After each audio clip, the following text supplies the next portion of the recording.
Hello? Gamers?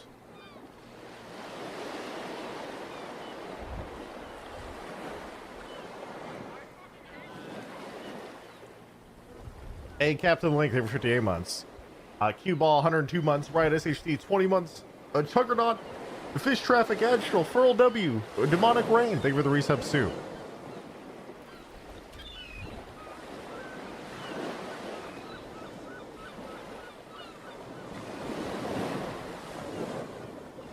Hey, guys, what is that pasta from?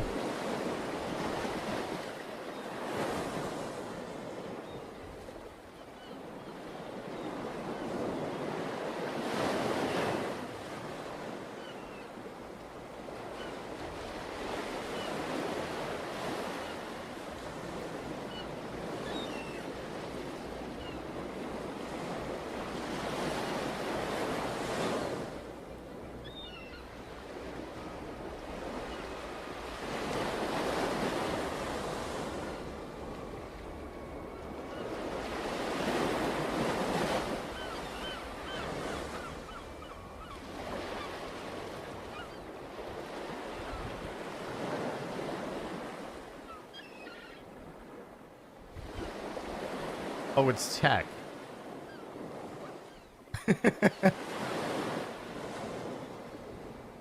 Oh god, dude.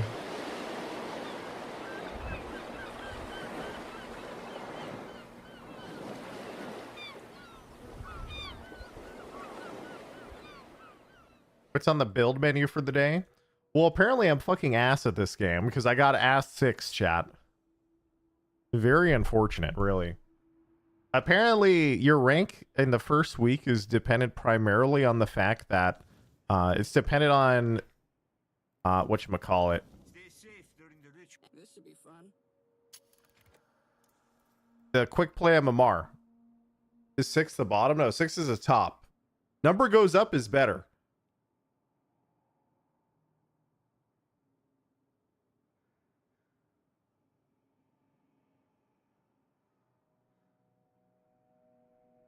So now I suck.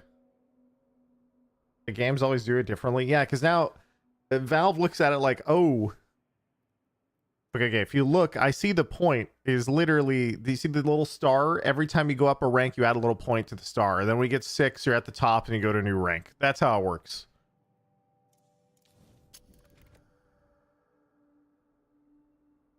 Isn't Ascended 6 good? No, it's not. It means I've been trolling too hard with builds. I should be in Eternus. Now I'm just bad. Now I'm just called being ass at the game, dude, for being Ascendant. I attempted to make my stream title, wow, I'm really ass at this game with ASC, but then I figured I'd get reported.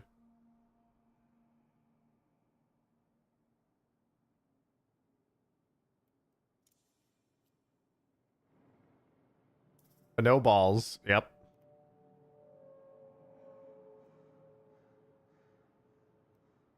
That means you must ascend. Also sub GBB. The problem is I've trolled too hard, boys. I've trolled too hard. I don't know. I gotta find I gotta actually play normal builds to and not throw my quick play MMR next time. Because now we have to level up in the actual rank system. But if you just sweated in quick play this entire time, you just get a Eternus 5 or 6 or whatever it is. Which is honestly kind of fucked up.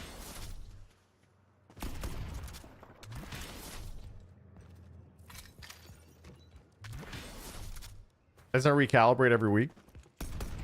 Well, it's just a normal rank system updates once a week, right? But the first bit will just take quick play MMR. So it's just... There were people who went like, you know, 1 in 7 or whatever, 1 in 6 in their placements. And then they still got like a turn of 6 and stuff like that. It's because if you've sweated enough in quick play, your MMR will be high enough to as a starting point that it just puts you there.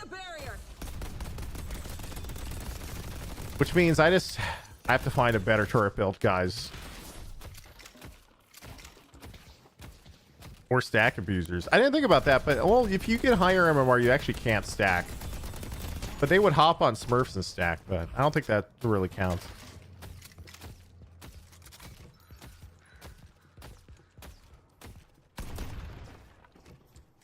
Say Surefour, don't say some people. Wait, why would I think about Surefour like that?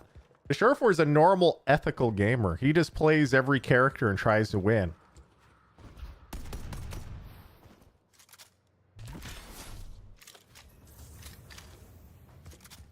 It's different though because, you know, it's different when you have the guys who are like trying to min-max the third-party side MMRs. I can afford something at the shop. Boom, boom, boom. Surefour lost 7 placements, got Turnus. Oh wait, he did? What's the corpse? Over 26 months.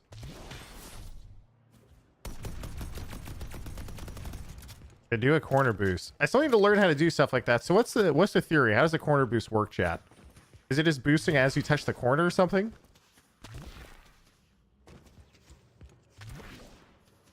Or is it something about like the side? Because I've done it by accident, but I don't know what causes it.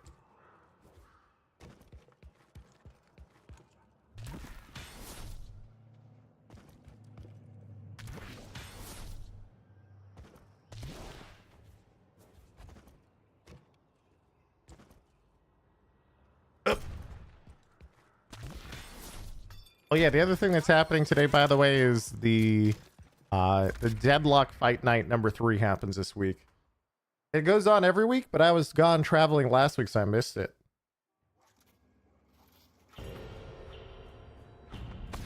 Wait, why is this new? Why is this screen so much bigger? Or do I just never look at my monitor when it's happening? Your allies are counting on you, McGinnis. And I know you are ready to rise to the occasion. Corner boost means you wall jump on small walls. Wait, what do you say? Hello? Wait, was he asking me to lane swap? Dude, he's got to speak up. Yo. Cutting them off. I don't have a laner. That's awesome.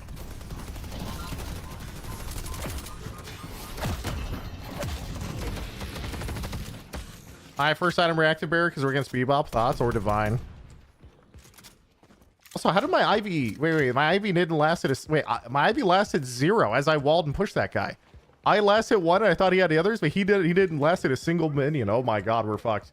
I sent it, I think, for 28 months.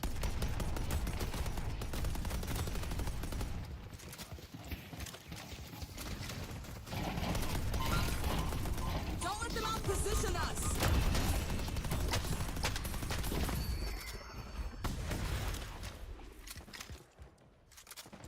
I mean, we could bait the bomb sacks like that to get last hits, which is kind of nice, but it's a little bit annoying.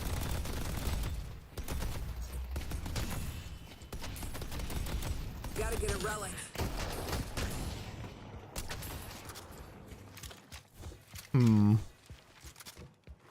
Or do we just say fuck it and just don't go reactive first item? This is how you lose the game. I've done this enough to know this is how you lose the game, but I still want to do it. Walls out.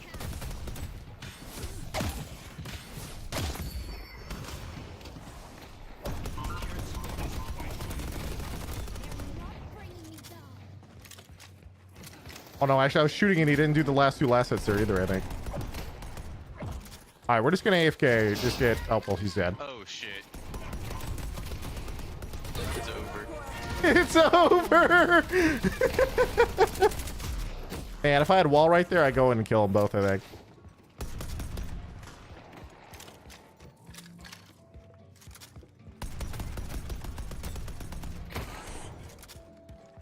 Alright, he's almost back. Wall incoming.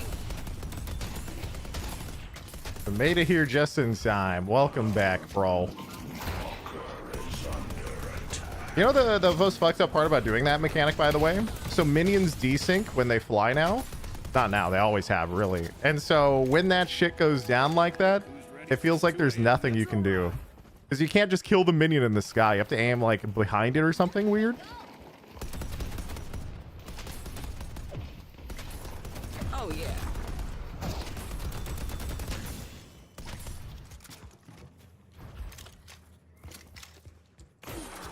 I think we'll finally play a new character, Clueless. Oh, dude. I'm going to make a turret build work, guys. Just you wait. Do players desync? No. Like, if you ever try to shoot the guys in the skies or ziplining, you have to shoot behind them. It's the same idea.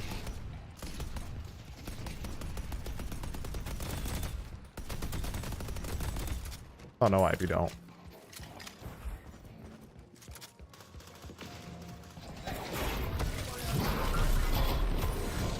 We're not dying today.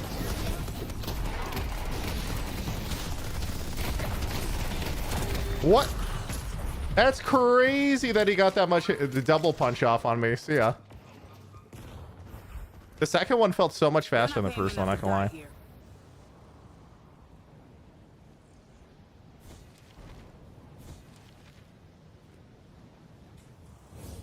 He even has punch items. Unlucky. There's always other public builds you can go off of too. Yeah, but all the public builds are trash. Not all of them, but like 80% of them. I see Mirage. Time to block them off.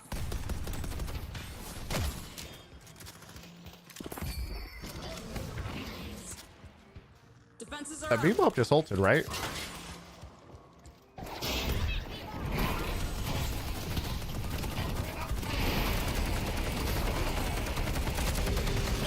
Turret, please! One more hit! Oh my god, why did my turret stop shooting? Unlucky. Literally one hit, it stopped shooting. The duration ran out, I think. It only lasts for 24. Oh my god, I think the duration actually just fucking killed me.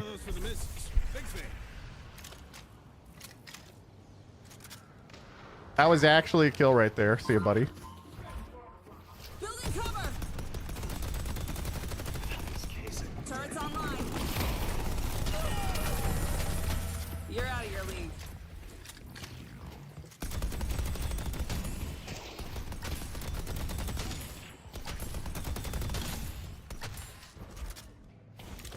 Swing by anytime. We're gonna try punch for fun.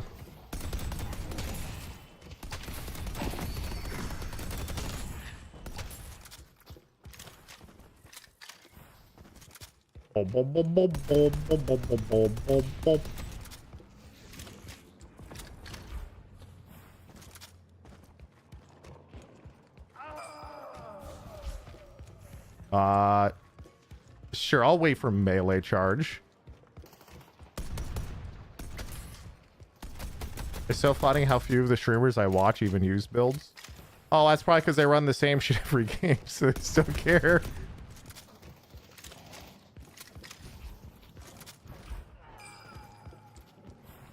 Like, I bother putting my stuff into a sheet, but you don't have to. Oh, fuck. I caught him. He was dead zo there.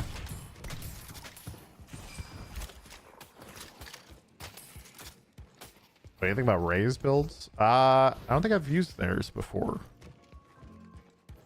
I do not know.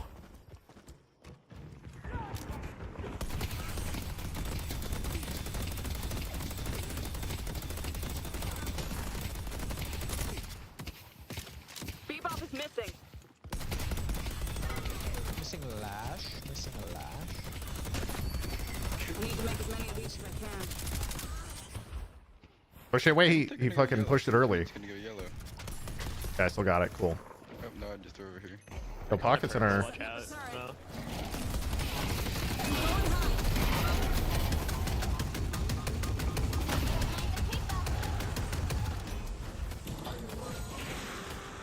Bro, Ivy, where did you fly to? We were gonna kill this guy.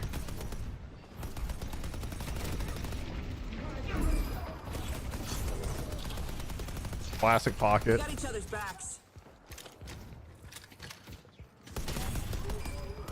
Ooh, bro, thought he was nothing. Gotta be around here somewhere.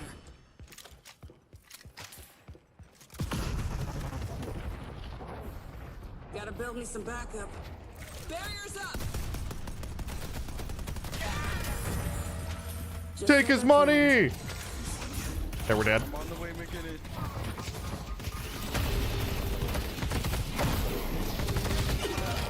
Goodbye.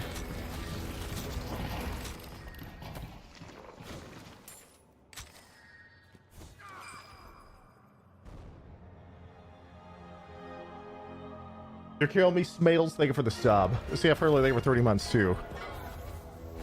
Also, my money. Sorry, you're missing Lash. My bad. No, you're good. You're good. He's just kind of giving his tower because he's very upset that he keeps getting rolled. Oh, the Lash came and killed me and lost his tower worth.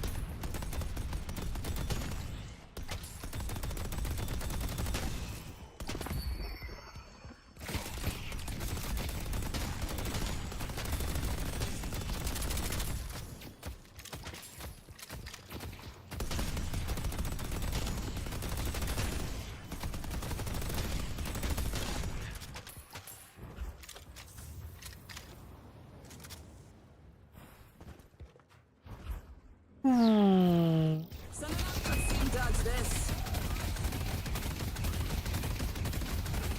Are you doing punch Guinness? This is punch turret Guinness. Lash won't show up. But I went against a Bebops. I fucked up the build to get barrier first. Fuck. It didn't really matter because tough. Alright, so you guys wonder if I sit here in the corner, do I share souls? I was. Wait. Yeah, kill that wave for me, bro. All right, good.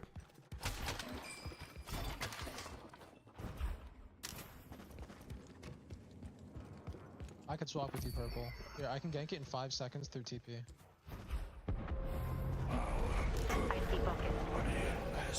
What the heck? It went down too far. Gotta get as many of these up as I can.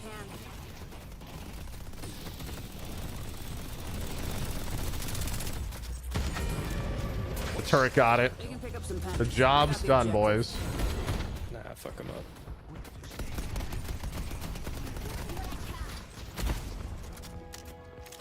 If you want to swap, go yellow. Otherwise, I'm gonna head back over and just go kill Lash. The spirit urn is waiting to be claimed. Hello, arms? Another part of the ritual complete. Hello? Putting down a turret. If you combine the punch build, which also doesn't work, with the turret build, which also doesn't work, then you will have the ultimate build. Thank you. I'm glad someone can see the vision. It's quite elusive to me.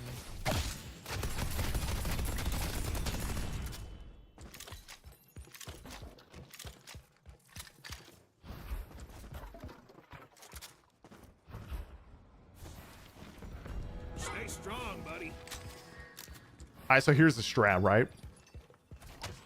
If I punch them with Spirit Strike and I get Vuln, Coming purple.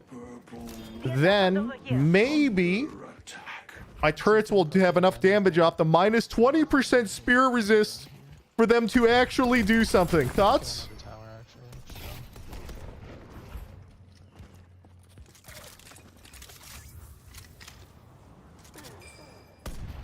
Like a boss. Wraith is culling the weak. Turret's up. Shoot his build out. Surely this will work. I don't want. I'm glad that we're all on the same page here, boys. I'm glad. Very disruptive. Here, we gotta push one more wave, then I'm allowed to leave. Why is there 3 purple? They said there's 3 purple wave boost. Oh god, am I getting ganks? Dude, what Oh my god, there he comes! Oh my god! Thank god he was raging and said, "Why are there 3 purple?" a fucked up day. I was just What a thinking of fucked that. up Wasn't day. Sure if you were referencing it though. What a fucked up day, dude. What a fucked up day.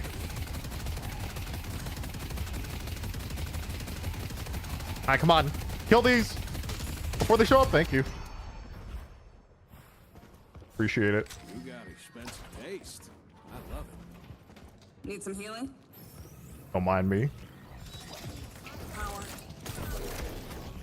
Alright, buddy. Give him hell. Setting up a turret.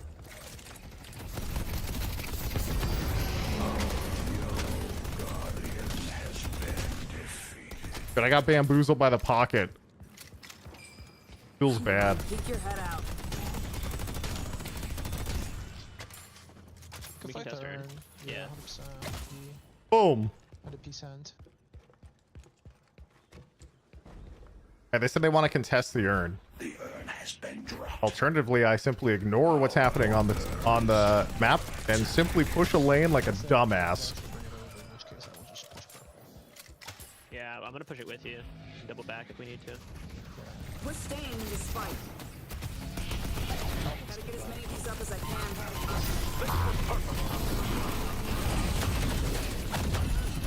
Dude, I was in melee range for that? Of the walker? What a fucked up day. Guys, I was told that if I pushed this and ignored my map, then surely it would be fine.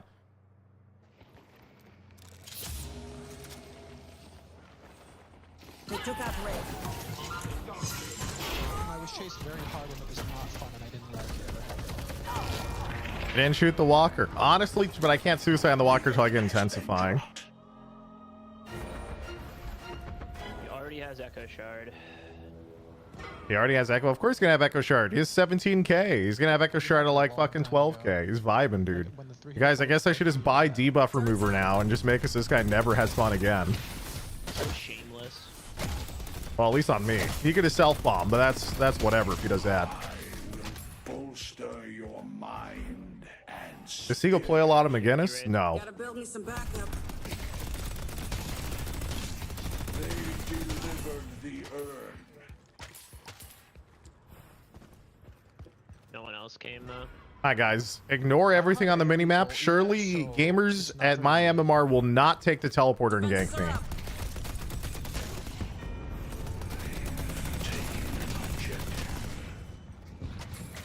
Turrets online.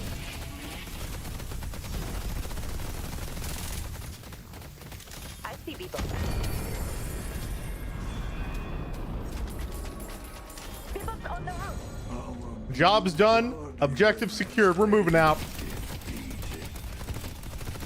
spirit urn is waiting to be claimed.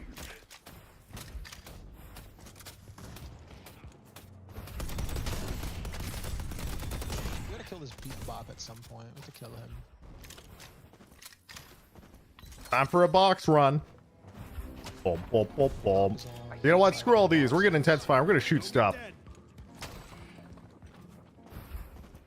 Boom, boom, boom, boom, boom, boom, boom. Yeah, look at me shoot these boxes. The fake turret build match. Nah, man, you just don't understand, bro. The turrets don't scale. Barriers up. Need more firepower.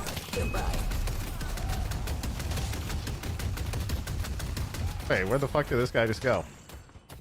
They can't hide forever. They're collapsing yellow hard. Dude, I'm getting Kelvin.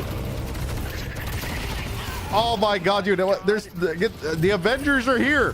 What is happening? I have 4-man ganked. But guys. Let's push green. Let's push green.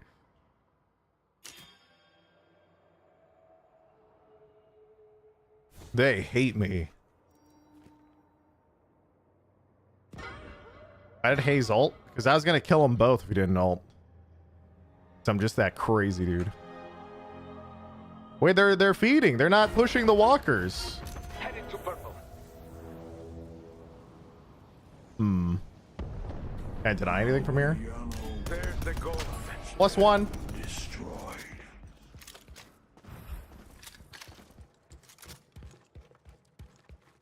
I'm on the way. I'm on the way, Mo.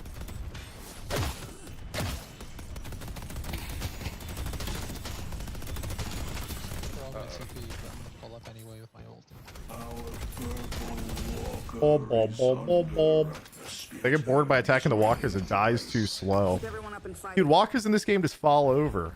That guy's a Geist, too. The Geist is the most OP thing in the game. You just stack malice on everything and it just falls over in 10 seconds. Fucking crazy character.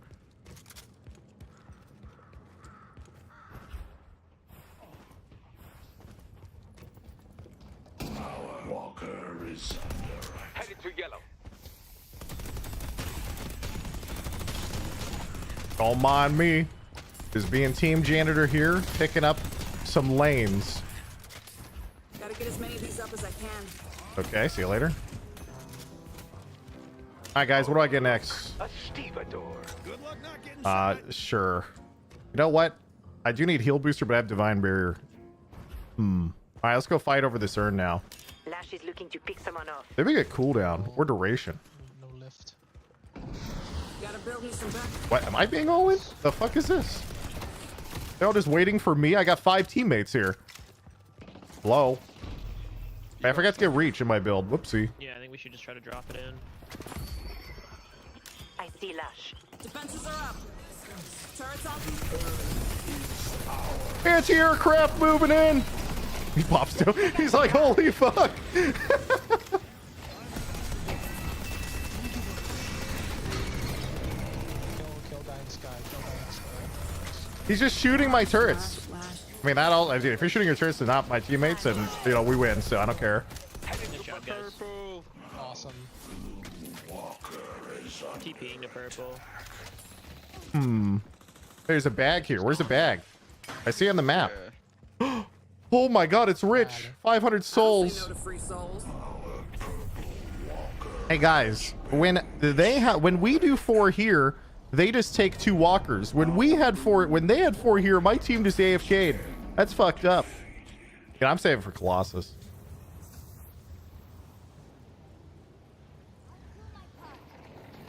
Setting up a turret.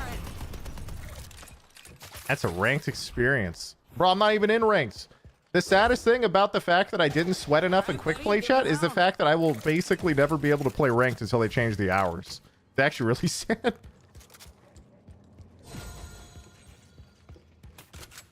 Yoink. Are you getting chased? Need more firepower. Defenses are up. Was getting chased. So I can only play ranked on weekends and that's it. The spirit urn is waiting to be claimed. Gotta build me some back. The whole fucking team is rolling. You guys care? Bebop's looking to hook someone. I'm not fighting until I get Colossus. Okay. I mean, we just take the fight slow as hell. Way to go. You can spend that Fairfax Industries paycheck here anytime. Real quick, did I have to fuck off? Got Ray. That is hell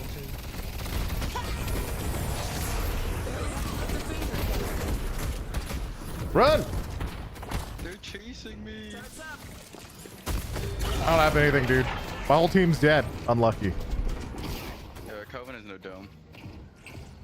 Good luck, little turret. Good luck. Holy damage. Actually, I mean, he was shooting me and stacking the whole time. It wasn't actually that much. Mirage just has a lot of bullet shred, so even if you have Colossus up, the moment it fades, he's just gonna one-shot your ass.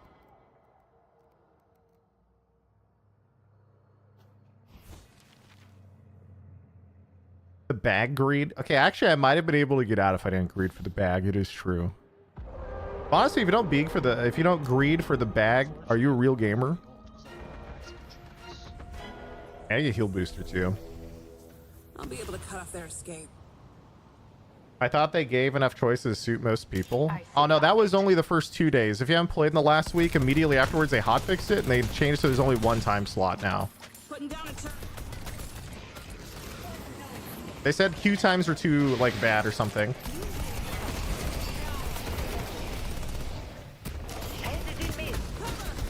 Spectral barrage.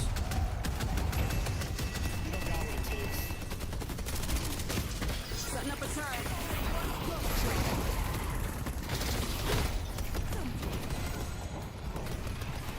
Fuck it, just suicide in. Affliction is so good, man. That ability is so fun to play against. Yeah, we're just all dying to affliction, unfortunately, really. Nothing we can do. I gotta get improved spirit armor debuff reducer.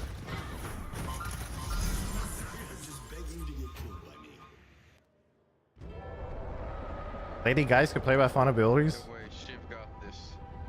I mean, true. I need toxic, and I also need, dude, I should just suicide on walkers. What am I doing? What's going on here?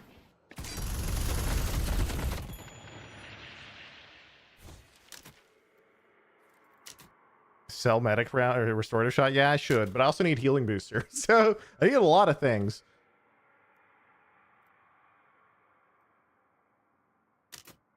This turret build is not looking so turrety. Hey, turrets did most of my damage there. See, here's the weird point about how turrets work. So the math works out that you can get, you know, something like 20 spirit with Mystic Vuln, and your turrets will do about 25% more damage. Right? Now, you know how to get another 25% more damage? Boundless Spirit for 10,000 souls. That's why we don't buy it. That's why I don't care about spirit items.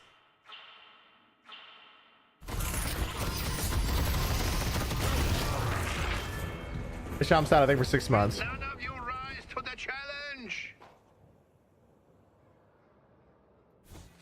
Okay, I suppose I can just get the debuff remover next.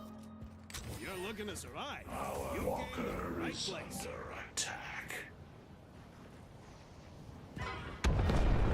Like a boss. It's for the old scaling copium. Oh. Indeed, indeed. Sending out a wall. Yeah. The bombs did 1,500. Oh crap. They delivered the earth.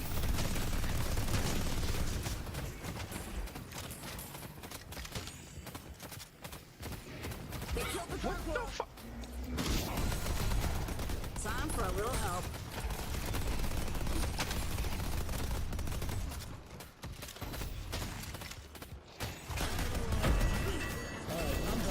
I'm surprised he still caught me. Not gonna lie. You can turn it. Okay. Okay, see you later. What the fuck was that? What is going on anymore?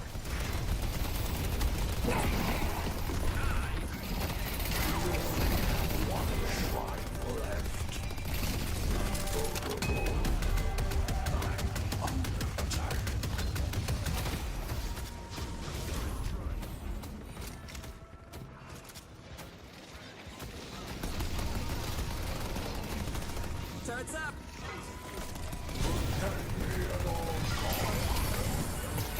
You never had a chance.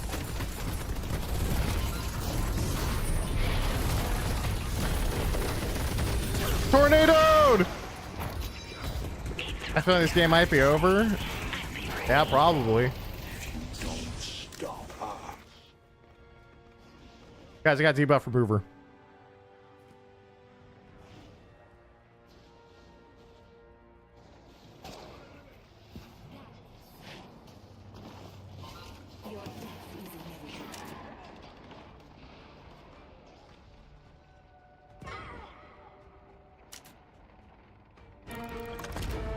Boom, boom, boom, boom, boom. Or they're just all talking shit to each other.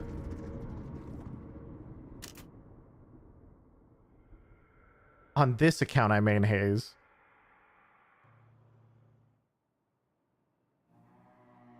Everybody in that game was so salty. That was crazy.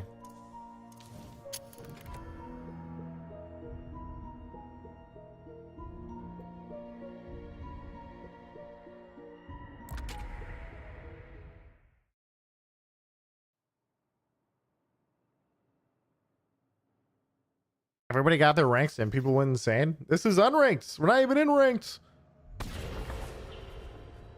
What's up, Mr. AJ? Bring back Tank Guinness. All right, fine. What do you do? A quick little Colossus rush on AFK? Is needed to complete the ritual.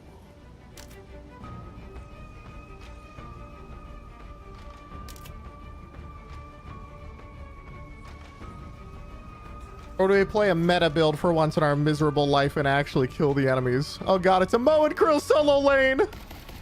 No! Wait, he's fucking up. Wait, punch past each other.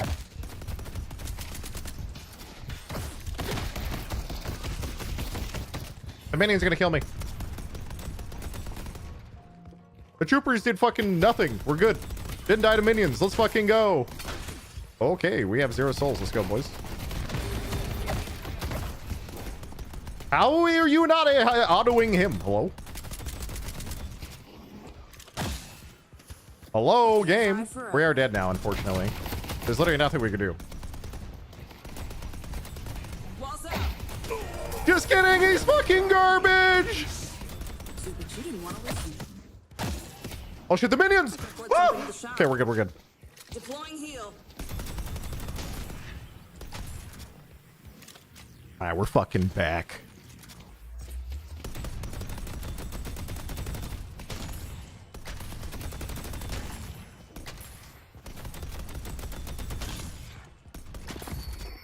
I gotta look out.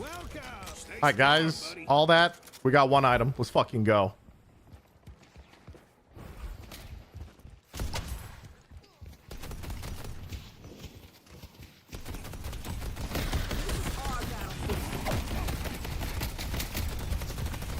What? He wanted...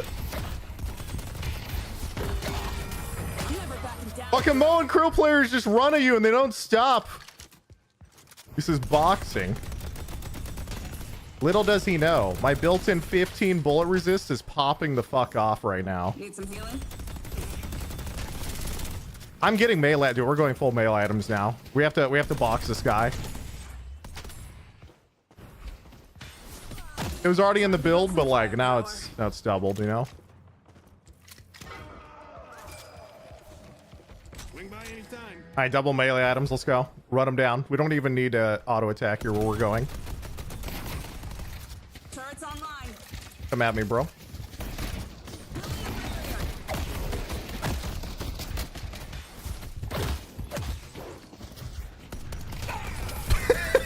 Why doesn't he parry? Is an example to us all, McGinnis. Oh shit.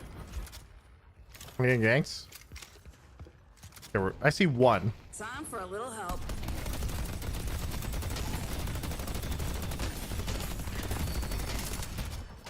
Think I'll let these things do the shooting for me. Mo and Crow players only know one way to play, but they just run at you, right? It's fucking sick. I'll grab basic max, that way we can just left click him when he runs in a little better.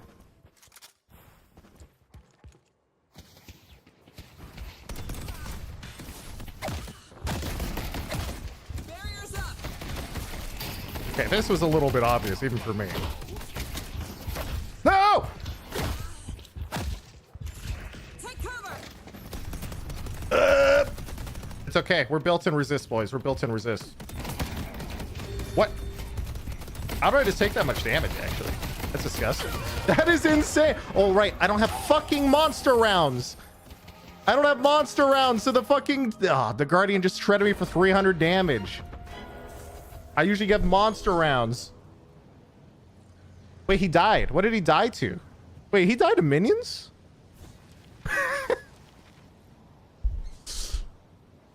Let's fucking go. All right, buddy. Digging out. I don't even care. Dude.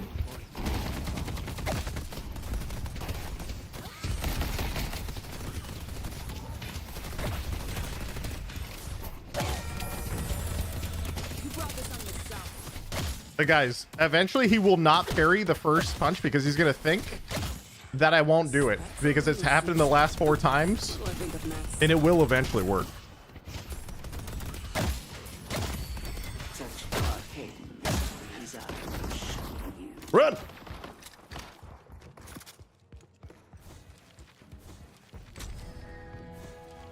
Let's grab like extra HP or something. This way I can really fucking tank his ass. Let's go.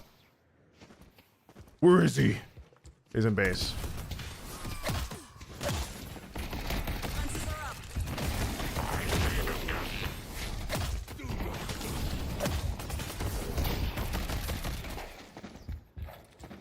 I'll give him hell. See what I said, boys? It's all about the mind games. The more turrets, the better. That's cheating. We are boxing, he says. Let's take a look at those wounds.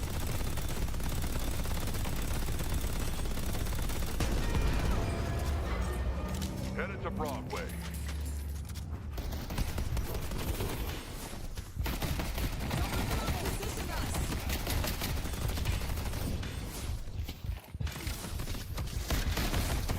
Okay, I got... Wow.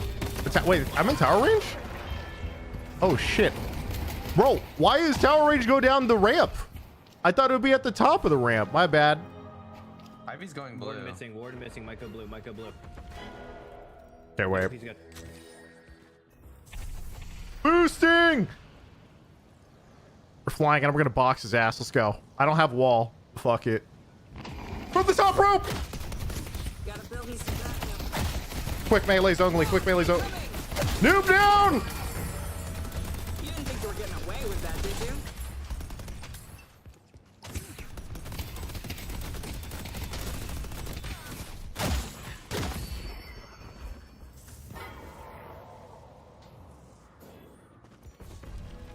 Yeah, it's got mystic vulnerability, boys. People are not ready. You guys aren't ready, okay?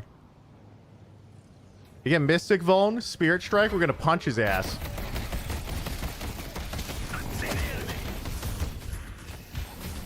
You better run. Yeah, you better run. You guys like the 180 back into the 180 into like the double triple, boys? You're in the turret. Mole Man and his rat friend are down. Our blue guardian has been defeated.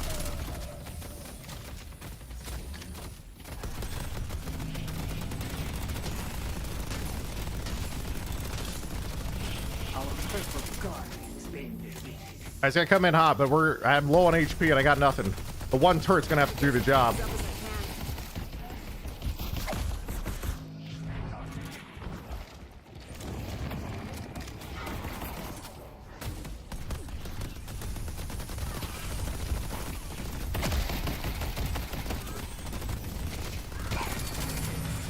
Gamer down! Finish the job! Let's get some more turrets on the field. The right item can make all the difference.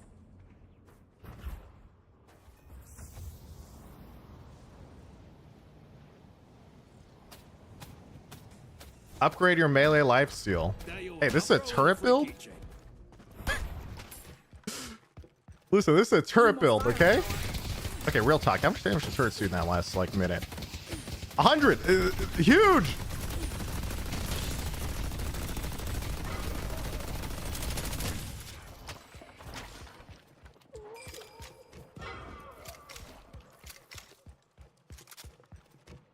Alright, guys, catch this wave. Who needs to pick me up?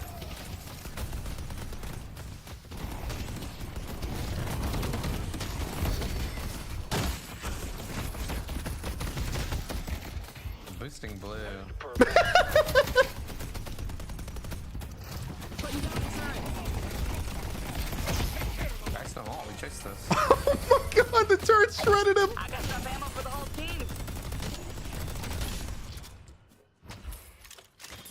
Listen, turrets did damage that time, okay, boys? Rolling down the heat, going high. So get the spirit strike value in there, okay? The goo boy on green. Put the K on him. Guys, I'm dying. Ball. We won. Okay, so I think normally we'd go intensifying and all the fun stuff. Instead, we're just gonna go life strike and just keep punching. We're gonna skip rapid recharge and just go straight for punching.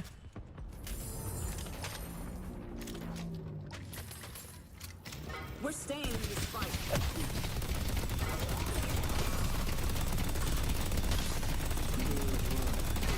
Guys, what's my whole team doing? Team? See, we normally go rapid recharge here, and you know, during speed, grab intensify. So we're just grabbing life strike. We don't care. We're just grabbing this. Swing by anytime. Our blue Wait, wrong button. is under That one. attack. I also need sprint boots so we can feed faster. All right, there's a viscous over here. Straight ahead, boys. Straight ahead. 20 seconds. I am on the way. I pointed an arrow. You guys like that drawing? Gotta get as many of these up as I can. Our yellow guard has been destroyed. Some help. The turrets will kill him. Oh, the turrets missed! What a fucked up day. I see the enemy. Gotta be They're around popping somewhere. slowing hexes and running from me. The fucking turrets missed because the move speed was too fast for the turrets to keep up with. I actually would have killed his ass. I only went for it because I assumed the turrets would kill him anyway. Sending out a wall. Got us covered. Let's see him dodge this. Easy trade. Easy trade. Outgoing damage. Turret, barrage, melee. Let's fucking go. This game seems overwhelming to new players. Do you have any advice? Have you tried just not being new?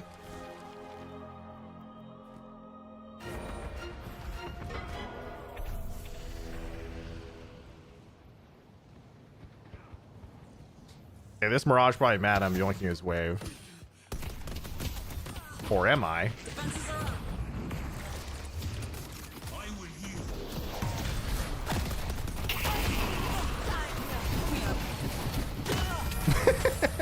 I don't need to No fear on Geist. No fear. Dude, I can't believe the Mirage had his monitor on. That was crazy, actually. Most Mirages will just go back and farm the wave and just be like, all right, bye. He just immediately snap ulted me. He was like, all right, let's fucking go. Put the K. Healing booster mod check. Yeah, I'm about to max out my heal. I should probably get that. Over to blue. Same with ward. All right, what's going on over here? I got a few there, actually. Unfortunately, Geist is too much wave clear for us to deal with.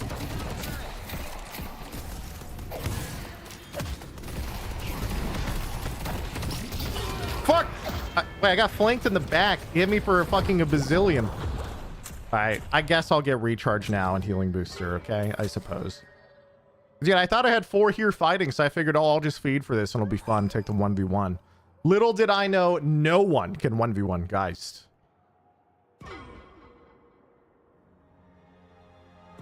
You see the arcane magic guy in Eddie who's playing a 1200 1800 track lock normal game, stomps to 1700, rank placement 7-0, got a turn as 4.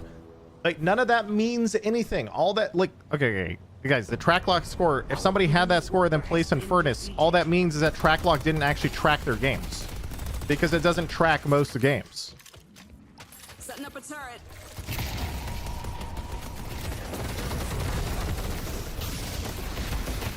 Boosting purple seagull.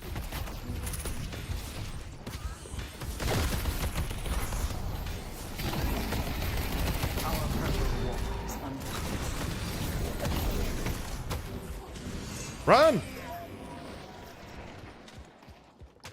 That's how you do it.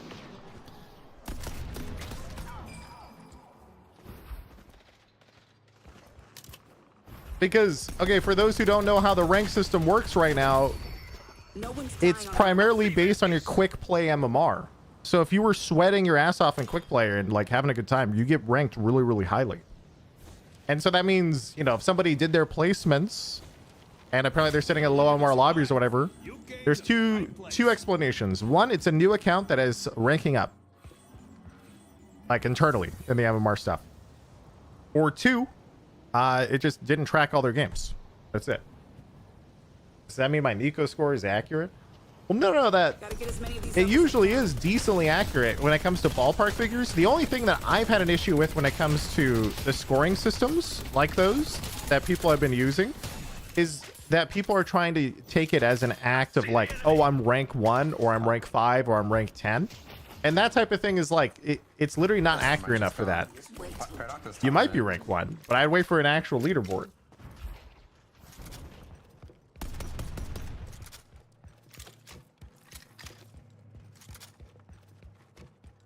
A rank system that takes quick play MMR into an account is not a true rank system. Okay, every game in the world does this.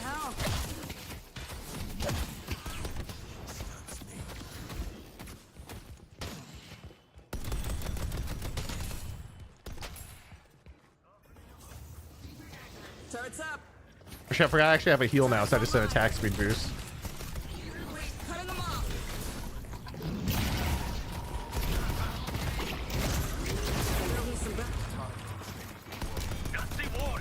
I see warden. Money. May your blades continue to strike true, Shiv. Putting down a turret. Guys, there's no reason for us to be here. Let's go to green. Just gonna push green. Gonna run into you.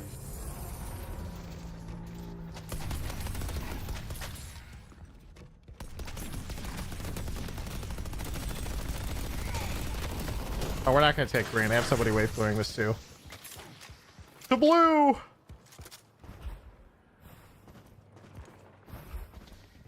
Time for a little help. Oh, spectral barrage. Okay, no, my ult doesn't actually do that much. He ran because he didn't realize that actually I just don't do anything with that ult.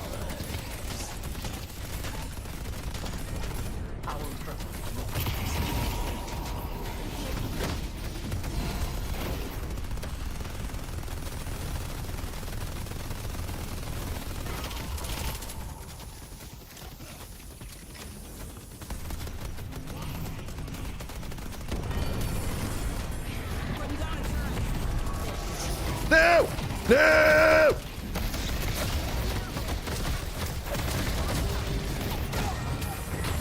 Noob down!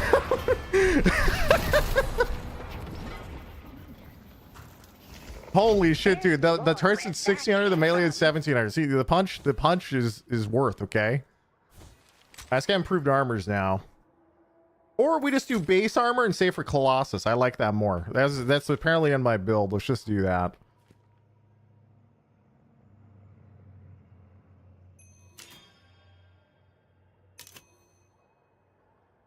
No parry. This elo is insane. Bro, we're fucking ass. Ass 6, in fact. Use this right, people will love me. Use it wrong, well, we'll be dead, so it's not like anyone will need more firepower.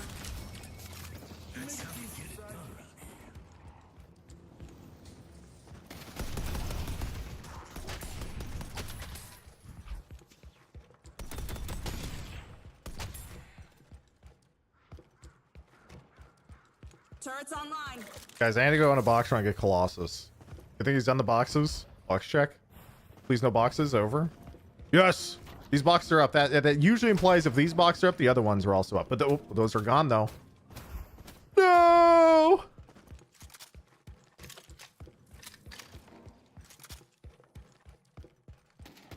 Our yellow walker is under attack.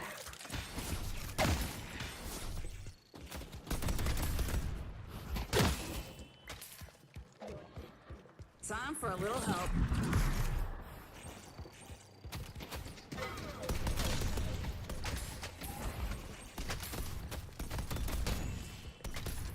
Guys, I need 1,000 souls. Just 1,000 souls. Let's go green. I think there might be something going on over Our here. walker is under attack. On the way green. Defenses are up. Gotta get as many of these up as I can. Who needs to be packed? Buddy's giving hell.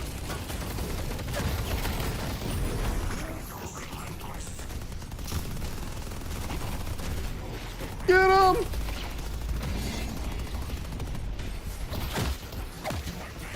He got beamed out! Okay, he's still dead. He's still dead. Good.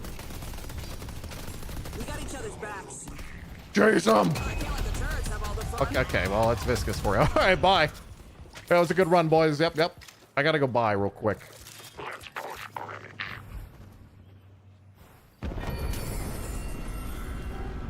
All right, guys, let's sell extra health. Who needs health when you have Colossus? Gotta build me some. How hard are my melees gonna hit now, actually? You're still on left side. And, guys. Holy fuck! Have to lift a finger. 600 souls. Go! Bag acquired. Run for our lives. How much did I just do? Last minute. I punched him for 880, dude. Spear check for 150. So I punched him for 1,000. Literally just ran him down, dude. I tried playing turret build. I built Colossus Fortitude. My turrets still die in one melee or one Geist grenade. And we buffed turret health scaling. Yeah, they nerfed turret health by 30% last patch. It should probably be brought back to like, I don't know. Right now it's 20% of your health. It should probably be like 25. I don't know. They'll probably buff it. But also, the turrets themselves still do stupid damage. Like in early to mid game. Need more firepower. But they are... the build is atrocious. Like, there's never a reason to go turrets when you could just get wall stun and also, you know, or ult every 10 seconds and kill the whole team and become Thanos. So... Time to reshape the battlefield. 5 AP turrets should increase their health. Oh, that would be... I'd be down.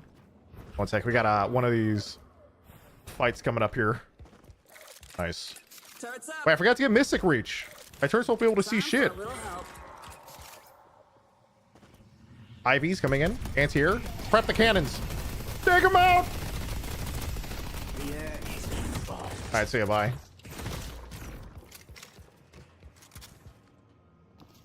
Mo coming over. Putting down a turret. It's a 4, 6, 5.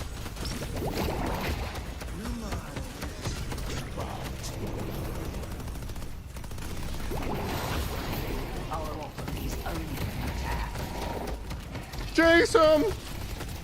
No fear! Colossus pops!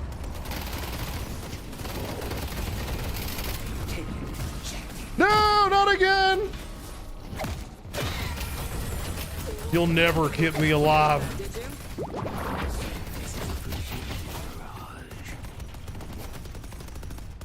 Get out of here.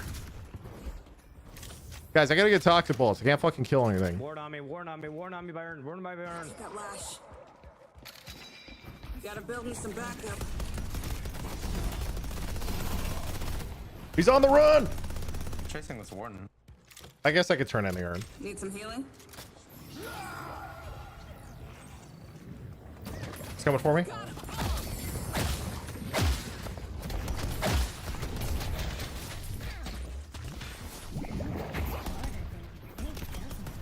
Gotta get as many of these up. Been hot pursuit over. Building a barrier. Your brilliance is an example to us all, McGinnis. Turrets online. All right, guys, what do I get now? What's the next punch item to make me scale? Or oh, wait, it's a turret build, guys. You gotta make the turrets scale. Hey, what the fuck? What are you doing here? Time to block them off. Hunter's Aura for melee. Oh, yeah, I guess Hunter's Aura does scale pretty hard. You also probably want Bullet Resist Shredder. This is a turret build, guys. Keep it together, guys. Turret build, turret build. We got what about Crippling Headshot? So that way it buffs our turrets too.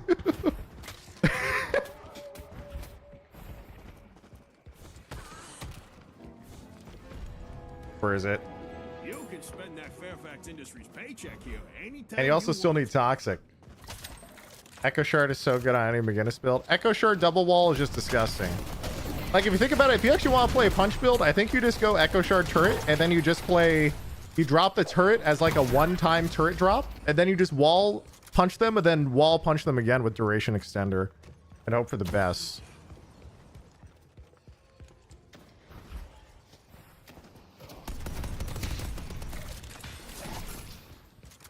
That's a turret build. Yeah, that's a turret build. Yeah, I know there's a buff on the right. Yeah, I know I didn't get it. Yeah, I'm cool like that. Here, we'll get Bullet Resist Shredder too. Here, we're just applying multiple debuffs with the squad, okay? Setting up a turret. All right, buddy, give him hell. Cutting them off.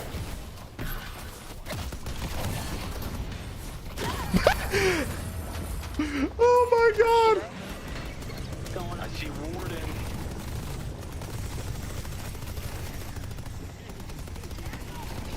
Hey, why'd you hold me? Let's get in there, boys. I missed!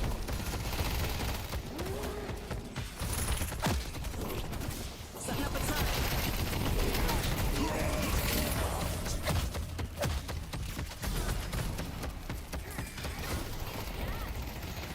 Chase him down! That's how you do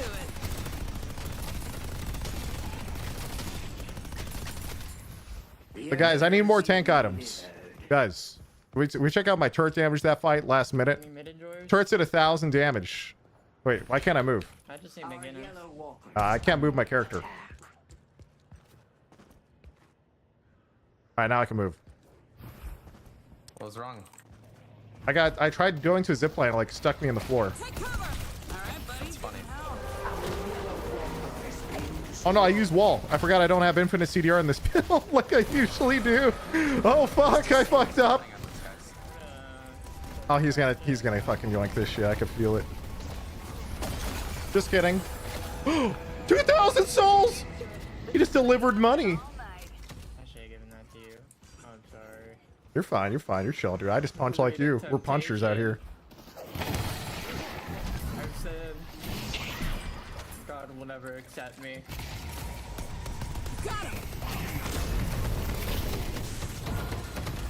Run! You set the stage for Rock, can you push purple? Guys, I need another slot. We really need another slot. Oh, he's dead. Twink Destroyer just died. Unlucky. Time for some heavy ordnance. Alright, so what's the other build we should get, boys? What do I need here? The Torment Pulse? Thoughts on Torment Pulse, chat? Never mind. I don't even have slots. Here, let's just get something like Superior Stam and just dash at them over and over again with like improved reach or something. I don't know. Okay, let's just dash at them 20 times over now. They'll never escape.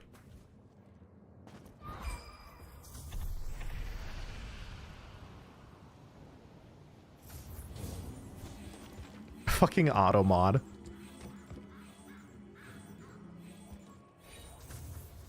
Automod popped up and I had to okay a message. And the phrase it caught was destroy all twinks.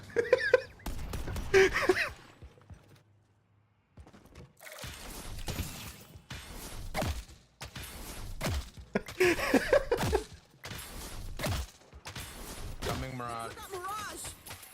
Hey guys, Never why mind, isn't there an there's like 4 upgraded people there. Spirit Strike in the game? We need melee items to do more damage for how cheap they are.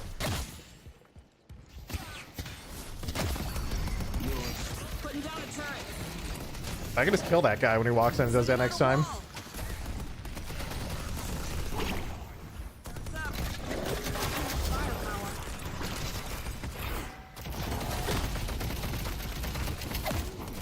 I don't think I can kill him. I'm not sure. Defenses are up. He couldn't really kill me though, so I guess it all works out. You guys, I need to get improved bullet armor or escalating. Or I just get Titanic, actually. Wait, I don't need Titanic. I shoot already for infinite amounts of melee charge. Close. Let's get escalating or something. I don't know. I need resists. There's still time to push with the rejuvenator.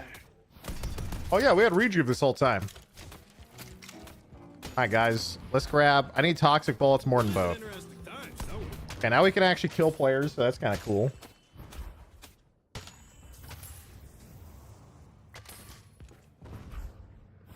Lash, meanwhile, on the minimap, what's going on over there? No idea.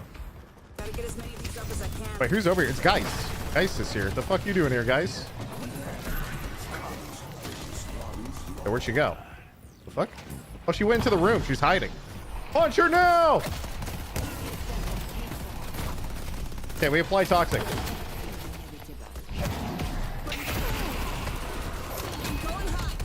She's running! Okay, she's actually just gonna run. Okay.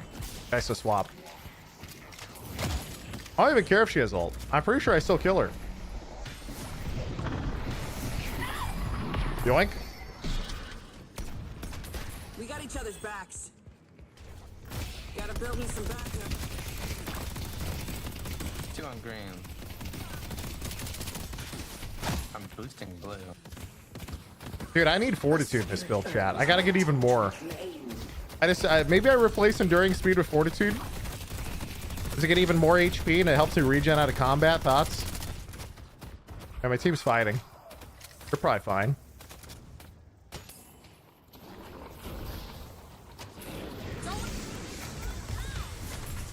I missed! The urn has been dropped. Or just get leech. Okay, what am I replacing with leech though? I see Krill. It'll have to. I need speed. I gotta be a speed demon, dude. The urn has been dropped.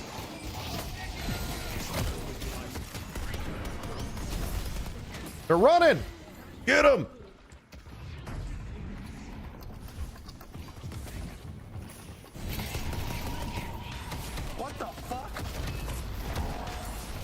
Where did you just go? I went all the way on the roof.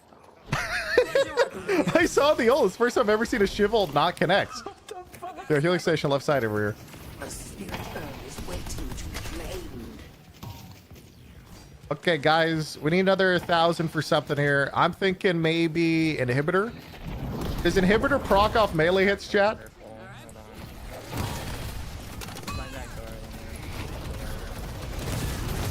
Okay, we're actually dead. I was having too much fun. I'm sorry. I'm sorry.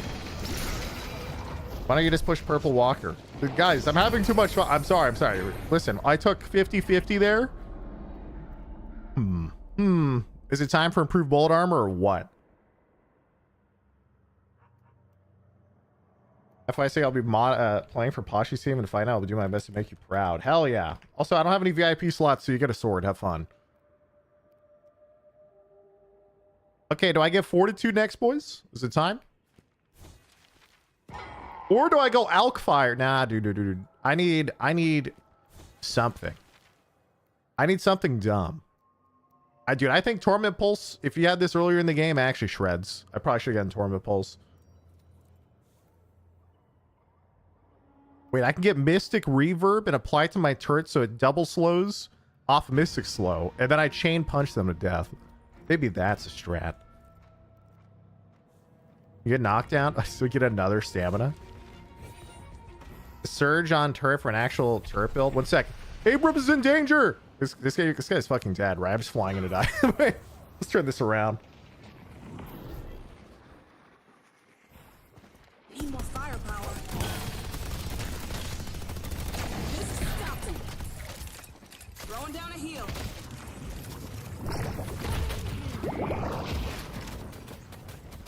He's probably wondering, how the fuck does this guy have that many dashes? All 4.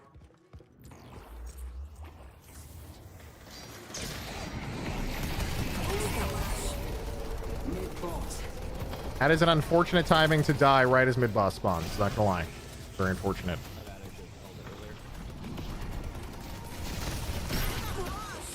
Our teammates are currently running it down. Not looking good, boys. Not looking good whatsoever here. Guys, I want to run it down next.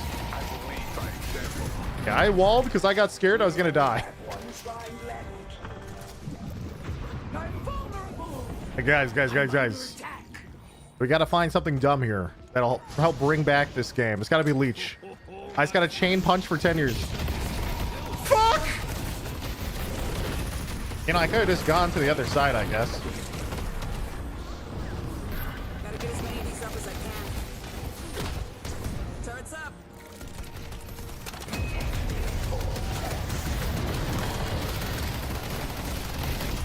No!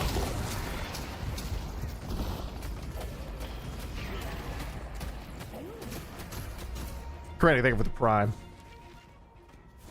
Alright, maybe Leech was a stupid idea. Maybe I should have gotten, I don't know, the debuff remover. So that way I could remove the escalating stacks. Or Phantom Strike, or Unstoppable. If I had Unstoppable, imagine I just run at him. No debuffs acquire, no debuffs, don't care. Also no parries. Yeah, but no one parries in this game anyway. I've been chain punch people this whole game. I think I've been parried like 3 times. And then it's one of the things where like, I just face check the same parry 5 times in a row. And then the 6th time he doesn't parry it, but I just keep doing it. And then it hits him and he dies. It's gotta be Shadow Weave. Shadow Weave. Or Vamp Burst, dude. Lucky Shot, Ricochet, Glass Cannon. Maybe Glass Cannon. Do some big dam. Oh, Frenzy would also go hard, maybe. Oh, well. What the fuck is going on?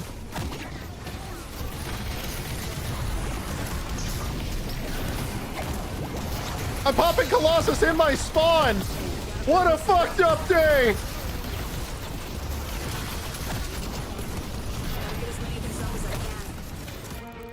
Hey guys, I feel like the fountain should do more damage than this.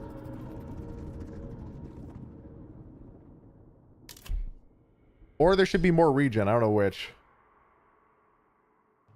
I think okay. I think the fountain healing should not be reduced by healing reductions such as affliction. I think that would be a pretty big one. And then after that, I think it's fine. All right, so we punched everybody there. We had a good time. Let's check the turret damage. Yo, turrets did as much damage as my punching that game. Guys, this is a turret build. I told you guys turret build, by the way.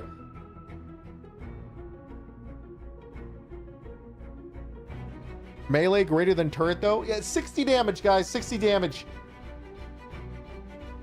So you're going to wait 10 minutes for ranked? It's 3 hours for ranked, actually. Oh, wait. What time? Wait. Oh, shit. It's 12:50? What the fuck? How long have I been streaming? An hour and a half? Dude, it does not feel like an hour and a half. Okay, when does the thing starts right now, doesn't it? Quick, someone type tournament.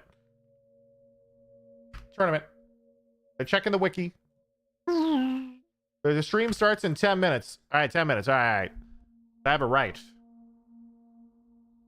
Hey, wait a minute. My Firefox has been bugged, and it's like I clipped off the bottom, and no one told me that I did this. Here, there you go. Actually, it's just buggy. Good enough. It's 10 minutes for Europe. NA plays later. All right, let's check the games here, guys. Let's check the games. We got the Deadlock Fight Night number 3, North America. We are Liquipedia Show Match C tier. We have... Wait, this is the NA one. Wait, I'm looking at the wrong one. Ready for this seagull? I am ready. I'm ready, Jason. Wait, Deadlock Fight Night EU number 3. Liquipedia. At the top is click EU. Oh. Sorry, I wasn't looking at my monitor. All right, guys. We have Maidong versus PS. Maidong is a good old Tivik from the Overwatch days versus the Sunset Hardeki and the lads. And I don't know how to pronounce their names, so let's call it PS. And the winner of that game goes on to fight Buff Enjoyers. The Sunset team will... Yeah, I think PS is really good. Didn't PS beat Buff Enjoyers in a previous tournament as well recently? So I think this could be a good game. Good game.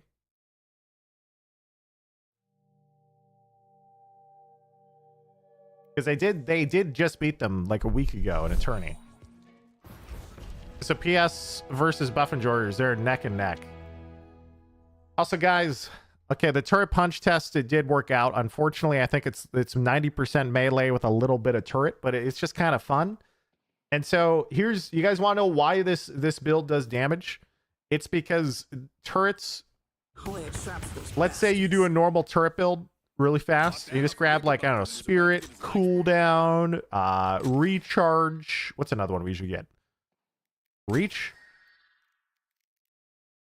If you get boundless spirit for another 6,000, or let's say you didn't even have this, let's say you just had improved reach, right? And like little tiny spirit. It gives you a solid 154 and 20. A nice, you know, it gives you 20% more damage on the turret, okay? But why do that for 20% damage when I can just build Spirit Strike for 12% basically off the resist and just punch them? That's it. Why not just punch them? So the idea is the turrets don't scale, so why bother? You just go punch and use Spirit Strike with in conjunction with melee or Mystic Vuln. And then that way you have minus 20% spirit resist and you punch them and you hope for the best. That's it. Also, the punch items are broken. Dude, they hit way too hard for how good they are. So I think they kind of have to with how parry works, right? Like if they weren't a threat, then it would kind of make sense, but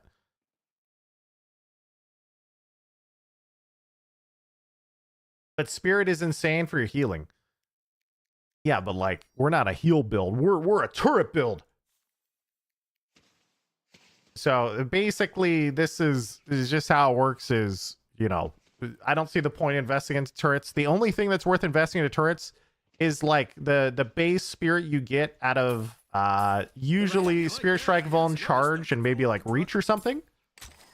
And then off of these items, you have 28 spirit.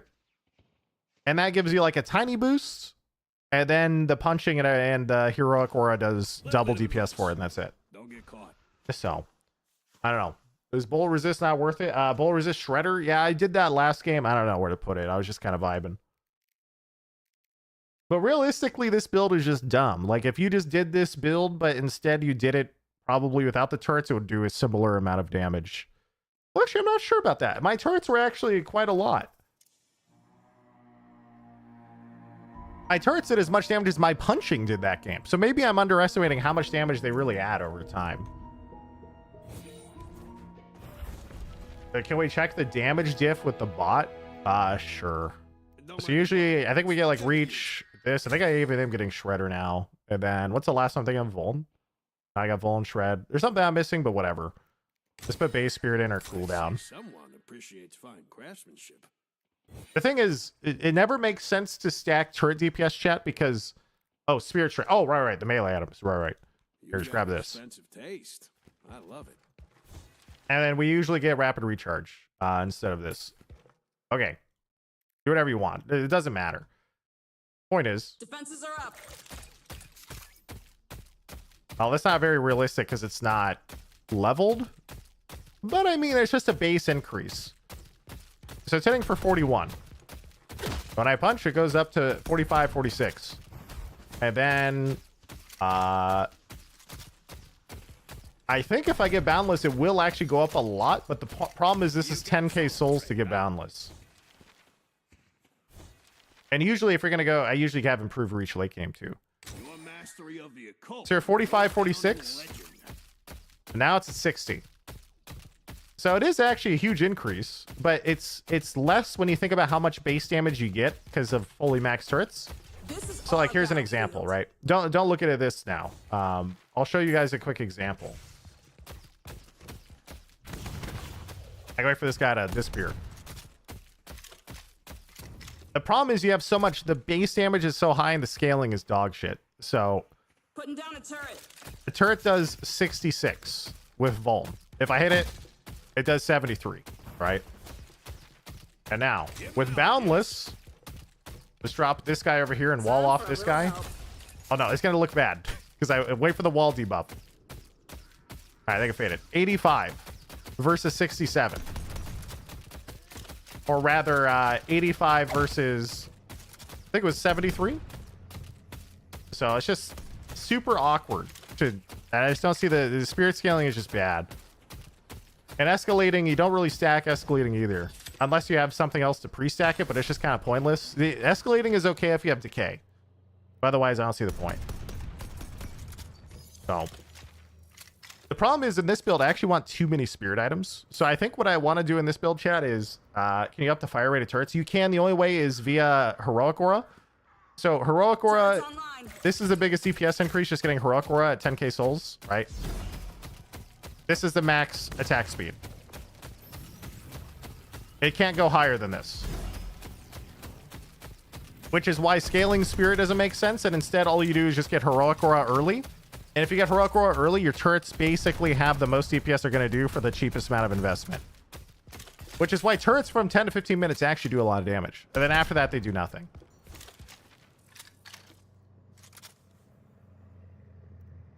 So, as for the rest, though, you do have more than one turret. That is kind of true, but not really true. Most of the time, you're only going to have like 2 turrets shooting the same target. Really rare to have more than 2, especially with how easy they are to break.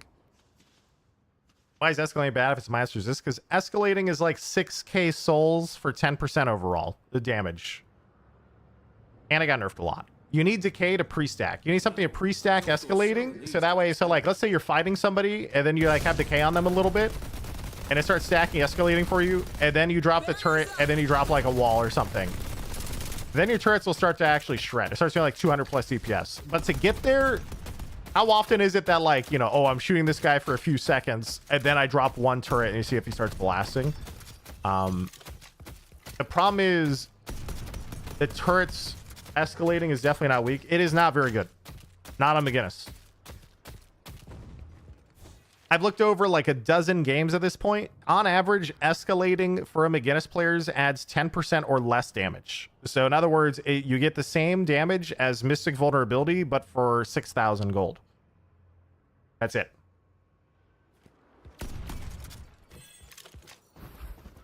It synergizes with your ult too.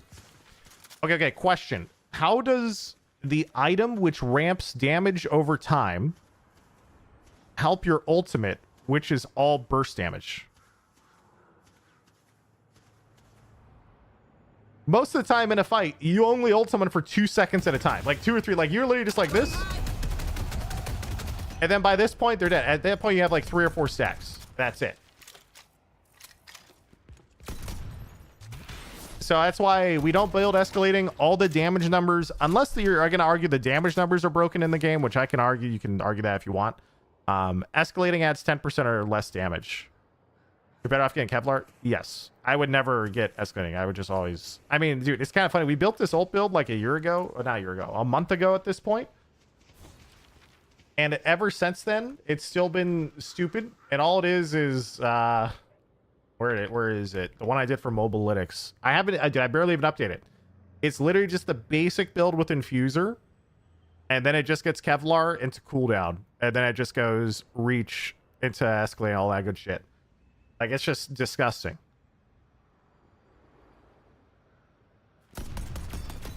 The one... Okay, there's 2 uses of escalating, though. Obviously, his leap is slowing hex. It's true. That build... I don't actually... Okay. If I'm doing a guide for a new player or like the average gamer, I'm not going to put leap in it because they're going to leap in and die on cooldown. But you just put in slowing hex in there, it's the same thing. That's the only thing I need to change is that slowing hex.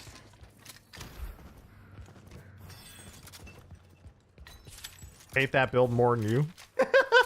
Dude, it's actually disgusting. It is very, very, very, very funny though.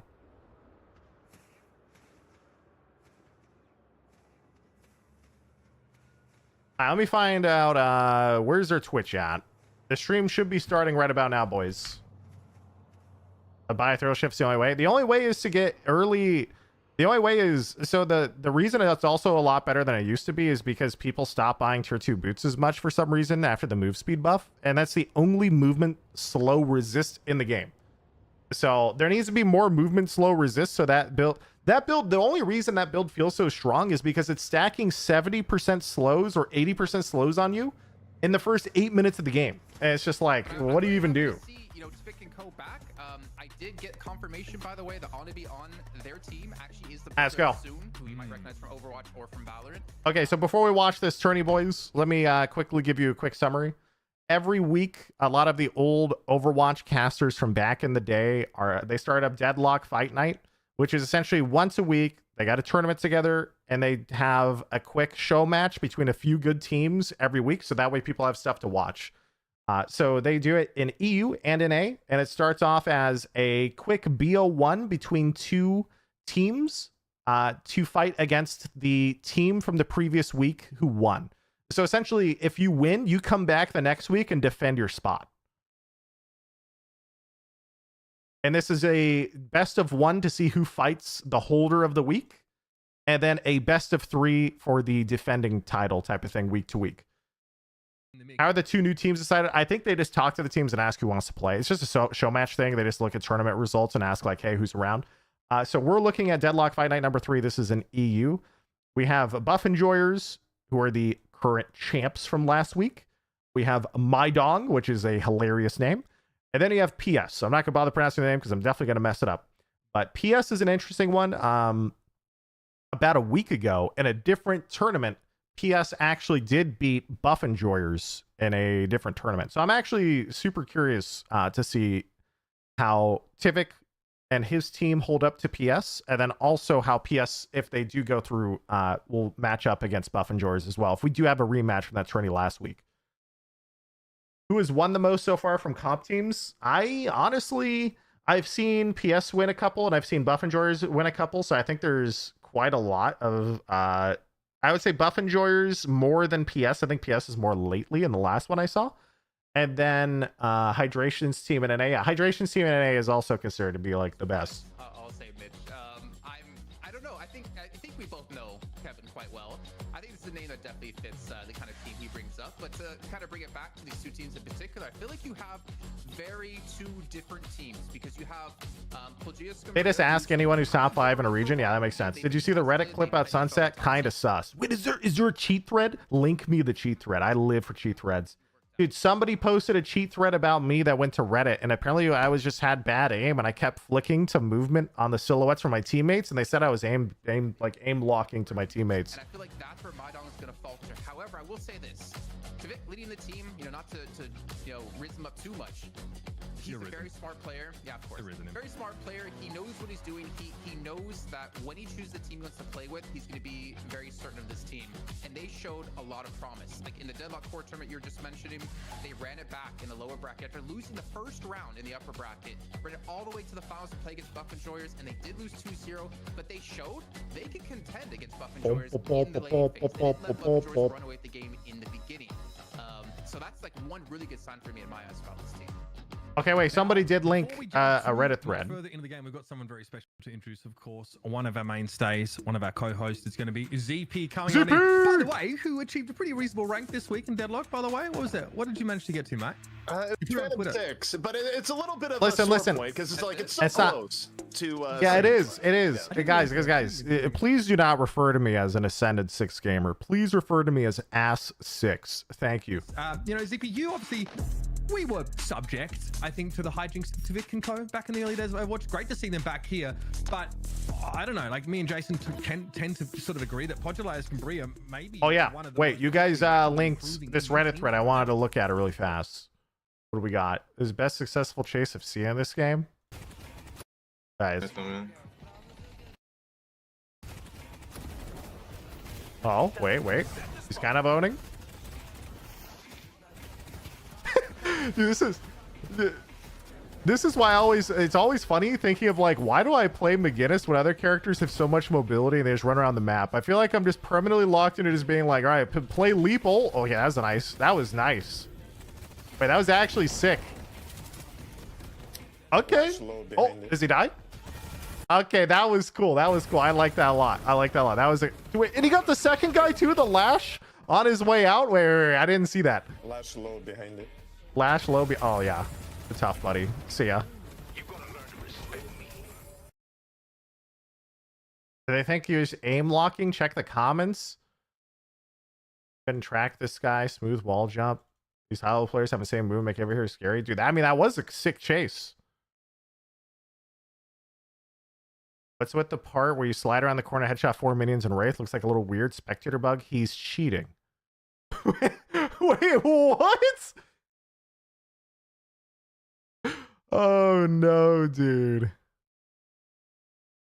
There's something up by sure like he's managed to hit one thing every single head of every single separate character on screen while sliding spring. Are you him?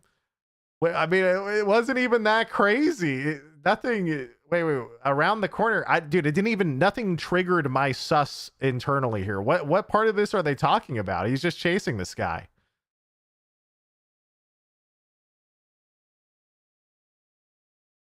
Anyway, it's not up here. It's not here. Oh, was it in here? Oh, was it here when he was chasing? I mean, there's nothing crazy there at all. You missed it. It was in lane. Wait, what's in lane? What, here?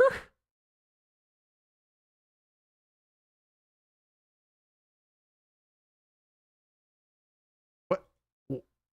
He didn't even aim. What did he do? He didn't even aim at the minions. He was just chasing the Wraith.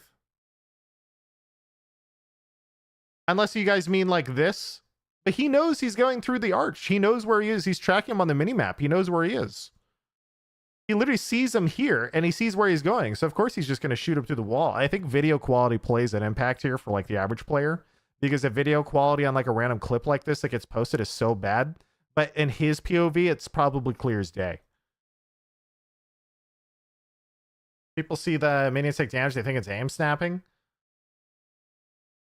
So they think the damage numbers on the creeps at 7 seconds Oh, this thing?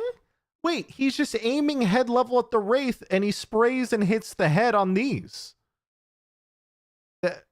There's nothing crazy about this at all. He's literally spraying the Wraith while sliding and it's head level.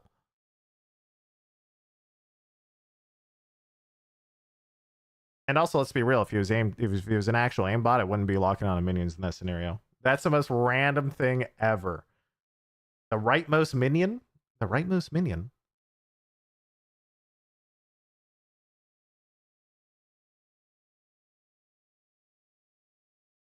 But you can see the bullet actually went there. This is minion desync. He shot here. You can see the bullet went here. The minion took damage up here. Or he has ricochet. Does he have ricochet? There's no ricochet. It's just desync. Yeah, there's nothing sus about this.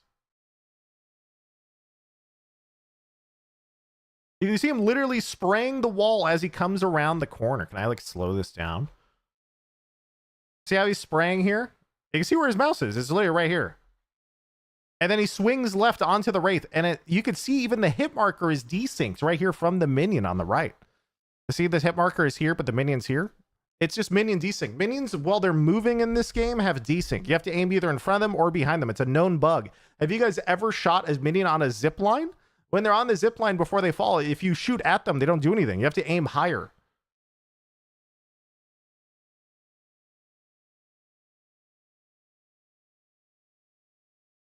It's a closed case. He's definitely cheating. Okay. True. High probability this guy's cheating. 2 slides on crash shots, 4 minions, 1 bullet apiece while also tracking Wraith. Wait, what? That's nothing was crazy. Wait, compare him to Seagull 10 Shredder. Also, FPS Pro seems a bit sus. Still cool movement though, but he wasn't sus. It was normal. Why don't bring up my name?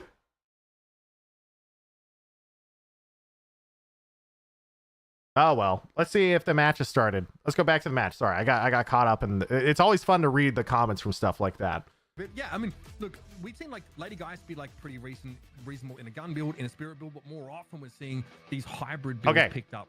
So let's take a peek. Taken early, right? So you are at least able to scale to some degree. So we have the first match again. Oh, they picked McGinnis. Hog. Let's take a peek at the first match here. We do have a team Maidong versus PS. Now we have to be careful here. Maidong could be in trouble versus PS, as PS did take out Team Buff Enjoyers last week in the tournament chat. What they want to play.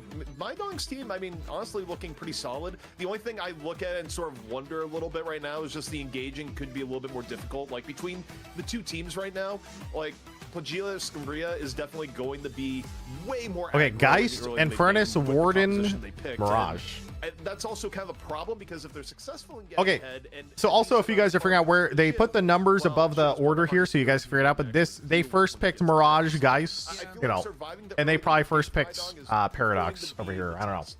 I mean, the thing is, we also have to keep in mind, right? Last week or before. Were you watching game? Yeah, probably. Where the souls aren't evenly split. Ooh, Viscous. I'm surprised Viscous wasn't picked earlier. Ends a lot sooner. Although I guess if you first pick, are we going to see a McGinnis Warden lane?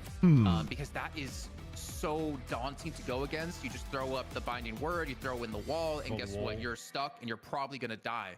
It's the same as like kind of sleep and sort of exactly, binding word, right? Like you saw last week in NA. So I'm why did they ban Wraith? It looks like PS banned Pocket and then Maidong banned Wraith. God, I love just the amount of phrases that are going to come out of this tournament. A little bit interesting. So we haven't seen, I feel like, too many 7s. I feel like we don't really see 7 in NA. I feel like we only really see it in the EU, if I'm not mistaken. Yeah, that sounds about right. I mean, Seven's sort of been a weird case where he's like one of the most picked heroes, period, regardless of MMR in actually just pubbing the game, right? Or even in ranked. But in competition, he's sort of at times been overshadowed by characters like Wraith, Infernus, Haze. But I think now you're seeing a world where like Haze has not been nearly highly as valued in the high-end comp scene, so now you look for alternatives. Warden is picked on the other side, Infernus is picked. I'm changing the title. So I think 7 comes in here not because it's, you know, PS's favorite hero in the world, but based on the pool that's remaining, that's kind of one of the only heroes left to sort of fit a role of something that's going to be more carry-based and eat the jungle efficiently. Yeah, I mean, great point here. Like someone to really funnel a lot of that farm into and get value of it, as Seven can really become a terror later in the game. We're about to head in, folks, to our first match. These are our challenges. Pogilaya Scumbria versus Maidong for the right to take on Buff Enjoyers for that $1,000 prize. $1,000. Number 3 for EU. ZP, wait, ZP was in one of Super's matches the other night. He diffed Super. What, bro? Very quickly, ZP, quick pred from what you happened? Who do you think has this? Super, what happened? I think Maidong is a rising team. I would not underestimate them. However, oh my god, dude, he's really, dude, he did that. So far, these fucking casters, bro. Maidong is a rising team. Here we go. Thanks, VP. We'll catch up with you in just a second. He's glad he doesn't have to say Pogilaya Scumbria's name any more times. A bit of a lag here, so we're gonna wait on that one. We've game pause here. Zania, of course, is a really consummate Lash aficionado. Really see them basically pick that whenever possible. We actually didn't have Pogilaya Scumbria last week in EU. Is he actually pronouncing it right? Because I can't pronounce this. I'm terrible. But they really, made quite an impression, I think, in week 1. And now, I mean, we get the chance to, Jason, take their temperature yet again. If they can beat Maidong up against Buff Enjoyers, we always ask this question: is the gap closing? There it is, How dude. are these teams progressing respectively? I like how you kind of brought that up too, because Pogilaya Scumbria, maybe we would have seen them for like 2-3 more weeks. Who knows? We would actually been able to cast them yet again. And it's nice to be able to take. Okay. Usually I wouldn't watch the tourney stream that much. This tourney stream I have to watch. They're actually too good with the names, dude. They're too good. I think one thing we're going to have to keep in mind, though, when it comes to this matchup is that Maidong, they've had a tendency, obviously being a newer team, to struggle in their solo lanes. To be able to have their solo lanes keep up to their opponents. Yes, they might win the duo lanes, but the solo lanes is what you really need to focus on here. And funny enough, we're actually going to have Geist in a He had to pause there for a second and be like, wait, how do I phrase this? Over in lane 1, which obviously we're going to expect to see him in a solo lane. So he's expecting, so to translate, he's expecting Maidong to have a hard time in the solo lane, huh? Much more to secure some of this, these last hits, and also give yourself a bit of a window to deny if required. We know that, generally Ivy not a great laner, so Pogilaya Scumbria are going to have that to go up against. Yeah. Because of Ivy. Oh, he's trying to go for the parry. Oh, that's bad. That's bad. What we're going to see Maidong do here is they're going to try to shove it lane as much as possible, which I kind of find interesting, considering you have so much kill potential, again, with the binding word and the wall. But as you mentioned, with Ivy being so weak, they kind of want to force into last hit. Dude, by the way, the tourney UI setup they got going on right now is fantastic. He gets the ultimate online to roam around the map, pick up, the teammate, go gank, or not even pick up the teammate, go by yourself and gank. So I like it. Keeping that pressure, it's really easy to keep an eye on where Litz is going to be playing and prevent All right, early regen. A real presence in these other lanes. Also, we can go spectate in game if you guys want me to look at items too. Viscous, excuse me, in this mid left side lane. That seems pretty decent lane for the Viscous Mirage. They're obviously both have the tendency to be bullies. But you notice the Bloodletting's not active yet here for Fate. They haven't skilled into that, so all the damage they're taking is up front. None of it will get converted until later. Great little puddle punch here. That's a little bit scary. Viscous is always so terrifying in lane with the puddle angles, dude. That was dude. able to be avoided at least by the 7. Sunset quickly gets out of that. So what I'm looking at for Pogilaya Scumbria, though, is the fact is they have kind of like 3 carries. And you're not going to have 3 lanes you can farm as you get into the mid game when you're starting to group and look for these team fights. So I'm curious, where are they going to put people? I'm assuming they're going to put maybe, I mean, they're going to have to put 7 in a solo lane eventually to soak up some farm and maybe farm 2 of these lanes. Also, as a quick little note here, you're seeing, 7 I mean, by Sunset go back constantly. Guys, do we think the 7's going to play the ball build? When any jungle can't spawn. Guys, will 7's balls be enough to handle Maidong? The 3 lane is going to be very difficult to do, and they're constantly knocking at that front door. Absolutely. So you already see a fair bit of pressure being felt by Sunset. We cut to I'm sorry, I can't. Dude, it's too easy, guys. I can't. That being said, Pogilaya Scumbria doing fairly well in the farm regard across the map, and Captain. I don't know, Seagull's gonna be pretty hard. And that mid right side lane here. So damn it. Come on, dude. Combination yielding some results early, and this will put Taz even further in the lead. This is a very farmed up lane so far.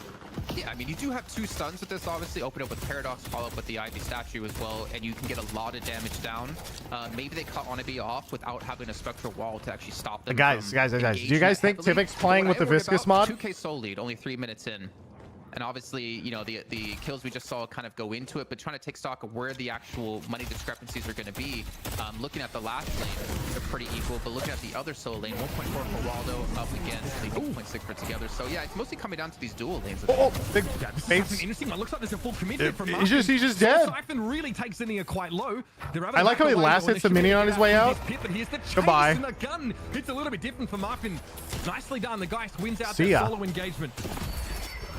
Yeah, pretty big too. I wonder if he's going to head towards like some Spirit Light skill to help sustain in lane. The regen that he got was obviously buffed recently, where it gives you like 3 health per second instead of the old 1, which is massive. Wait. We also do see Waldo Chat. here on the Inferno. If you guys haven't seen the quick, the mod, by the way. Together. So they went for the gank. Come on, guys. And it come out ahead in this You know, one. just in case you haven't seen the Viscous mod that people are running lately. All right. I mean, pretty big that Waldo's able to get, you know, a solo lane. And yeah, to be honest, the Yamato is pretty scary in general, but you've got plenty of mobility through Flame Dash and just playing safe. That Waldo has been able to farm up pretty well, and Together wasn't able to force a positive engagement for Podulea Scumbria. Taz, of course, wants to do a bit of farming. He looks like they're going to rotate over to this 4 lane and try and help out a little bit against Muffin, who's again trying to extend that lead in souls and pushing up. Zinnia is only at 2.2. I mean, hey, 4.5 minutes equal on souls. Sometimes, chat, in these tourney show matches, you see a team get absolutely slammed in the laning phase. Like you heard ZP say, But I really do think that the tower change they did a week or 2 ago has helped a lot. With the Ivy, obviously. So you need to be very aware. You need to also follow these things. Speaking of ganks, we're going to see a gank on the 4 lane here by Onibi as he comes in, and they get it onto Zinnia as well. Rip. So that's massive because Muffin. By the way, we also see just immediately this McGinnis has slowing Hex Monster on Sprint Boots, and they were saving 2 points. I assume that they are going ult build on the Guinness right now.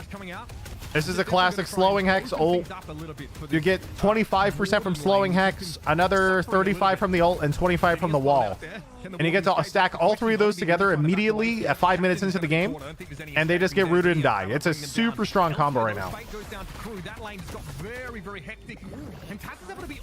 Oh, the moves? Is he out? Podulea Scumbria should be able to pressure down his Guardian pretty effectively. His Twig is on the run. Looks like he's gotten out. Can't believe he actually got out. And then meantime, during that, it looks like Shiv is all in on Infernus right now in the side lane. I'm not sure. He doesn't have ultimate online. Oh. He's only at 2.8. This is going to be very tough for them. Ivy, are you good? Ivy's gone. You're dead. Bye. Oh, bro, Tornado is insane. Overwhelmed. Good numbers advantage created by Mindong in that lane. Again, a lot of those zipline speed boosts being used to get back. Also, a reminder, this is a best of 1 to determine who fights Buff and Joys for a best of 3.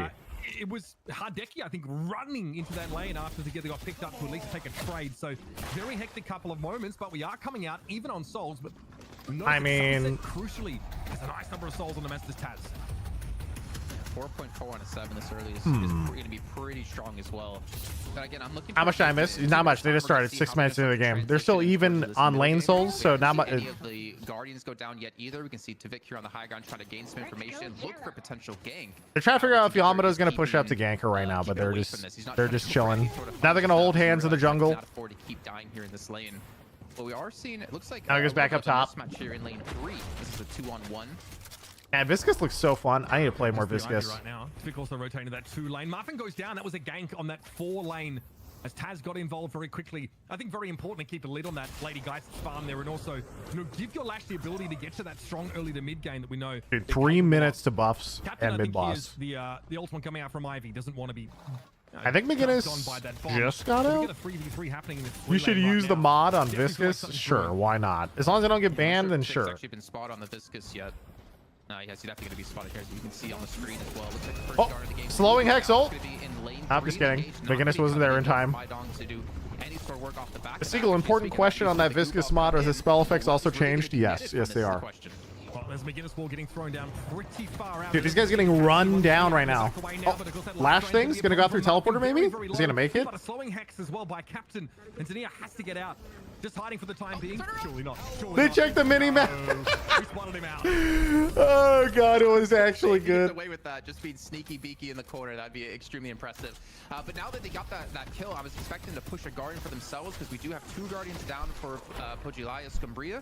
1 ward till they get their. Bro, he tried to say PS. He can't. It's over. Oh, big wall. He had ult in 4 seconds. If he hits that wall, dude, actually so close. But unfortunately not able to be successful as we do have the counter push coming in on lane 2.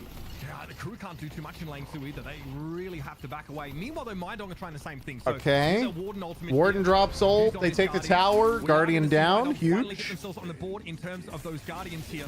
That's actually big check because now they only need one more tower in order to get a flex slot.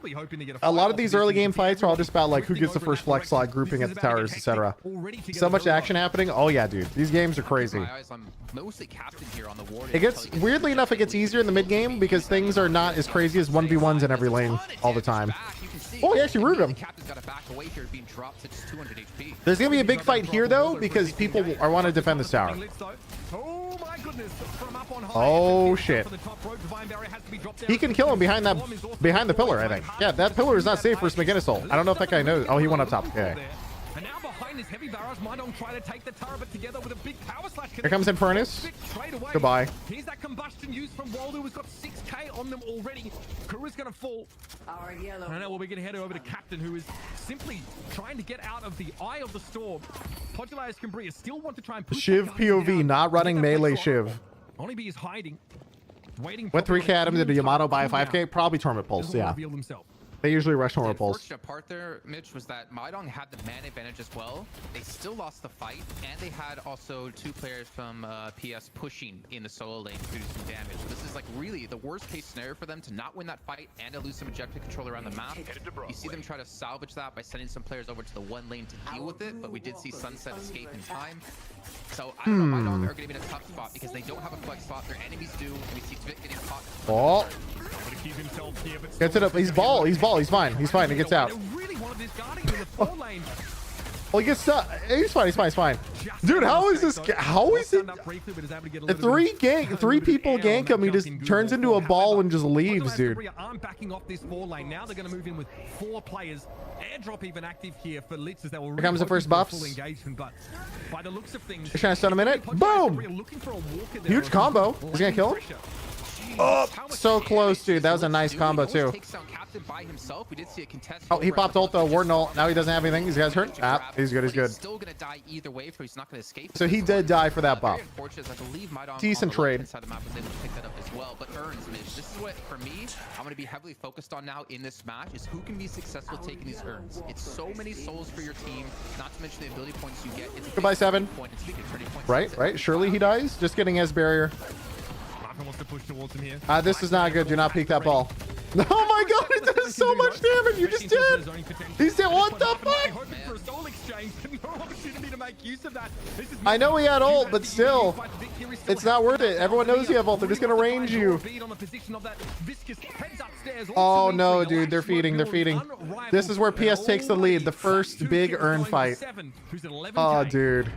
9k gold, or sorry, 9k soul difference here as we're going to see the Urn ran to the right hand side of the map as well. Are we going to see Mydong contest this? The thing is, it's a very tricky point. You don't want them to turn it in for free, but at the same time, if Mydong get in a fight right now against PS and lose this fight, it's fucked. Continue to start to lose more and more. I always feel like because again, the Urn is big, but the Urn is more important later in the game with how the scaling works. But this could be a big turning point in the game, either for Mydong if they can win it. Of course, early skill points are also too important. So I don't know. It's like a little bit of both. To even really need the flex slot. I think just about now is sort of a fine timing for them where they are, but Mydong do seem like they are going to fight it. For a fight. He just rolls in. If not really take one. He's going to turn in. He jumped it. Oh, he jumped it and turned it in. Oh, no, dude. And now here comes the McGinnis on high ground watching the fight. McGinnis ult on that high ground. Oh, she got interrupted by the Ivy. The Ivy flew up to her and dropped stone form on her. You get what you asked for, Onibi. Gonna be able to back away, but has to leave the safe haven of the healing turret. Not that it was particularly safe in that case. Podulai's Cambria here. Really would have loved to have pushed up. Man, Matt McGinnis having a hard time. 7k souls at 12 minutes. That's tough. I feel like the ult build's good, but I feel like you rely a lot on getting either early Kevlar or Leap if you really want to do that stuff. I kind of like that though, because they were able to disengage off of that fight with a kill advantage onto together, and then they rotated towards the 2 lane to look for another one. Wait, they actually caught a pick on the way out though, on the other side. You see four of Mydong the worst case for them, obviously, are in blue lane. And go for free is very unfortunate. Who's casting? These are all old Overwatch casters. And with the positions they're currently in, I mean, maybe Waldo can get caught off guard here as we do see Sunset, and of course you have Hardeki there to look for the chase. I am a little bit worried though for Mydong here to I don't know, not get caught out here. They can't really afford to lose too many more deaths for really nothing in return. It's gonna be a tough comeback, and I feel like comebacks in this game are very difficult to pull off because it's very objective oriented. You have to either be able to defend your walkers properly, or your guardians obviously, or defend the urns. That again, if you make one mistake, then you can completely be run over by the other team. Yeah, I mean, items while we have a chance here. Decay actually gets picked up here by Taz. So this might be a concession to the sort of spirit lifesteal that Waldo has, or maybe even what Geist can do in that case. I feel like comebacks are fine as long as you have your walkers. Oh my god, yep, that's Shiv. Yep, Shiv. What the hell was that, dude? There by Fate. And that's a raw burst that you can be offered. I don't even think there was a... Oh, tier 3 items. Everybody just bought. So Infernus got Toxic.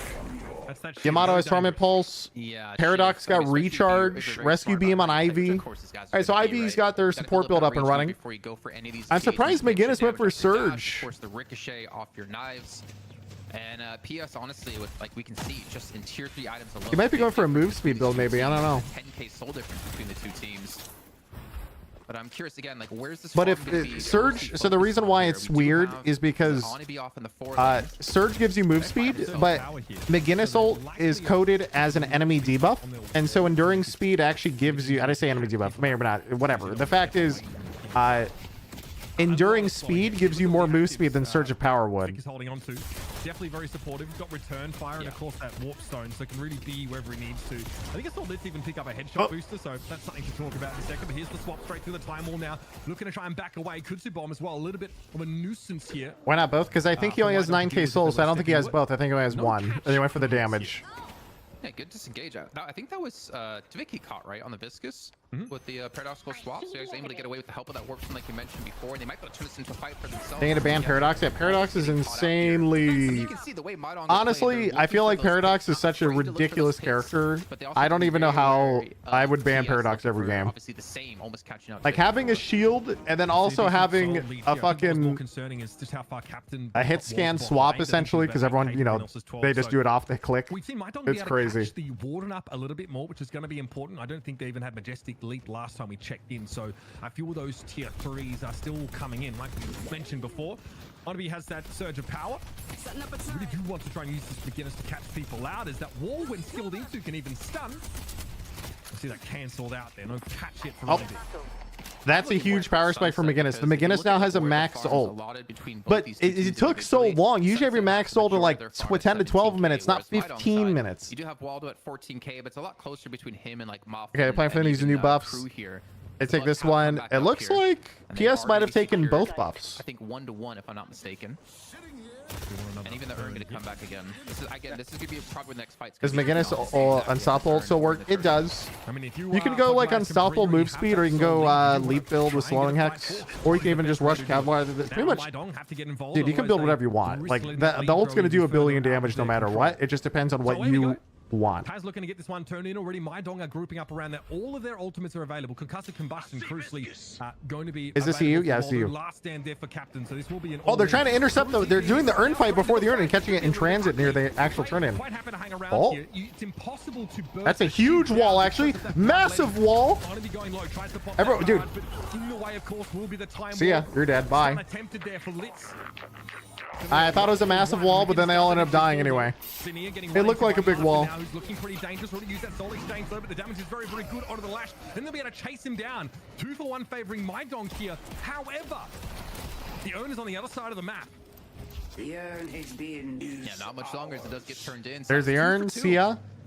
Now they're down 12k. I mean, that fight they just took, they were at a man disadvantage, and they still went for the engagement off the back of that Urn turn in, though, knowing people out of position. They're going to go for a push onto this Walker. Oh, the Walker's really, big Ivy? Huge Ivy, actually. Oh my god. Get with their lives, more importantly, as Lit goes in. Good hit for Lit, though. That's so nice. Able to stun up, mark him for a time. And another paradox. See ya. Swap, and yep, the damage from Captain going through. Oh yeah, dude. It's not looking good. It's not looking good. Going down.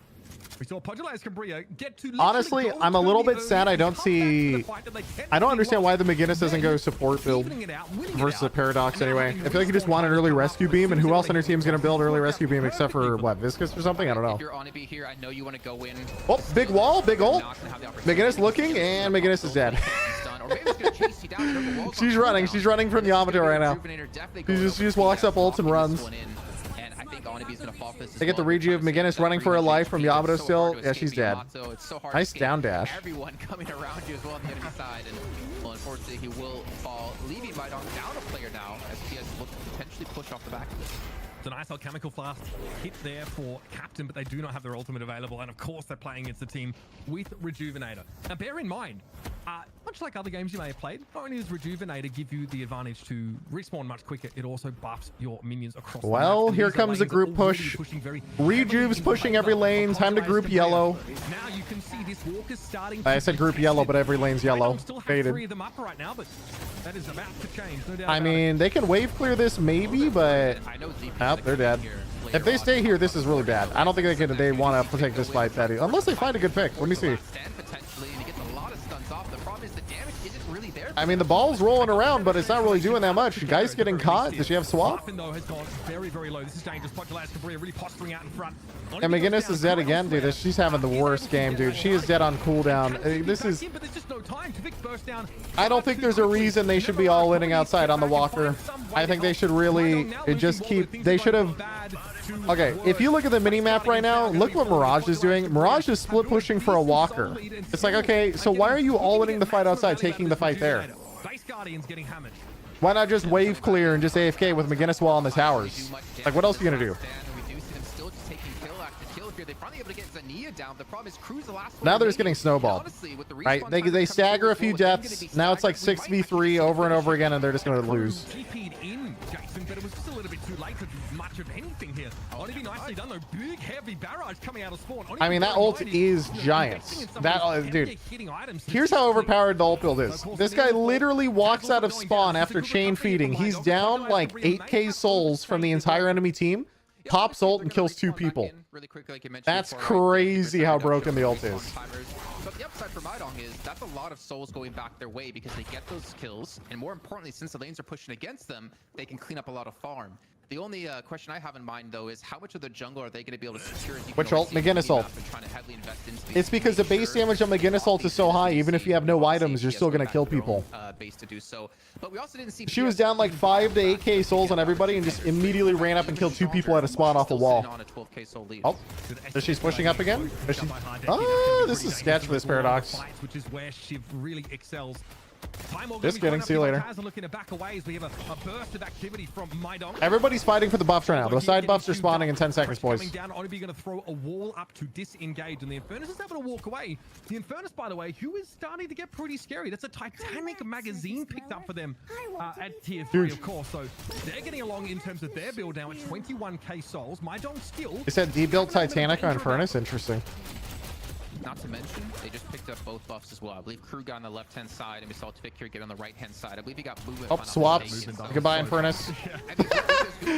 See ya, buddy. Now he's going to go down too. He's have to goo ball out. Yeah, he's good. He's good. He can goo ball out. He's fine. I was worried he might get silenced or something, but didn't matter. Notice they've also got their rejuvenating trinket there as well. We'll get to that though. Fate able to pick off Martin. I mean, so fed right now is. Guys, what are you doing? You see 6 on the lane and you're still jungling, or you're like walking around the walker? You know they're all waiting. Oh no. Oh, yeah, with these longer fights, right? I mean, Mirage has ult again. I feel like Mirage could maybe shove another walker in this time frame, but it's just like it's so difficult. Yeah, I don't know what Maidong can really do to get back into this one because they kind of have too many of their players far behind. I mean, Crew's on 25k. He's the most fed player on his team. The problem is we just have a Yeah, 2 of them, 3 of them just went down. Yeah, this is a GG now, boys. It's a GG. 25k is going to amount to nothing. Honestly, they're just getting picked too much. Like the earn fight is one thing. You try the earn fight, you lose, you're down 10k. But if they have rejuve and you're all inning outside in the walker when you have a Mirage split pushing, it makes no sense. Even if you aren't going to all in it, just leave one person a wave clear and walk away. Just throw like a Geist grenade on cooldown from max range. There's nothing you can do to defend it, you know? He's still more than enough to blow any individual on Maidong to smithereens if they put a foot out of line. They're gonna have Captain come back in, Majestic leave, and maybe the last stand will be enough to hold them back. But honestly, he's just gonna be bursted before that can really do much damage. Here we go. We have 4 players left alive. Wall, they're gonna be coming back in. The wall gonna be thrown as well to help separate them. The problem is no one's really in the pit, and they're all in the pit generally towards the same side. Oh, here we go. Make it this whole time. Turn it. And here comes the immediate all in. They even have knockdown for It's like, bro, you just got to rush Unstoppable if you want to do this in comp, I think. Or do Leap, pick one. A fair bit of damage. Eventually it has to succumb, but this patron is done, and Podulaius Cambria will be advancing for another crack at the buff enjoyers. Yep. Yeah, another chance to get back into this, potentially take them down, be the first team. My actually, dong not to looking too good in that dethrone game, our boys. champion, whether it's EU Unlucky. or NA. At ZP, I was talking about you during the game. One thing I wanted to point out was Captain on the Warden. He fell behind early, and we know what Warden can't do when he falls behind early is really have a ton of impact later on in the game. No, I mean, he was starving. That was the most just starving, like, at the food banks, like, please give me anything, Warden, I've seen in a while. I think the apex of that was in the middle of the game where you see an Ivy at 10k, Warden at 6k at the moment, and Ivy nearly just one taps Warden in one clip just by going over and contesting buff. It was struggle city for Captain, fortunately, and that's kind of one of the downsides is when you do a Warden comp. Dude, it feels good to have all these casters right now, boys. To try and, you know, make sure you at least stay even, but that was very difficult with how mobile or rather how mobile PS was playing, because PS was just utilizing their early to mid game really Comfy well, show match. It's just fun, right? Like having a bunch of old Overwatch casters showing up and being like, hey guys, why don't we just do a quick best of one into a best of three, do like a King of the Hill style format, the winner of each week comes back, defend their spot, send them a new challenger. Like this is fun to me. I think it's cool. Guys, let's quickly discuss our player of the match here today, presented by Triumph.gg. Plenty of candidates on the side of Podulaius Cambria, because in a matchup The like Triumph.gg, huh? it's pretty easy to shine, I think. We'll get that up for Hey, you if that's in your just a hashtag moment. sponsor. It's going to be Litz on the Ivy. Ooh. We kind of touched The on Ivy this did again. stop like Well, 3 watch different out, guys. McGinnis ults. Ivy's a bit of a rough laner, but I tell you And what, did actually do pretty well. We really saw this Ivy take over. I saw an early headshot booster picked up that probably ended up being a headhunter. The Ivy, like any support in this game, Jason, could really get out of hand if there's, you know, a bunch of souls that just find their way into the pockets. We constantly saw airdrops followed up by stone forms, like from the literal top rope. Litz is coming in and securing these big stuns a number of times on Muffin as well. Crucially, Oh yeah, dude. stunning up that lady guy's so important because she's so cooldown dependent. I think what's really important, by the way that Litz played the Ivy in particular as well, is the impact he had in like early to mid game and in mid game, right? Because he was being involved in these other lanes, he was able to help keep his farm up. Not to mention, really help out It's the true. other laners. Support Ivy, but doing a lot of damage because they buy, you know, 3 gun items. And then on top of that, in the 4 lane, rapid recharge duration for big damage. Like, I really appreciate support players who do a lot of damage. Also, huge shout out to production in this tournament. For those who don't know, the entire production, so what you've seen on screen with the UI stuff, bringing in all of this stuff, bringing all those clips for their player of the match, all done by one person. More pressure on the Ivy. You saw it in that clip Very, very, very also cool. just Very in insane. general, Like actually mobile enough to insane continually production for create one person. mismatches. Also, while it was a close call on player of the match, Hardeki, not the flashiest game of Shiv, but got ahead, where the name in game is Fate, but it is in fact Hardeki. We confirmed. Here's the problem when you're playing a Steam game, right? Players will change their name for no reason whatsoever. So we'll try and crack down on the teams. What's their name? Like, hey, Solomon. Solomon. Can you at least use your Good old SLMN. Hardeki will be swapping. He does a lot of the name tourneys Hardeki and for other the next scenes one, too. but He's also, sick. Very good game from him. Like I said, it made player of the match a little bit hard to look at because it wasn't the flashiest game of Shiv. We didn't have Shiv on camera a lot, but you took a look at the soul generation that was going on and just the presence in fights. It was clear that there was an enormous benefit there. And on top of the fact that previously, when PS has done well, it's been because a lot of the time Zanya and Hardeki just have incredible personal performances. So yeah, no surprises. Can I jump in here really quickly? Actually, can we go back to that really fast? Because there's something I wanted to point out. Thank you so much, production. This guy. Look at Ivy's healing on McGinnis compared to Litz's healing on the Ivy. Well, I mean, I'm not used, and I'm not trying to call him out. He was playing ult build. I'm not used to seeing a McGinnis have this low of healing. It's because he didn't build heal station. Sustaining factors in these fights. However, I will say this: it's very hard to heal teammates who are dead because they got they were getting kind of rolled, right?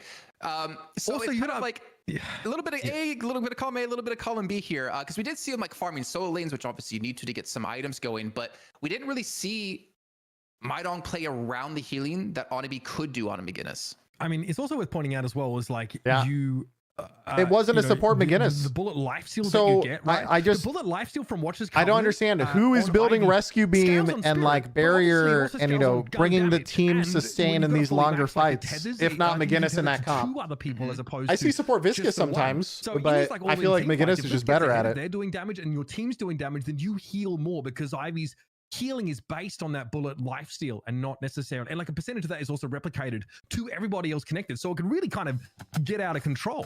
That's why we saw some of Ivy these had items that were rescue looking to try beam. and reduce, I feel like, you this know, sort of healing it's so that picked up by difficult. Podulaz I think a and team Bria, but definitely needs a I support. digress. They have advanced to take on buff enjoyers in our best of 3 final here. in the Like when I Deadlock was playing Fight Night. ranked even this Mahjong, week, honestly, you know, great showing. I Really thought they obviously, showed us if you so want early a game. hard Again, carry, snowball right solo now. ult build, Even run quality around, kill teams, everybody. they lose out in But the if I know mid-game, my can be over teammates and pretty I know they're quickly. good, So we, of course, I think I went going to be back up 5 for a and quick 2 or break 5 and and 1 heading to our playing best of support 3 build. final. Podulaz Just and running Bria around, just, going you up know, against buff enjoyers having a here good time. at Deadlock Fight Night number Because 3 support for Ian, Guinness does presented by damage. Triumph You build 3 or 4 gun easy items, play and then your like heal money playing station video with games. rescue beam, See you ya. bring everything. It's crazy. Is support Kelvin a thing? Oh yeah, Kelvin is one of the best supports. The 2 most popular supports in the game currently are Kelvin and McGinnis.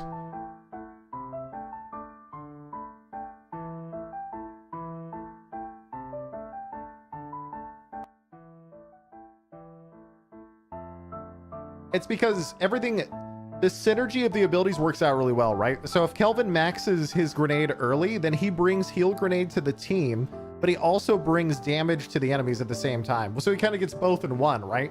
And then you slot in like 2 or 3 gun items, and now your gun can, you know, clear waves. You do a little bit of damage in between. It's like you do a little bit of everything. And also Kelvin is built for rescue beam. Like if Kelvin is on his ice path at the top of the map, that is an infinite, just insane way to reset anybody who looks like they're about to die. Hey, come up here. Boom. Straight to the skybox. Dynamo support is very underrated. That's true. I haven't seen that many Dynamo supports, but the thing is, Dynamo has a lot of amps in his kit, so people like to usually build him damage more than support. And Kelvin ult. Yeah, Kelvin ult's good for trapping people and also saving them too. It's super strong.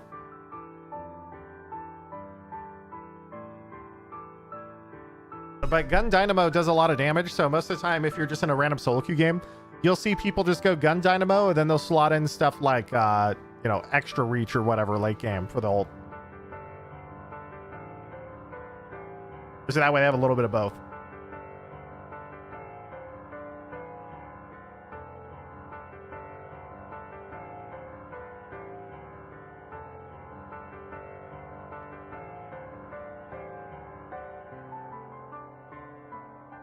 The Bebop support? I think Bebop could actually be kind of cool too. Honestly, the game is so early, so much has not been discovered yet.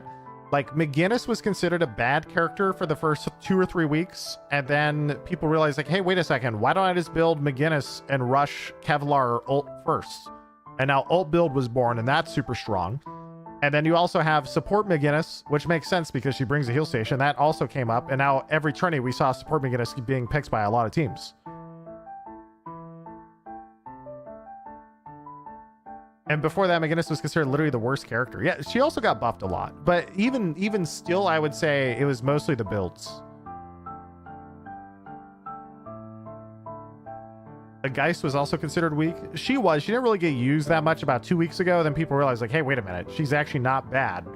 And now in organized play, the big thing about Geist is, you know, she brings that early...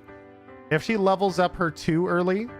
She can stop a lot of characters like Pocket, Yamato, or Lash, and things like that because she can immediately silence.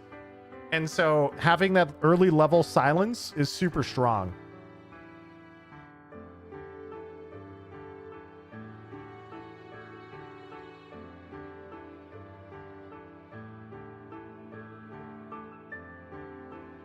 People build her as a carry with Malice Reverb. Yep.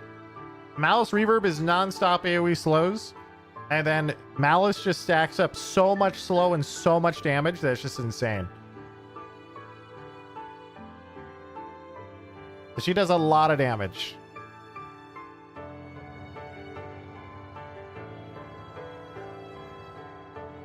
Boom, boom, boom, boom, boom, boom.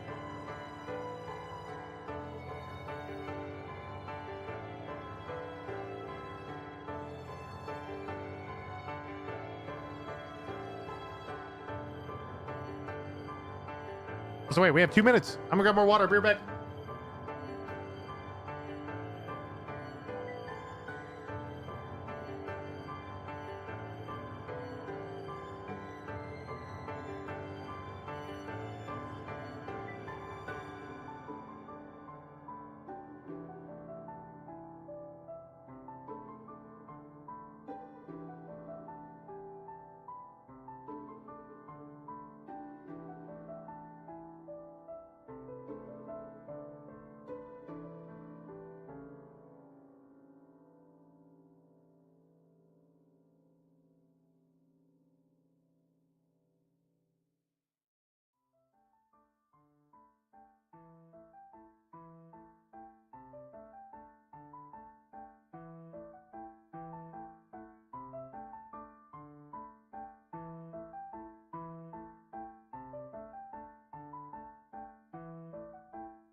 Welcome back, folks, to Deadlock Fight Night number 3, presented by Triumph.gg. We've already had our challenges game out of the way. Pretty quick one, as they often tend to be. And now Podulaius and Berea have earned the right once more, Jason, to challenge Buff Enjoyers for the $1,000. The fact is, they have beaten Buff Enjoyers just a few weeks ago, if not even like less than a few weeks ago, in a best of 3. So if anyone's going to be able to take down Buff Enjoyers, it is most likely going to be them. But the question is, can someone finally do it? Buff Enjoyers have seemed to be the best team in EU by far for quite a long time, but we're waiting. Everyone loves to see, you know, a winner story of a team holding on to be the best team, but everyone loves the story of them being dethroned, and maybe PS can be the team to do so. That's right. It's hard to call PS underdogs, but we do like an underdog story. But for those Buff Enjoyers of you at home, we've got a special guest coming onto the show, of course. He's here every week, actually. Not that special, but he's a guest in this part. I like him. He's a decent guy. Everyone, welcome DDK to the Deadlock Fight Night number 3. What's up, bro? How you doing? Looking spiffy, I must say. I'm doing good. When you speaking of Buff Enjoy, it's so funny because like as someone that does like casting as well, like the amount of like funny segues you do, is just like I could like see it a mile off. But yeah, I'm doing great, Mitch. And the fact that we're having a rematch here is really cool. And back. We actually have data. We actually can look at the previous drafts and be like, oh, here are the trends and patterns. And we've been, as the game is so new and these rivalries are so new, we're still trying to work everything out. We don't often get the benefit of that. So I'm really excited to be able to contrast and compare. Well, I will say this though, we have to be careful because obviously we did have a big patch between the first time they played and now them playing here today, obviously. So that's something we got to keep in mind here when going into this, and obviously something to keep in mind when you're watching any of these matches. Okay, so between week 1 and now, what do you feel like are the sort of biggest changes that are maybe driving a difference in sort of pick ban sort of tendency or metagame? Anything outside of the nerfs to Ivy, for example? You know? Gun builds are kind of like not as prevalent anymore. Oh yeah, gun got nerfed a lot. Your viscous. There's less spirit resist items as well, so like spirit power got a massive buff because of that. So we're seeing a lot more of like bursty damage instead of like consistent damage coming out when it comes to like gun. Obviously the timers when it comes to lane phase too. What do you got, Dan? Well, I think I feel like I don't see a massive difference. Despite that, I think that was the thing that you mentioned, all of the builds going towards more spirit focus, and I think that's been somewhat consistent, as you say, over the last few weeks. So I'd actually be surprised if we see a draft that's too different. Anyone knows what those headphones are? Which ones? Been finding some new tech that works, left, middle, right. Yet been discovered on new synergies.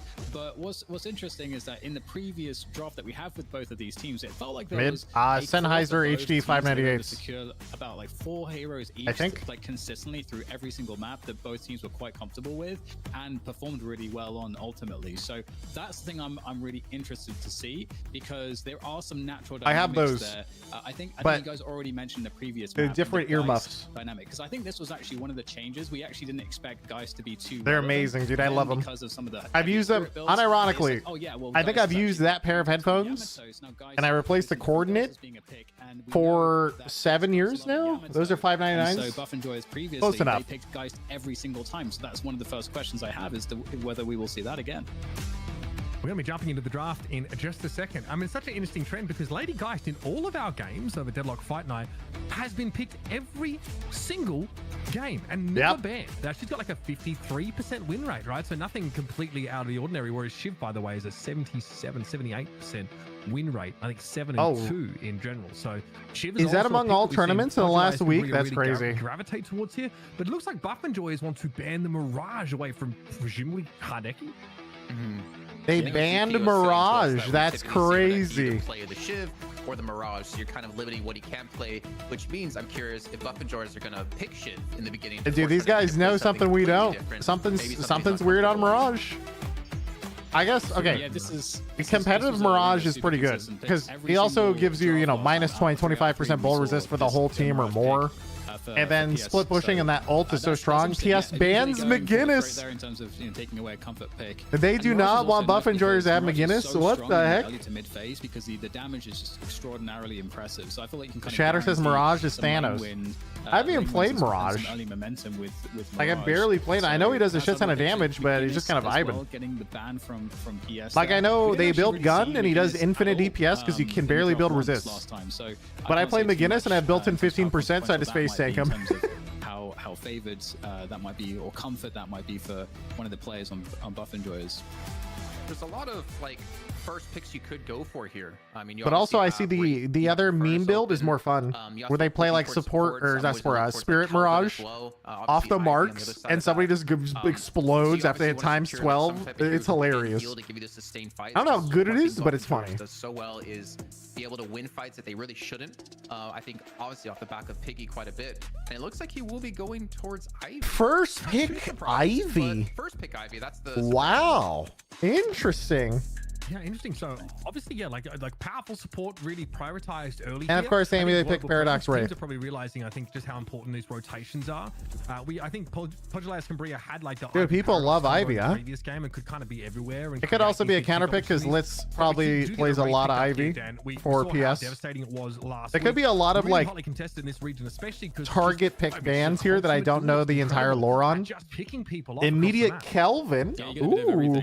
Because McGinnis is banned, they didn't pick their supports. They're going to take away Ivy, Kelvin. So now what's the last ones they can build? Like Dynamo and Viscous? Just extraordinarily powerful through every phase, and the burst damage with Kelvin's always good too. Do enough. To be honest, they nerfed it twice already in terms of the spirit scaling, but I feel like there's like Enlistic likes to build Gun Kelvin. Oh, dude, Gun Kelvin is a menace, dude. Gun Kelvin does a lot of damage. 1.1 still, right?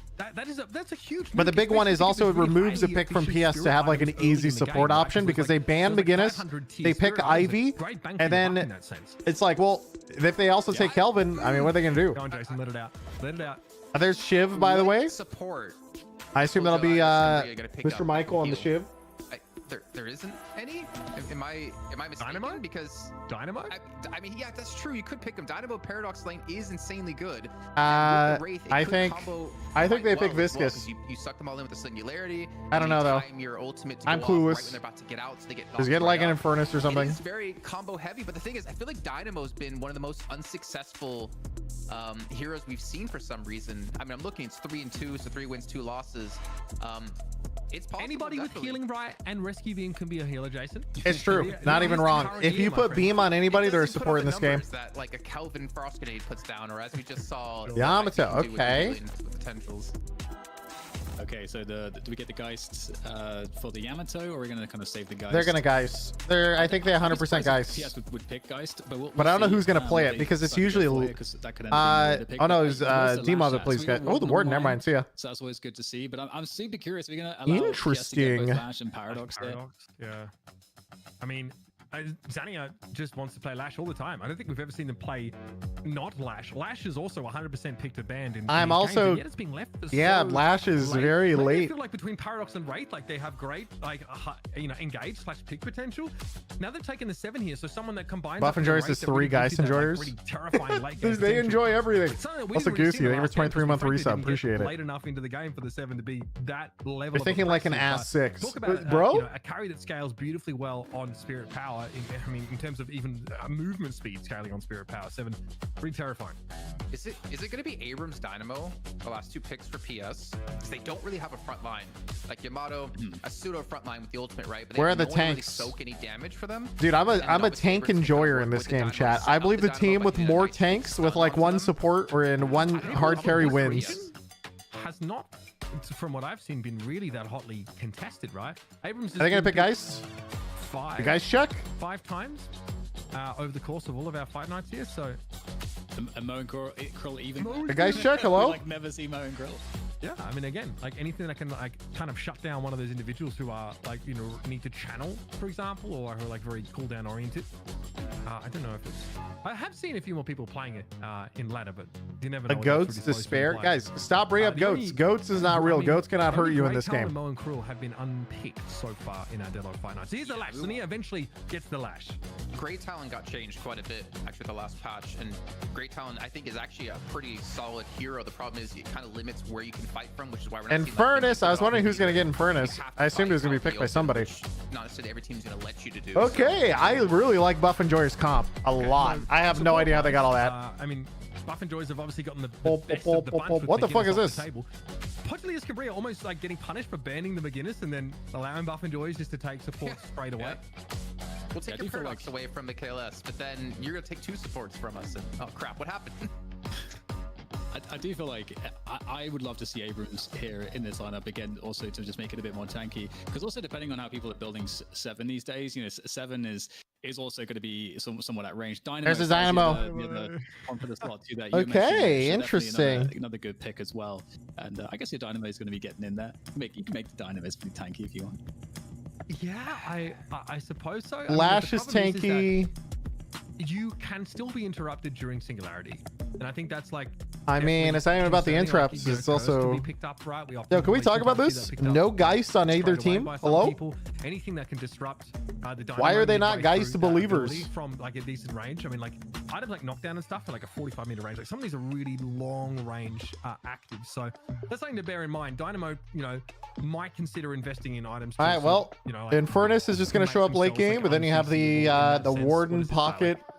like, Dude, that for from example, we've picked that up team before. comp is so If you really wanna make disgusting. sure. We've also I seen, assume like, it's going to be Gun Kelvin, right? So you have Gun Refresher, Kelvin. Dynamo. I don't know. If You I have think they're particularly Infernus, good, which but we is did see a Refresher Infernus is Kelvin minus, what is it, in week 1 that was 25% just spirit damage dealt out of ridiculous Lash, with that. 7, Obviously, with the Yamato, also- and Wraith is Well, all I'll kind of tell you, insane too. Prime There's like a lot, dude.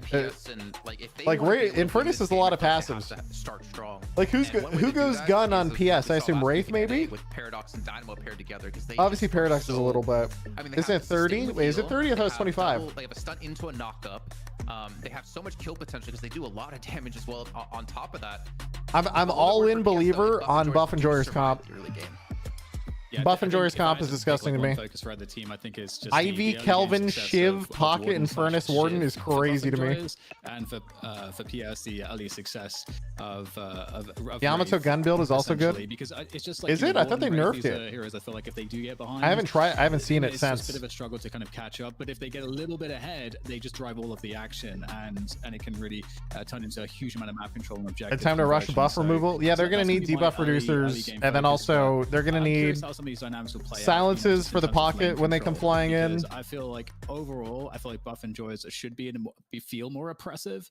But I feel like PS, you know, as we get Yeah, into Infernus is minus. game, Infernus is minus 30% spirit damage dealt.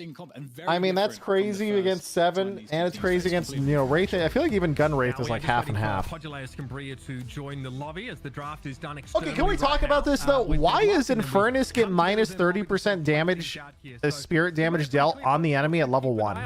Like, what the fuck is that? I want to see them, you know, get through that early to mid game, because I feel like it's their favorite thing to talk to CP about as a big Warden enjoyers. It's hard to be more feast or famine than Warden sometimes. Can be really, really oppressive with the right build, of course, with the right actives, you know, be able to use majestically has been. So guys, my gut says, in my head, say Buff Enjoyers will win because I like their comp more. My heart is with the Dynamo. KLS on the pocket, by the way, is something I'm always excited to see. Very, very good pick for them. The Majestic Just don't ask CP about his ranked games, by the way. Oh no. It's actually, I think it's 7 anyway, lol. But that's a good point you bring up with Majestic Leap, because not Is there a only do we Gun see 7 Warden build I don't pick know it up, about, Timo? Is that the Pocket's gonna pick it strat? up as well. And then you have Kelvin, who's extremely fast around the map. You have Ivy, who can just fly around the map, and Furnace obviously can flame dash. So you have a very mobile, very quick team that I feel like Buff Enjoyers are probably going to utilize to quickly turn fights on their head and catch out PS off guard. It's also just being able to get back into lane very quickly as well, especially with zipline boost. We saw that in the previous game. DDK, like, there's one team takes the urn, loses a couple players on the other side of the map for it, and then comes back and just like wins that fight as it's basically going.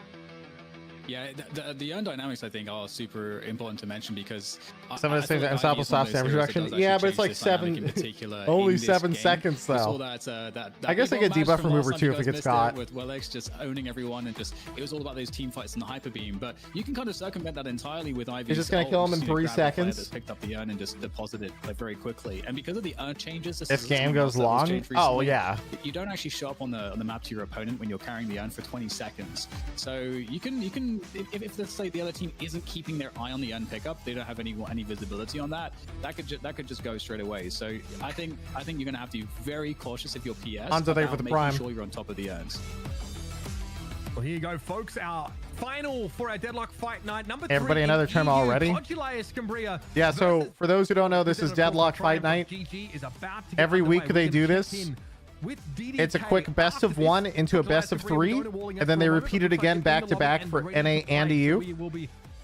The winner of the best of 3 comes back the next week to defend their position, and it's a bunch of old Overwatch players who are running this, so I think it's super sick. Jason, we often see, like, Warden, sometimes getting paired with that Shiv if he's not going to go towards the solo lane. Let's talk about it now. It looks like as we're coming out across the map, it's the okay, 7 Wraith versus Warden Ivy, Shiv Kelvin, Viscous Paradox. Kind of expecting maybe the Warden and Kelvin to beat sorry, not Viscous. Dynamo. As you're like being smart about how they use their stamina, or at least keeping track of it. You can lock down a binding word, but obviously the Ivy Warden, like, I guess there's a lot more kill potential there because you have the slam, the stun. Last hits, question mark? As well, but also helps Warden make sure to have a semi-successful lane.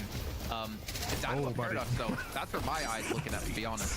Oh no. Yeah, already a lot of pressure being felt by Pudulaeus Cambria here as a result of this lane's KLS rather on the Shiv. Dimov will be on the pocket, so that's a little bit scary. And again, we have a Yamato and Furnace matchup here, which really seems like it can go either way. A lot of it comes down to the harass, of course, with Yamato's ultimate fire and that power slash connecting. Yeah, exactly. I think when you see Pocket versus Slash, Yamato, like, I think the other's pretty damn decent, to be minus honest. 15% spear resist into a power slash can just catch the enemy completely off guard, and if you hit those first item, extra regen. Play extra passive. Dude, extra regen owns, Chad. Hideki immediately went for an extra regen in that lane. Obviously, at 7, sometimes you want to take some damaging stuff, but I love first item extra regen. I've been building it for weeks. Aggressively by that Ivy, I think. I kind of saw. Oh god, dude. Looks like Dimov under some real pressures, and he wants the pocket gets hit so hard. So, really quickly, extra regen, probably the best single-handed 500 item in the game, by far, especially in the laning phase, because the regen you have from that one. Yeah, Shiv? It's okay, it's okay. Wait. He was able to dodge a lot of the damage amp that Pocket can get. Shiv, you don't have this damage stagger yet. You can die. You are a Lash. It's quite easy to dodge away from those, considering you can use your 2 on just minions alone. And headshot booster, and then allow classic. damage back in onto the Pocket. So that lane's going to be a little bit tough, I'd say, for Dimov, but again, I don't think he necessarily needs to win the lane, because I think Buff Enjoyers headshot booster chat is like a free 7 to 10% damage for the first 10 minutes. Not often. It's actually crazy damage. The early game, but they always still come back when it comes to their macro, because they have still, in my opinion, hollow point extra regen. Out of any team. Is that Hardeki on the enemy team? Yes, that is Hardeki from Apex on PS. Try and look to pressure sending him out of the lane as a result of that. Well, the barrage is hard to hit, though. That's the problem, is because Zania can just leap into the air, right? So I think every time Dimov tries to go for it, I want to assume Zania is just punishing him for that 24/7. You guys are hitting headshots? No, you run on a shotgun character. You don't have to hit headshots. You just spam until it happens. Being challenged a little bit in this lane. Who's the underdog? I don't know, actually. I would say so. Buff Enjoyers has won the last few tournaments in EU, but then the last tournament I saw in EU, PS beat them. But I do think Buff Enjoyers is generally considered favored for EU. Yeah, good little movement as well as Hardeki to just kind of open things up. Here comes Kelvin. Onto this one. In the meantime, we do see a chase, a little bit of a gate coming in on this forward lane. As you can see, the Kelvin played by Listic. Actually, Kelvin played by Listic. That's the funny thing, is normally you see Piggy playing it. Oh yeah, because it's not support Kelvin, it's gun Listic. Listic is playing Gun Kelvin. It's gonna be cool. Decent amount of damage though. Definitely putting the fear of God in Zerky. PS1 off Soul Rebirth. Okay, not wrong. The way they won was hilarious. They did beat Buff Enjoyers. They bought 6 Soul Rebirths, and Buff Enjoyers killed 3, but they just kept respawning and couldn't kill them all. Then Buff Enjoyers died and then lost the match. It was like super late game. And the paradox. What was really important about that gank too was it was a gank that really didn't hurt Buff Enjoyers whatsoever because they shoved the lane and they were able to get back to lane. Any damage because the first not have damage itself. So basically they oh lose yeah. Souls and they apply some presence to help maybe Zerky I mean, out a little bit. Though Zerky is technically winning this lane right now in terms of these souls. I think the problem obviously comes down to that 2 lane. Where I'm a big fan of Gun Kelvin anyway. If he does like Alk Fire Dome like the good old days, it's gonna be cool. You know, Yamato probably doesn't love going up against the Infernus and these protracted engagements. Okay, Flame Dash going in. Zerky wants a piece of this. Oh my, he's dead. Dude. Hey guys, is that the minus 30% spirit damage dealt by the way? Minus 30% spirit damage dealt by the way. See ya, buddy. Coming through, but now he's fallen so far behind his lane. He's over 1k behind, 1.4 at the moment. And did he miss the slash? He did not miss. He missed nothing. It's just that Infernus's dot makes you do 30% less spirit damage, and it's Yamato. So he thought he could trade, but he couldn't trade. So he just walks away. Or will he continue to try to fight things out and deny as much farm as possible? And I think that's something that we haven't really seen, haven't seen explored too much in these competitive Dude, I'm a games of, Piggy like, fan. He plays all the supports for Buff Enjoyers, and he owns. But then again, if you don't push the lane, you can't have presence in other lanes. How do people build Warden at this level? Shoot me if I don't. TG Gun Warden. Like, maybe you want to like try and farm for an oppressive advantage, but if you can't manifest that, I don't think I see leap ult that often in EU. I think in EU, I remember I asked Timo about this like a week ago. He said that people don't go ult build as much as they do gun build in EU still, even with leap. By Sunset and Litz. Podulai Cambria looking much better than last time we saw these two fight in a Deadlock fight night. I mean, to be fair, that combo, it can it's now been Leap Spirit only for the past week or so. Yeah, North Americans are just the innovators, let's be real. Oh. Wait, they don't have shit! Oh my... Did he not quantum his teammate? Wait, I thought he quantum with his teammate. Oh, dude, that's tough. It's okay, Yamato's here. They're fine. As they try and escape, but KLS eventually gets brought down. The rotation from the Yamato from that 4 lane into the 3, making a big difference. Still another bit of a fight here though. Hideki gonna and now they invade the jungle. Goodbye. And elsewhere, Zania going down. See ya. Noob's down. Player, KLS, but that's it, right? I mean, they still pick up 2 kills on the other parts of the map. Hideki goes down. Zania actually loses up against Demov in the 1v1. Pops Warden ult just to kill the tower faster. They need to kill the tower before they get back, so he's trying to pop it before they get there. Pop Stone Form to dodge Lash ult. Nice. Damn, the Warden did die. If the Warden popped ult earlier, maybe they could have done it. Evasion from that CC. So another pick off again on the Warden. Yeah, big ball too. He drops over to the enemy side for souls. We do see Listic being caught out here. Oh, that Kelvin's fucked. This one in. They should be able to connect. Naka comes in, just the finisher, and Listic. There is a shift here though. So yeah, PS. I mean, they definitely come back with a vengeance. I think they're looking to be the new kings of EU here, Mitch. Ooh, early calls coming from the casters. I like it. Sure, underground tournament. I'm not sure if I recall, but that was obviously a great one for Podulai Cambria. And we kind of, anybody watching along at least peripherally knows that this team have really started to assert themselves in this region. And now, because we didn't quite get that Guardian last time, but Piggy's happy to step up and... More like Caster Curse? Yeah, true. Glancing over some of the... Oh, we have a fight. He never mind. Frostco Nate connecting on the Zania. He's going to be able to get himself out of there, but the Arctic game will slow the lash down. Big slows? From the pocket. Doesn't matter. Pockets here, so yeah. He will, and Zania gets caught out. Nice little dive here on the lash. Parries, they'll pocket get out. Like nice, clean. It too, because he goes into the Guardian and parries it to make sure that Demov doesn't get hit by it, because he's already extremely overextended. I'm guessing Shiv was second being 7. For Buff Enjoyers, they first picked Ivy, and then the second, third was Kelvin. Into Shiv, I believe. I think is what makes Buff Enjoyers so good as a team, especially considering they were already losing this 2 lane quite heavily. Hideki here, happy to trade with Piggy at length. Some of those key items really starting to get online. You'll notice that got a duration extender here already coming on board for this 7. So wasting no time, a rapid recharge. Excuse me. Who do they ban? Buff Enjoyers ban Mirage. PS ban McGinnis. Yeah, and the Mystic Reach as well. Like, one thing we've seen a lot with Seven and recent changes is that his the ball that he throws out, you can make that so big, and it really did not Die, tower. area to play in a team fight. You know what's crazy, by the way? These tower changes slow down the game so much. Like, this Shiv might still trade. He's got barrier, never mind. Lash down in general, but eventually That's the first 2 towers of the game going down in like 9 minutes. It used to be towers going down like 5. It was crazy. And it gets this durability virtually from that bloodletting ability. Also important to note because they pulled 4 players of PS over to that 3 lane. They were When trying is to Shiv gonna get nerfed? during this entire time. Guys, Shiv isn't overpowered. You just need to dodge the ultimate. Away from unlocking that flex slot, which we did see a push on 1 and 4 at the same time there. And it looks like they're gonna Nice little move tech. Let's go. Yeah, this is dangerous. Guardian very, very low here, so this should at least be that objective picked up for Buff and Joys, but they want a little bit more. He's like, I need to get this tower. Tower secured. Flex slot open. Oh, pops dome on Lashel. Oh, does he get out? Dude, divine barrier. Great little play there from Listic, but Damn, Listic almost killed him. Really close to getting a trade out of that dome. Unfortunately, he's caught in their midst. Yeah, I mean, in the end, right? They get the PS is, you know, their first, whatchamacallit. 46k souls, so this is gonna allow them to wait. really turn the equalization and souls that they do have between the 2 teams. Sorry, I was looking at it backwards. Buff Enjoyers has their first flex slot. PS does not. So it's kind of looking sketch. To respond. They're making PS play reactive, and Buff Enjoyers are playing proactive.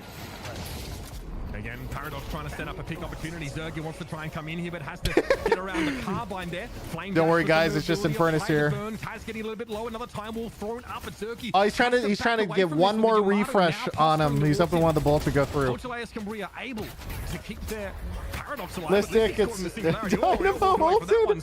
That happened through the middle part of the map here. That's crazy, by the way. The souls are so even, despite PS getting a lot more kills, I think, just because Buff Enjoyers has a lot more towers. It's kind of, it's interesting. It's not very clean as we do have Zergy and D-Mob over there to help. Sigil, how do you counter a melee Shiv? I'll just parry, dude. It's fine. Just parry. And more importantly, Listic backup as well. So that's going to be the important part, that they're going to have all 6 alive. The urn is going to be picked up. Urn check. We actually had D-Mob come to the TP behind them. Wait, it's fine. He's fine. He's Infernus. He'll win. He wins these. He wins these. He's Infernus. Okay, not V2 though. Not verse 2. Not verse 2. Zergy though, hit with the decay. That's looking pretty dangerous, of course.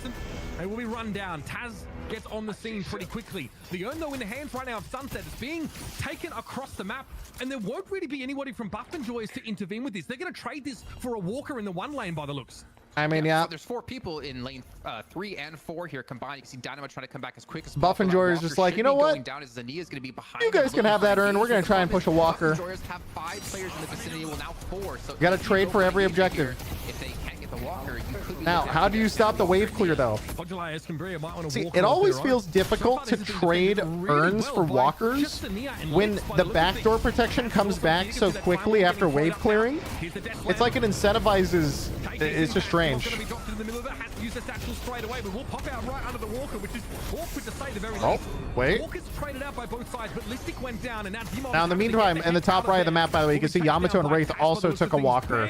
4 PS. What is going on in this? I was like, how long does it take this pocket to die?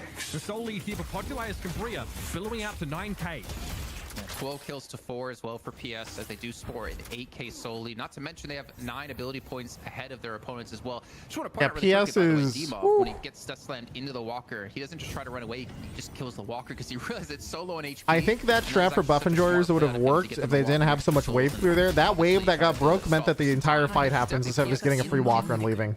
The driver's seat. It's just tough. It's about them being able to take this. They got out macroed. I don't even know if it was necessarily like they were intentionally trading walker for urn, but the wave clear was just too good. They just couldn't take it fast enough before they died. Really push it against you. Space here for the prime. This could get awkward as well for Podula as Cambria. They have a ton of souls, but they don't have their first flex slot yet, Jason. There's still 2 of Buff Enjoyers Guardians standing. And you'll see teams do this. Really doggedly defend those last 2, or one of the last 2 remaining Guardians to keep Podula as Cambria, I mean, especially in case, off their 5th spirit item. Technically, Buff Enjoyers has a flex slot over them somehow during all of this, I think. But, you know, I don't know how useful it is if you're down 10k still. because they have Dynamo. Timo says, I think Buff and Joy is underdogs. And there's Yeah, really no PS did beat them in the last 30, but that was with like 6 soul rebirths, so. Up here as much as possible, and look at those majestic leaps. Alright, look at the tier 3. Surge of Power, Recharge on 7. Torment Pulse, Yamato. 2 leaps. Dude, 4 leaps in the game. Let's go, boys. Leap Warden, Leap Pocket, Leap Dynamo, Leap Lash. And Piggy, of course, the tier 3 Rescue Beam. The more frequently you can have that carbine available, the more of those pick opportunities you can create. And very standardly, Torment Pulse here, the first pick up together on that Yamato. I'm surprised PS doesn't have another Rescue Beam on their team. I don't think they even have one yet. I really think one Rescue Beam per team is just too useful. Right, the 16-15K with the 7 and the Wraith. And those are really squishy heroes, to be fair. Obviously, you know, Sunset on the Wraith a little bit easier to get away because you use your teleport. Oh, big fight in mid. Listic is Gotsia, buddy. I think he had to pop Dome there. The moment Luca's gonna get caught by Wraith ult, he has to Dome. I don't even know if it's like, he's still probably dead, but like, I don't know. Maybe want to keep the ult. Patch off there in the middle of the map. Still pretty low respawn time, but Pudulized Fabria finally get that last Guardian down, and now both teams have. And Listic is so far behind in souls, he's just gonna get bullied the rest of this game right now. It's not looking too great. Up in 40 seconds. We're going to see some of these neutral farm cleared right now, and no surprise to see Zania eyeing off that farm on that one lane, looking to get that one pushing. Obviously, that side of the map Is there a player that's like goated? No, not yet. So we don't even have leaderboards yet. Scary for Buff Enjoyers is the fact that they typically we're in the early days. You don't even have a leaderboard to know who's rank 1. You don't have anything. Everybody's just vibing. The problem is, though, is that Sunset on the Wraith is so fed that I feel like no one can really 1v1 him right now on Buff Enjoyer's side. So if you try to do that, Sunset's going to win out on that trade and then eventually pick up the objective off the back of that if you're trying to pull PS out of position as Buff Enjoyers. 13 soul difference now. Buffs has respawned. Buffs, of course. Acquired. Oh, that's pretty good. Sunset getting the gun buff there. Very soul earn time. See you later. Fire rate and ammunition. Time to start jogging. Kind of exactly what Wraith wants to do, honestly. This is and here's the earn take. So they're not taking it to turn it in necessarily. They're also just taking it more importantly to deny it from the enemy team, because they know it's going to be very difficult for them to kind of contest it with the deficit they have. I mean, they obviously have the ability to close. Dynamo's just watching from mid. He's like, yeah, I'm ready to ult. Let's go. He's been here on top of mid quite a lot. Oh. Information game, but it looks like PS they're going to just try to bait. Just gonna bait mid boss. They're not going to fully commit to. They're trying to pull Buff Enjoyers in for a fight. Wait. This is chaos fight. This is a huge chaos fight now. On like 3 different floors. What the fuck is happening? He already used the airdrop now. Okay, figures out Lash ults. Buff Enjoyers was successfully baited, I think. Unless they can turn, but I don't think they can. Shiv's gonna go down now. Yeah, they're fucked. Here comes the 7, and they are devastating. Hardeki for 2. The KLS falling at the end there, and there will be a chase further on Zergy. Dimov falls in the periphery. That's together. Only Yamato able to chase the. Here comes infinite damage 7. See you later. Of those cooldowns, and ultimately a mid boss here for Podula. Now they get to do mid boss and pick up the urn. Wait, they didn't pick up the urn. It's running. Allowed Hardeki and Sunset just to sit there on the back lines and constantly attack. Yeah, we see Hardeki missing a little bit of HP, but damn, that was. I guess they needed everyone to kill it as fast as they could. Ivy's coming in. Ivy's flying in right now. Here she comes. Here she comes. Go for the steal. On this? Oh, so yeah. Too late. Couldn't quite get there in time. A good 7 stun too. For a speed boost to get away as he realizes he's just a little too late. Still, this might be tough. Is he gonna get caught out now though? The decay? Of course, for again the durability, but doesn't. Ah, dude, this is tough. Mobility. Powered up punch here. Oh yeah. Wait, but they're baiting. Here comes the Warden in the shop. Big choke point. Dynamo might got Dynamo chase too hard. Warden went down though. Is Shiv gonna go down? Dude, they just got hard baited. No, they're getting trolled. And the TP away here for Sunset, but they're going to be chased. He wants to try and land a stun, and they do. Sunset goes down to half. 92 bullets in the chamber, though, with that gun buff. It's very scary to go up against the Wraith here. And upstairs we go. Maybe you're regretting that right now. It's unclear. Holy shit. Kind of psycho to push that so aggressively, even at 6v3. Being the first person in. Oh, see ya. He almost died. Being surrounded by so many PS players, and now I think I just don't understand. Feed themselves into the wood chipper. They just keep all winning these team fights when they're down. Like, I don't think you guys should be taking 6v6s when Listic is 10k souls. Like, what's the point? You're just gonna feed. I don't know.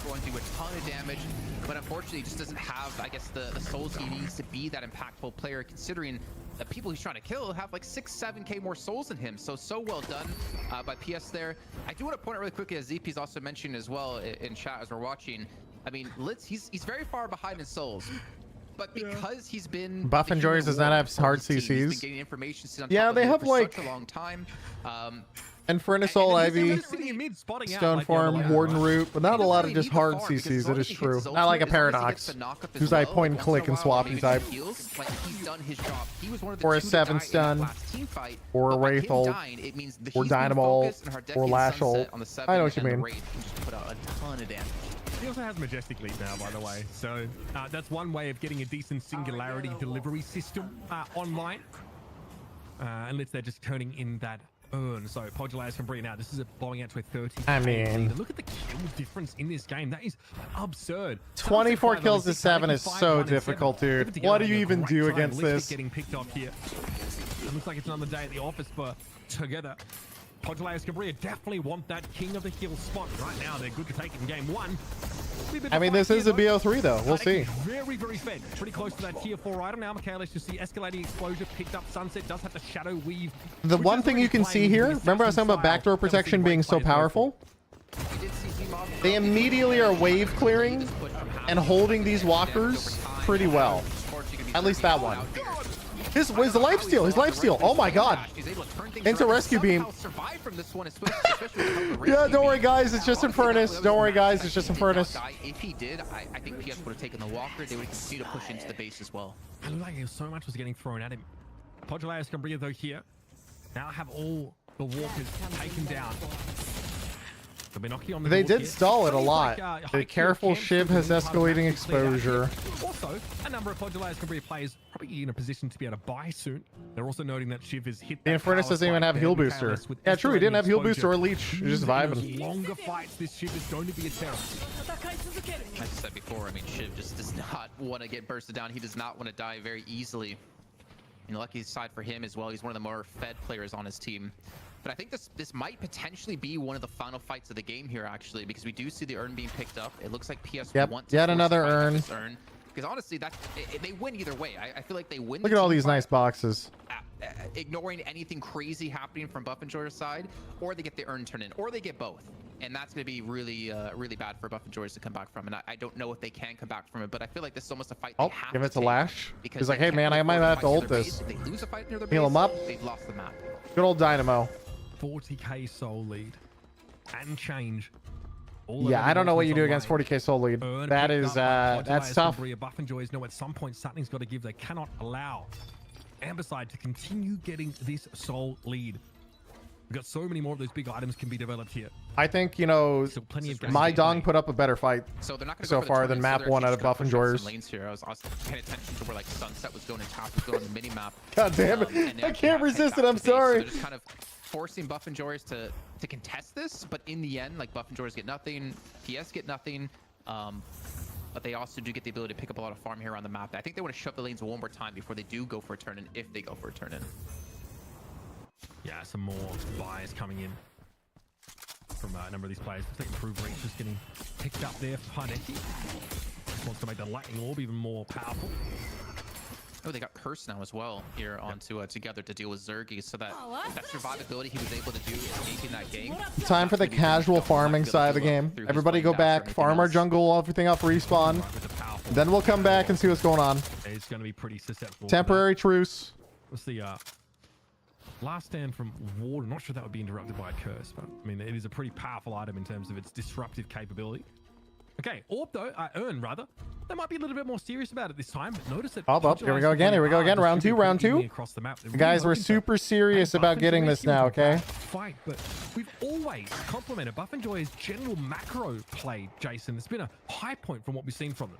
Yeah, and I think we're seeing the respect out of PS for Buff and Joy's right now, because if this was the other way around, Buff and Joy's would have closed out this game with this kind of lead. They've done that so many times in the past. So PS, I think they realize, okay, we have everything we need to win this game, but let's not mess it up. And let's not F it up, I guess I will say. Keep it PG for here.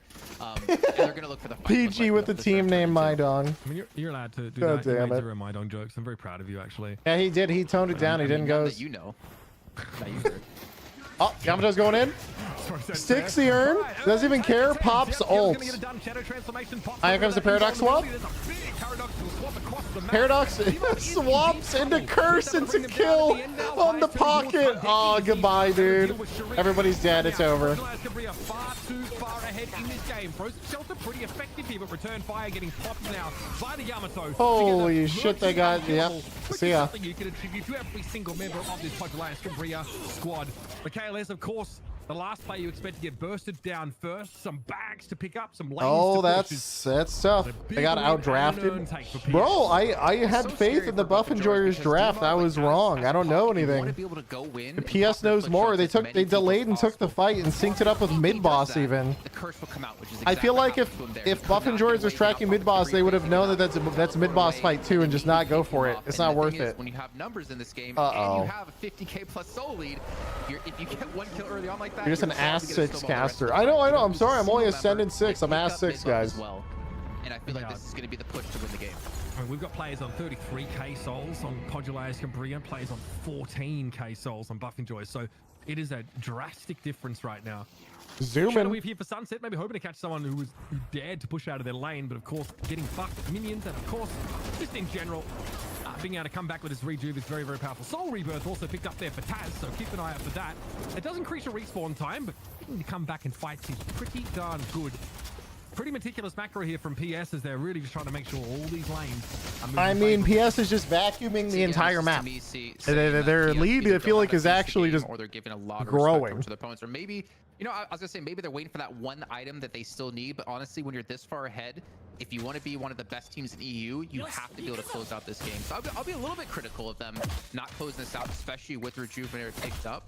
But again, I feel like they can kind of taste it, right? $1,000. I think they're waiting for Yamato to get. I assume she has another 6k she's waiting for right now. What is this? Oh, huge. They got a pick, but here. Oh, and there's Dynamo, and there's Wraithol, and oh my god, they're all dead. Oh my god, they got rolled. Oh, buddy, that's a soul lead and a half for you. Zergy getting some decent damage down, and together getting picked off by Sharik, but Sunset is on the chase, and it seems like once this race draws a beat on you, there is no escape. And that's game. They're waiting for they're buying 6 rebirths.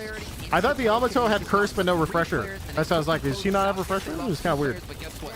I didn't see her items long enough. Blitz is even back to looking for the earned turn-in, so they're not trying to finish this game off here, though. I would say, why are you not trying to finish this? You have everyone left alive. They're going to get the first stride here as well. That's going to be every slot unlocked for them, and they're going to become even more powerful because with the soul lead they did have. All right, game 1 of PS. Buff Enjoyers are getting slammed. Unlucky. They can still come back, though. You can have a rough first game and then come back in the series easy. Get the patron to flip at the very least here. It's never over. Kevlar now picked up by Sunset, by the way, which means after that telekinesis, the amount of bullets Silver Spirit to get is pretty darn gross. Quick, clean up the side towers. Get our minions. Oh my god, he's in. He's going to spawn. He's going to spawn. Oh my goodness, didn't come together. Zergy's got nowhere to go there. Power Slash would have cleaned them up. They're all just diving the fountain. I had to pop a Yamato. Walks away. Guys, my bad. I didn't mean it. I didn't mean it. Sunset, 11 kills in a bloody row. They're going to try and go for this Death Slam to be used to pull Buff Enjoys out of their spawn. And here is the Storm Cloud. Wait, I was told the 7 ults like this and my... Uh-oh. Oh, God, dude. Wait. NT, Warden, NT. Sunset able to bring them down. PS still with 4 players to work with now. Hideki still wants to throw down against Zergy. Concussive combustion pops though. We see the 7 go pretty darn low, but help is on the way as Hideki eventually is able to finish. Yeah, well, that's a 7 with Boundless and Surge, and he's running you down. See you later. Infinite CC. Start on the front foot. That was a fantastic swap as well at a task, actually, because it stopped Zergy from getting consistent damage in to heal up. Yeah, that was a good game. His ultimate went off, and he went from, like, what, 100 HP up to, like, 30% health. It was insane, that little pop-off. A fantastic game out of PS. I still will criticize slightly that it took them a long time to close things out, but they still closed it out either way. They're up 1-0 in the series, and they're 1 map away from winning themselves $1,000. Yeah, that was a. I was wondering. $1K. At what point is this griefing? They're not ending the game. Well, they were just they were 2 6K items. They're close to 6K items on 2 players, so they're just waiting to push to end the game. This game was kind of interesting from the perspective. Because I saw Yamato was at like 5.8, and I think they were just waiting for 1 or 2 more 6K items before they push. Down early for in favor of buff enjoyers. However, all the kills are going to college. You know what? I'm not even. Dude, this was tough. Watching this, I'm not even gonna do it. the warden suiciding for the early tower and not getting it, kind of tough. There you go. It's actually easy. Yeah. There you go. Okay, nice. Okay. Well, what was interesting is, yeah, all the kills were going the way of PS regardless. Around the 12-minute mark, they forced one fight, which is where I think things started to really turn around. I think it was this fight actually, where we had a TP from lane 1 for a couple players, and they had essentially like a 5v3, and there was a misestimation, I think, from Buff Enjoyers as to how many opponents were in that fight because of that TP, and they ended up sort of losing. Flash a ult to larger dome, team just fight. hits the And at that dome, like, point, wait a second, the sort what's of going on here? Advantages had also dwindled away, and it created so much map control for PS, and then suddenly, okay, they've equalized on objectives, and they have way more kills, and on top of that, Dude, both that Sunset Kelvin and Hard actually Lucky just had got incredible assassinated. That was farm. Their crazy. pacing on the farm was really, really solid, and so their games were never disrupted or in any sense because the pressure was continually put on Buff Enjoyers past that point, and so yeah, just amazing performance. And I'm really excited to see what exactly the response may be in a second draft here. I mean, I'm really interested because obviously Buff Enjoyers have this great macro. I mean, they had very Okay, good macro, I was a very good believer in rotations Buff early in Enjoyers the game. comp, but I see I was wrong. Chat, we're wrong. It's not about the comp. It's about how much CC and how many kills you get early game. Just kill them. I mean, this is a pretty damn And bring infinite CC, and the Wraith will go 13-0. Sunset on the Wraith, but you know, we saw some pretty massive singularities. Zinni are very active in these fights. 25 assists for Taz, and it seemed like the macro advantage that Buff Enjoyers had, Jason, started to melt away when they realized they couldn't actually win any of these fights. Yeah, I feel like they just kind of fell too far behind. Like, obviously, Buff Enjoyer is an insanely good team, but there's only so many items you can be behind and so many souls you can be behind, not to mention ability points you can be behind and still win the fight no matter how perfect you play. And I feel like a lot of that mid game that we did see where PS were successful was off the back. Not fully off the back of him, but the human ward Litz just sitting on top of 4025 is Paradox, also insane. Yeah, the Paradox had a lot of swaps. Turn things around where typically they are able to in the past. It kind of looks like a lighthouse anyway, Litz, but great game from him. Yeah, obviously Hideki also gets pretty out of control. They're really funneling. It's still a BO3 though, Chad. They can come back. They just got to win out the next two. I'm certain of it. And it happened at the end of the game. You know what I mean? So many people, if you see a lot of 7s in your pub games, especially if you're a little bit lower rank, not that I know anyone like that. I'm sure no one. They're streaming with full comms. They are actually. We see that be like a bit of a centerpiece of a lot of players. Buff Enjoyers did start streaming full comms. And respawn. It is true. That bullet resist. It doesn't help you against disruption or spirit damage. So there it is. First of our best of 3 out of the way, guys. Pogilias Cambria, like Jason said during the cast, are pretty serious about taking the #1 spot in EU. We're going to be right back with map number 2. The draft will be coming at you here. Thanks for joining us. The Deadlock Fight Night EU number 3 presented by Triumph.gg will return after this. Dude, I love this like waiting music they have going on here, boys. It's actually sick. Yo, I got 6 minutes. I'm microwaving some nuggets. Be right back, boys.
Chad, I really hope Buff Enjoyers wins next game so we see 3 maps. They got kind of slammed, and I feel bad because Listic was doing, I think, the gun Kelvin build, and he actually got rolled. He was like 1 in 10. He's just having a bad game.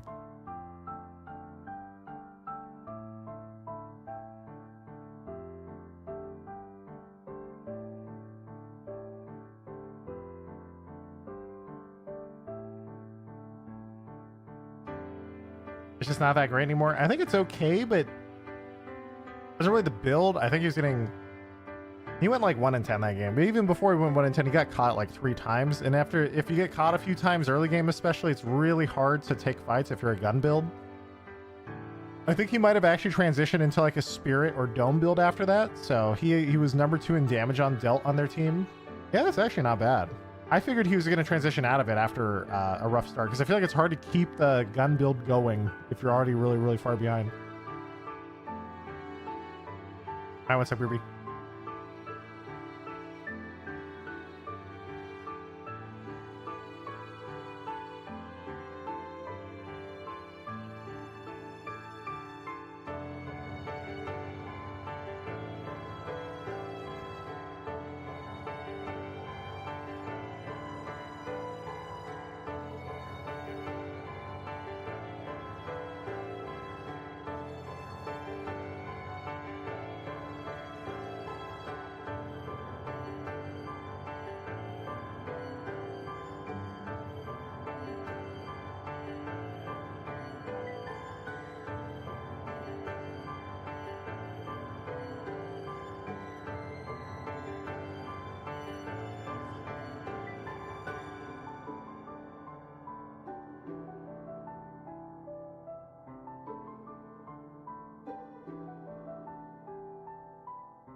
I'm back just in time.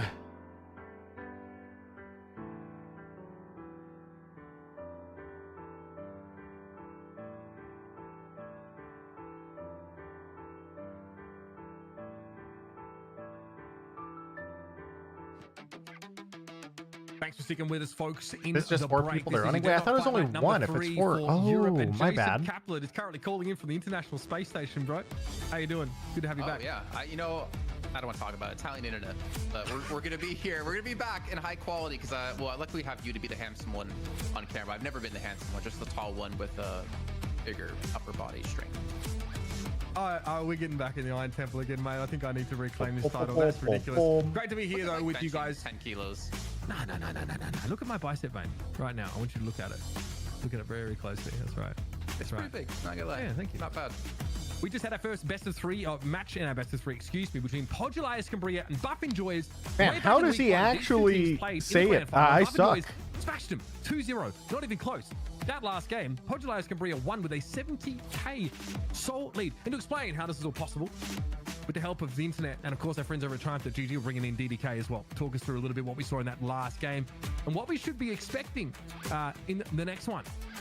Dan. Well, is it DDK? Oh, it's DP. Sorry, we're mixing it up. Here's the peers. That's right. I was gonna say, actually, Dan has the map off. I'm back in here, but you know, Yeah, you take a look at what happened in the last game, and I think you saw the limits of good macro versus good micro. There is a point where if you get slammed too hard, you're not going to make it back, even if you've been getting good trades on Guardians. And that's true. That's why mid-match I was just like, okay, we need to see the kill spread between these two teams, because it was 12-4 in favor of PS over Buff Enjoyers, even when Buff Enjoyers had all the Guardians down and PS only had one down in return, right? That's what I thought was crazy.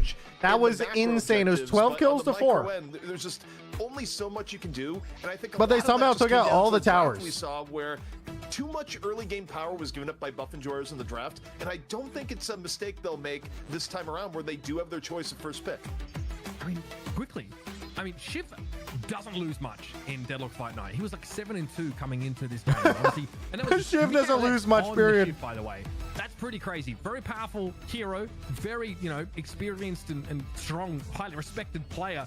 Buff Enjoyers definitely get creamed there towards the end of that first game. So let's see what happens here in this next one. I thought we saw maybe a Mirage. We're seeing Mirage, but I think he's like teleported. I think he's ulting out of the ban so he can maybe slide through in the draft.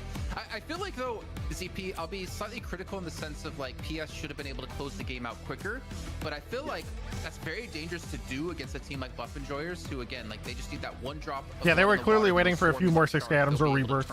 You see, there's a Reddit thread, witch hunting Sunset for cheating.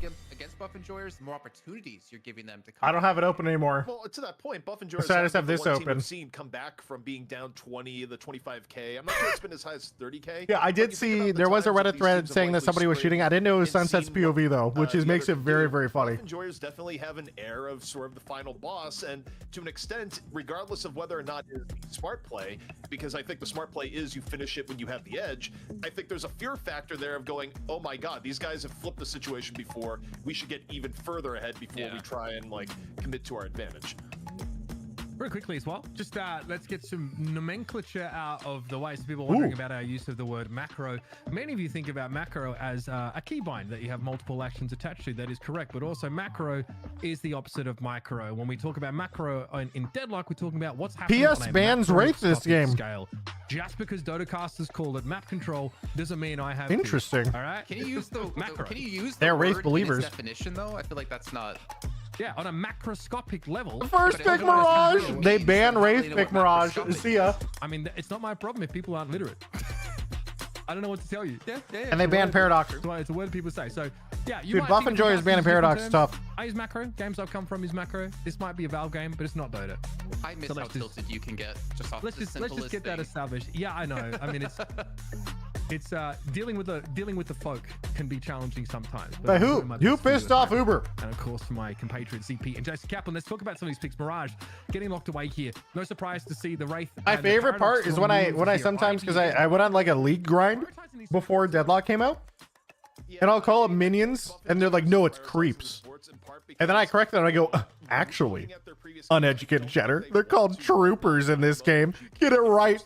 Which is what PS got forced into playing when you had the early Kelvin Ivy taken off the board before. Now, they have learned their lesson a little bit. They don't give up the Paradox because I just don't think they want to give up that much early game power this time Ivy around. Lash. And they grab the Lash. So PS is not going to be able to control the game quite as well as they did in the last game, just because Paradox and Lash, of course, are two of your actually they're candles. True. Early game heroes. But they do have the Mirage, where when you think about Buff Enjoyers, we're the top 3 players right now. It's too early to say. I haven't watched enough. Nowhere near as safe when you have a teleport threat on, but I'll say it's me, and I'm wide enough to fit all 3 of those slots. I think PS, they lose out a little bit here, but they also gain in the fact that they can run the Mirage. Yeah, I mean, we're already seeing Buff Enjoyers go for like a highly mobile comp, right? Ivy and Lash is going to be very fast around the map, which makes them very hard to deal with. So I'm curious if they're going to continue to kind of play into that a little bit more here. I am, though, more curious about like what carry they're going to take, because with Mirage banned away, it leaves you with like Infernus. You still have 7-Up. Hey, look, Shiv. Model and Shiv being picked up for the side of PS, which is already going to be a very hard. Dude, I'm not a believer in the Mirage Shiv. I'm scared of Mirage Shiv. I'm expecting to see not a believer in terms of for Buff Enjoyers. I'm scared that they got both these. A couple of times in that last match, actually, where that stun off of 7 was catching like 2, 3, 4 players. And again, if you're 7, you're probably taking like the items that increase your range or the size of your abilities, right? So your stun's going to be even bigger, and it makes it very. What happened with the Russian turning a threat in DMCA Seagull? I just turned off their stream. Didn't want to deal with it. They can't DMCA me like realistically. Teams looking to pick up some of those more later game because I don't Origins use their that carries content, here. but I just avoided the We headache. often have seen a And besides, I don't want to Infernus piss off pick tournament organizers, no matter how shady they are. I don't want to come into a situation and be like, if a TO asks me, TO being tournament organizer, asked me like, hey, don't watch us. I'd be like, okay, bye. This whatever. Ability of Ivy, you guys already talked about, of course, that engage potential. There's enough tournaments right now that most of them want me to watch. Someone else will want me to watch. Oh, these are two heroes we've seen these teams be used to try and start fights on their own terms. Now it gets a little more complex. It definitely does, and also I like the earlier pick of Yamato. Like usually you'll see Yamato get picked a little bit later in draft, the way competitive goes right now. But I do think Yamato is just one of the biggest comfort picks that buff enjoyers have, and part of it is that we talk about their focus on objectives, getting ahead on pushing. Well, they're also very good about taking mid boss even up one. Warden again, huh? Enables you But to the do 7 that is too. if you have a Yamato on Hey, your they have team, CC now. you They can have use 7 Shadow transformation and not Lash. get We're thrown chilling off the Rejuvenator in any sort of way. It makes your like Okay. force attempts at mid boss a lot safer. So you get Yamato off the board. Here's a and it test actually chat. makes that Does the team with more CC win? If they don't have any hard CC on this team, right? Just Infernus ult, that's it. I guess Tornado kind of hard CC. Well, It if counts. you're looking Counts. at PS though, yeah, with the Viscous and Furnace pick, right? They have, I feel like, a ton of damage on this team for PS, but they don't really again have a beefy front line. But they didn't really have a beefy front line in the last game either, right? We were talking about maybe seeing like the Abrams picked up for the team, but they didn't go that route. But The again, goo ball. I don't feel like it Abrams, really let's matters go! How tanky you can be if you get far ahead again, like they did in the last match. And you look at their opponents, right? You got Warden. I you got love Lash, Abrams. You got Abrams. You got Ivy to get 7 in or out. Like that's a very well-rounded comp that can sustain a lot of damage against them. Waiting on this next pick here a little bit, but Buff and Joys have definitely given themselves the ability to actually do much more in terms of roaming away from those lanes and starting off fights. Kelvin going to be picked here, which was a very early pickup for Buff and Joyers, right? That last game where the supports were a little bit harder to come by with McGinnis. We're doing Kelvin ban. last and a McGinnis, McGinnis by the or way, something? Oh, sorry, they already have on the Ivy. I don't table care. Never here. mind. No one's What's the last pick taking in the it yet. I mean, shoes? it might be as late as position 6 here for Buff and Joys to go for that. I think it's probably pretty likely McGinnis Geist, is the final. hello. Oh, no, what am I saying? Geist is on the table. Such a tanky Of course, lineup. Geist. Yeah, because they got first Ivy, so they're gonna go Geist last. Geist usually taken in, The like, Geist is good the versus position the of Yamato Geist too for the comes silence in. and blah blah blah. It's And fun. yeah, I like that's pretty Geist. high value within your draft that you're able to get the Geist there, especially given the fact that I'm a Yamato fan of is Geist. picked by the other side, and we already know that Geist versus Yamato. Pretty good matchup for the Geist for a wide variety of reasons, even beyond the fact that Geist is slowing the entire team down with a reverb build. So, yeah, that is the steal of the draft for me, the fact that you get Geist that late into the draft. But Buff Enjoyers taking a different approach here, I think learning a little bit from Map 1, and we'll see if it's enough to give us our first ever Map 3 here on Deadlock Fight Night. That'll be so good. I'm excited for that. Thanks for joining us, happen, CP. man. We'll catch up with him on the other side of the game. Yeah, listen, I mean, it is crazy, right? The Geist is never threatening enough to be banned, but good enough that she's never overlooked. She always seems to get some attention through these pick bans here. So it's time. Nice for Buff and Joyce to be able to steal her away, but only one ban aside. That's the way it plays out. Show here. me the It's gonna lanes. be Also, this Michaela countdown by is the looks of definitely things. new. I don't remember this Actually, countdown. on that lady, guys, that's a ton of fun. We'll see if these we might need our name shuffled. I was going to say that. Nah. He's gonna be on 7 for sure. But actually, the last game we had was the first game in Deadlock Fight Night where we didn't have Geist being played or banned. Yeah, Geist did not get played last game, which I thought was crazy. That's the first time we finally saw it, and maybe that was the missing piece for Buff Enjoyers. But we're gonna see them head into lane, so we're gonna have The countdown came with the patch yesterday. Against the Infernus and the Shiv. Makes That's sense. the thing, right? You have Mirage, Yamato, and Infernus and Shiv. You have 4 players who can technically all benefit from that solo lane. You have to be very careful and very smart about how you pick Abrams things up. solo. Zergy 7, Michaela on the Lady Geist. Wait, what is the Mirage doing right now versus the Lash boys? What's going on? I'm waiting. Pushing up here. They're just punching each other, man. Poke coming down Around each other, from rather. The Shiv 1. We've got Yamato v Abrams on that 1 lane. And on the 4 lane, we've got a little Lash versus Mirage matchup. Already the Mirage. I feel like the Mirage is going to bully the Lash.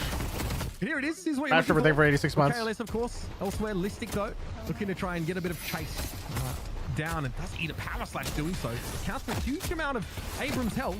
Fortunately, It doesn't even matter if you eat a power slash. You're fucking Abrams. You're unkillable. Just punch. I'm most looking forward to, because we saw an NA last week. What is that noise? Off the top of my head, but the Abrams was able to get an early kill. And here's the Mirage bully I was talking about. Early kill onto Yamato. He's even gonna push for an early kill. Just think about it. And it's Listic, man. Like that's. Trying to see if he you doubles think of back. Abrams, you think of Listic, hands down, and that is his best hero by far. So a very big. Can't believe they gave Mirage to him. It's over. Be able to shut down together. So So are EU just deep Mirage enjoyers? I don't see Mirage enjoyers that much on We need some my time, games. Listic, to regen some of that damage that we're taking. I gotta see what they're building. Oh, The Yamada there. oh, What a power punch. That was oh, and beautiful. Listic dies too. There it is, the power They slash both died. They claims both died. Listic. Holy shit. Cumbria, what a great start. Taz with a masterful puddle punch to knock Sergi right into them. Yeah, I was kind of surprised. If you I looked mean, at 2 Listic, kills early he game, dude. actually Those kills are, didn't go and that's for a, that melee lifesteal or anything like that. Didn't go for any regen. He was actually just going for I mean, pure Buff damage, Enjoyers like is down quite a lot now. Close quarters, some damage for him. But it didn't work out. Like the power slash was just. What a guy spy, really by the way. enough I to assume turn she around. buy The extra thing is, regen and a dives headshot together booster. who It's had pretty him standard. up, yeah, too. Yeah, okay, So that's what he she got. tied him up and still lost the fight. Okay. Dream start for Podulaeus Cumbria, who are 1-0 up in this series. Best of 3. Bear that in mind. $1,000 on the line. Thanks to Triumph.gg. We're going to hear those knives. How are the come out bands? Paradox eventually. Wraith. I think I heard a sound bug on the 4 lane there, so we may not be checking in with the Lash progress too often if you don't want to hear that repetitive sound. Oh, they can use stop sound in console to fix that. I don't know if they know though. Maybe I should tell them. And then of course there's Zergy on the 7. Another nice little puddle punch here. Dimov's got to quickly get out. Only works at And then the spectate healing because it's from a considered a frost cheat. grenade being But thrown down for Dimovs. is that Uber casting? Yes. Yeah, I mean, there's technically a lot of kill potential with the Warden in 7 because you have like the double stuns. The problem is you're up against Kelvin and a Viscous, so really you're not going to have a chance to get. Yeah, we have a any lane kill swap in there. between And yeah, as you pointed out, so we're gonna Geist see and the KLS Abrams. on I was the surprised we Geist didn't have head someone over, lane so swap the Yamada Lash or something. I don't even know. Using that early exchange. Yeah, doesn't want to let the Yamada get too far ahead. No one really pokes better than Lady Geist. She's a real nuisance, and frankly, Michaelis could use the extra more safe farm as opposed to having to deal with sort of Ivory. We'll see how that plays out. Sunset is rotating back from that 2 lane. Before the wave crashes it. So Sunset pushes his lane. He actually goes. Oh, pushing up. Lane too far. And we do see a fight breaking out. He's holding the stun for after. Now he's free casting it. So yeah, you're dead. That will be Zergy getting the first. Really nice to hold both the stuns there after the quickly cube. to go back. I was just trying to focus on Sunset. They're trying to feed him extra farm from this 2 lane and make sure he can become very, very tough. Power slash doesn't quite hit him. Michaelis Oh no, he's dead. He's definitely dead. Let's see his ult. Nope, he doesn't. See ya. Life drain also being used by Mikhail to try and stay alive a little bit longer, but classic little game coming out there from Podulaeus Cumbria, just as Michaelis thought he'd have some safe farm to get in that 4 lane. The 1 lane, rather. So, do you guys remember a minute ago the Lash was getting bullied by Mirage? Look at their souls now. The Mirage, the Lash is at 2.8. The Mirage is at 2.5. They're even. Mid to late game team in my eyes, though obviously we know when they do take over the game, they start to snowball that quite heavily. Oh no, Ivy's caught. And PS, I mean, they're just trying to get aggressive here. They're catching them out. I think they're reading into Buff Joyce extremely well. Wow, I can't believe he lived. Big parry. Listic got parried. Dead. No, dude. Again, brutal. Listic there just getting. That's so brutal. We thought that Abrams Ivy lane was actually in a pretty decent position, with the Ivy getting pressured down. That's tough. Was found on their own. These are some nice in-lane kills coming out from PS. And look at to get this farm. 4.2k in that solo lane so far. It's getting a little bit hectic here as well. Nice cube. Risk getting stunned up, but the cube going to get thrown in on them elsewhere. He punches him out. He punched him out. Punch. That's pretty nice. That's going to He saved him. Displace away the Kelvin from danger. Good save. Dude, there that was from in. Taz. That's sick. I got a question for you, Mitch. What was high school like for you in Australia? Listen, I can't always talk about video games. Like, I'll give you one guess. were you like 1v2, 2v2 guys? And I mean, listen. Okay. Listen, this is the school of hard knocks, mate. Dimov getting picked off there by Taz. That's that 3 lane. And Podulaeus Cumbria, I mean, we talked about the macro play. That's right, I'm saying it again. Of Buff Enjoyers versus Podulaeus Cumbria's insane kill potential. And you have preferred team, you like keep it neutral. For picks. I prefer cheering for the underdog. In the longer game. So Buff Enjoyers is down to 1. I'm cheering for Buff Enjoyers is now, so that way I get a map 3. Control. Let me get that right. Sorry, Dota casters. No, I like macro play way better, to be honest. But yeah, obviously Buff Enjoyers. Thing is, even with the kills going to Podulaeus Cumbria, oh, big barrier. Really that much. When you 2K at this point isn't really that crazy of a thing as you do go. Oh, nice dome, nice dome. And Dimov, he should be going down here. The longest reload in the game, but he got it off. It took a minute. Frozen Shelter mean you can kind of take that sour edge, but oh no! Oh my god, that combo! Getting involved. Blitz thought they could hang oh around. No! And very quickly, Listic gets into the fight, so we have a 1-for-1 in the end. Poor Kelvin. Buff Enjoy is able to salvage a little bit there. 3 players here concentrated around the middle part of the map, but Boss is still 3.5 minutes away. who are just clearing some crates. Kind of insane that Listic, he died first in lane. He went to a duo lane, died he's in again. He's actually second highest souls on his team at 4.7k. I was actually like really concerned for him, because for him to be very impactful in the game, you need to be able to level up your charge really quickly. So you can true. ranks, you have the extra weapon damage you're doing. It really makes him pump. A lot of those early deaths don't matter that much though.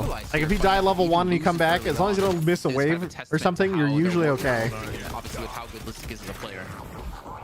There's no way that I cheer for Abrams too. Abrams is fun. However, Subtle Punch gets him Huge out. punch. Despite that stun also about to go off on him, so good timing to escape. Zergy almost had a catch. Here comes the first there. tower. Meanwhile, Sunset in this one This is the lane, first tower in the pushing game, out I towards think. The Guardian.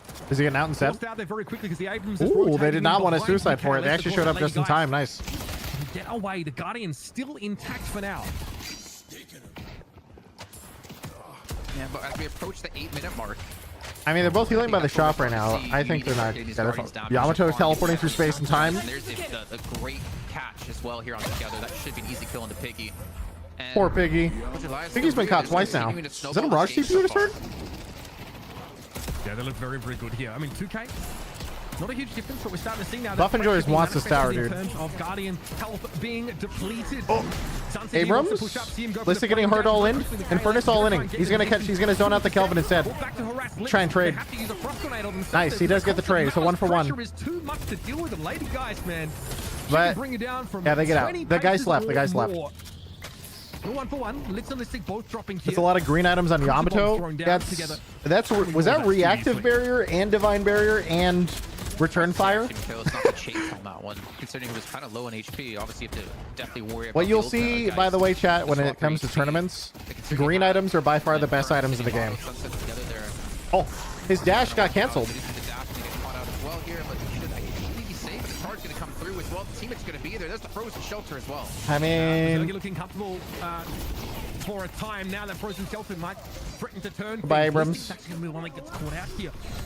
She's straight up mid. Podulaz Cambria looking to try and push, looking to chase down here against Dimov and Zergy. Want to catch? Dimov's in trouble. Power Slash gonna connect. A decent amount of damage, but it's fairly tanky water. Gets chopped. See ya, buddy. Hardeki gets in there like swimwear, and Podulaz Cambria are now starting to snowball. In there like swimwear. We've got an airdrop here with a lady guy being sent to FedEx. That's a huge early game fight. Why are green items so good? It's because if you think about it, just a lot of these base early 500 greens, think about the value of buying something like, I don't know, let's say you buy Headshot Booster as your first item. You do maybe like, I don't know, probably 10 to 15% more damage, right? Let's say you buy extra health instead. You straight up get like 20 to 30% more HP.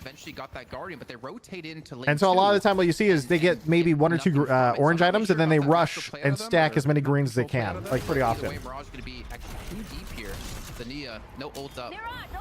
Because it's just so much better for those early fights to have more HP for cheap versus this to get like a little bit of damage. Especially when it comes to barriers early game. Man, he baited it too, but he didn't fall for it. That's going to be a problem, but Zergy to the rescue. Able to accost together, bring them quite low. They don't have Shadow Transformation available, so Big they decay. just run away. A moment here for Buff and Joyce to actually find Gordon wants it. They are peeking for this, dude. Flask thrown out. They're going to look to try and take. I mean, look at this. Look at the minimap though. Mirage is flying in. Mirage just boosted in.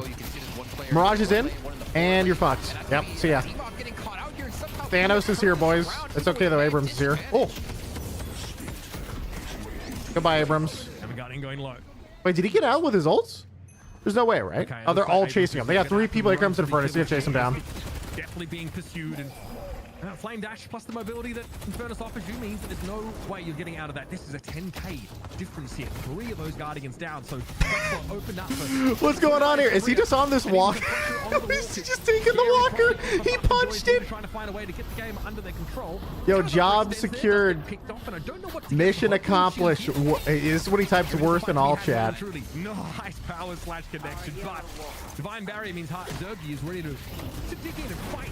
But it's one lane where it's happening now. Dude, it's so funny to watch the walker battles of that TP that now connects the 2 outside walkers. Here comes Shiv. Able to get back in though and deal with the guys, and of course with that last end having expired, it's going to be an airdrop to get Dimov out of there. thing is they pulled players on Buff Enjoyers towards that 4 lane while they were still pushing the 1 lane. So yes, they do lose tasks there, but they got the walker and they get a second it's walker as just well. tough, So not dude. only Buff do they Enjoyers get is all the kills down they had 2 before, they get an walkers. extra flex slot as well. So now Buff Enjoyers has 0 flex slots. PS now has 2 flex slots. Like, what do you? This is. It's not looking good. At 12 minutes, to have 2 walkers down is also feels like it's hard. Not to mention the 14k gold advantage. Yeah, that too. Almost 12 minutes is pretty terrifying. And 2 ability points per player. Oh yeah, you're right. Walkers leave ability points. So it's like that's another hidden metric that a lot of people we don't actually talk about too much. And Buff Enjoyers hasn't taken a single tower. Last game, their like overall play was kind of nice because they were at least trading kills for towers. So they were down like 7 kills to 0, but they took all 4 towers. Mirage can also split push here. It's actually going to be a 2-on-4 half. And I have a Mirage and a Shiv and an Infernus who are all getting ahead. Like, I don't want to be you don't want to be in this game when they're ahead. Oh, TP. Woo! They found a pick on Mirage. Dude, that was like a quarter second from finishing. Around that mid-boss area. Podula Escambria a little bit split here. Or Earn, rather, still in the hands of Piggy. Still no turn in. That might be viable. Here comes another. Buff Enjoyers wants to take a fight here. There's only 10k now. Thing is, with the flex slot advantage, 10, 11k. Close distance. Abrams found Infernus. Hey, buddy. Into a lash. And there's Infernus dashing away. Ballistic goes down first. Oh my god, they're all going down. This is a disaster. And, well, I'll give it to you straight, folks. It's not looking good. Oh my god, Okay, dude. falling towards the end there. With mid-boss on the table, it might be the next objective for Podula. Zergi's gonna die of that bleed, I think. I think he dies of that bleed. A little bit careful. Together doesn't have shadow transformation, so there is potentially being stolen. Except It's so sad. It's only Piggy and Demaw, but 2. Ballistic's gonna respawn back in. Mid-boss is slowly gonna go down here, and they're still keeping the ship pushed up. Now the funny thing about fights like that, technically with the comeback mechanics and everything, they actually did close the soul gap. It used to be 14k, now it's down to 8. But it's mid-boss could be. Oh, word. The last thing gonna be used. No one has to rejuvenate it quite yet. Frozen Shelter gonna be thrown down. Piggy. Okay, no one can take it while Kelvin jumps up. Kelvin times it. See ya. Dude, Kelvin is so strong for mid-boss. And Lish eventually falls, trying to steal the rejuve away. I feel like, why do you even go for the steal when you know they have dome? It's just so sketch, but I guess you they just want to, but still. The frozen shelter, but also more importantly, he gets. I feel like they could have maybe pushed some waves or something. I don't know. Abrams, it was close, I guess. Because of that, so smartly played out of Lids. KLS is still a little ways away from. The guys, he's trying to wave clear this as much as he can from max range, so that way they can hopefully get backdoor protection on the tower. But there's like 1 creep in the corner.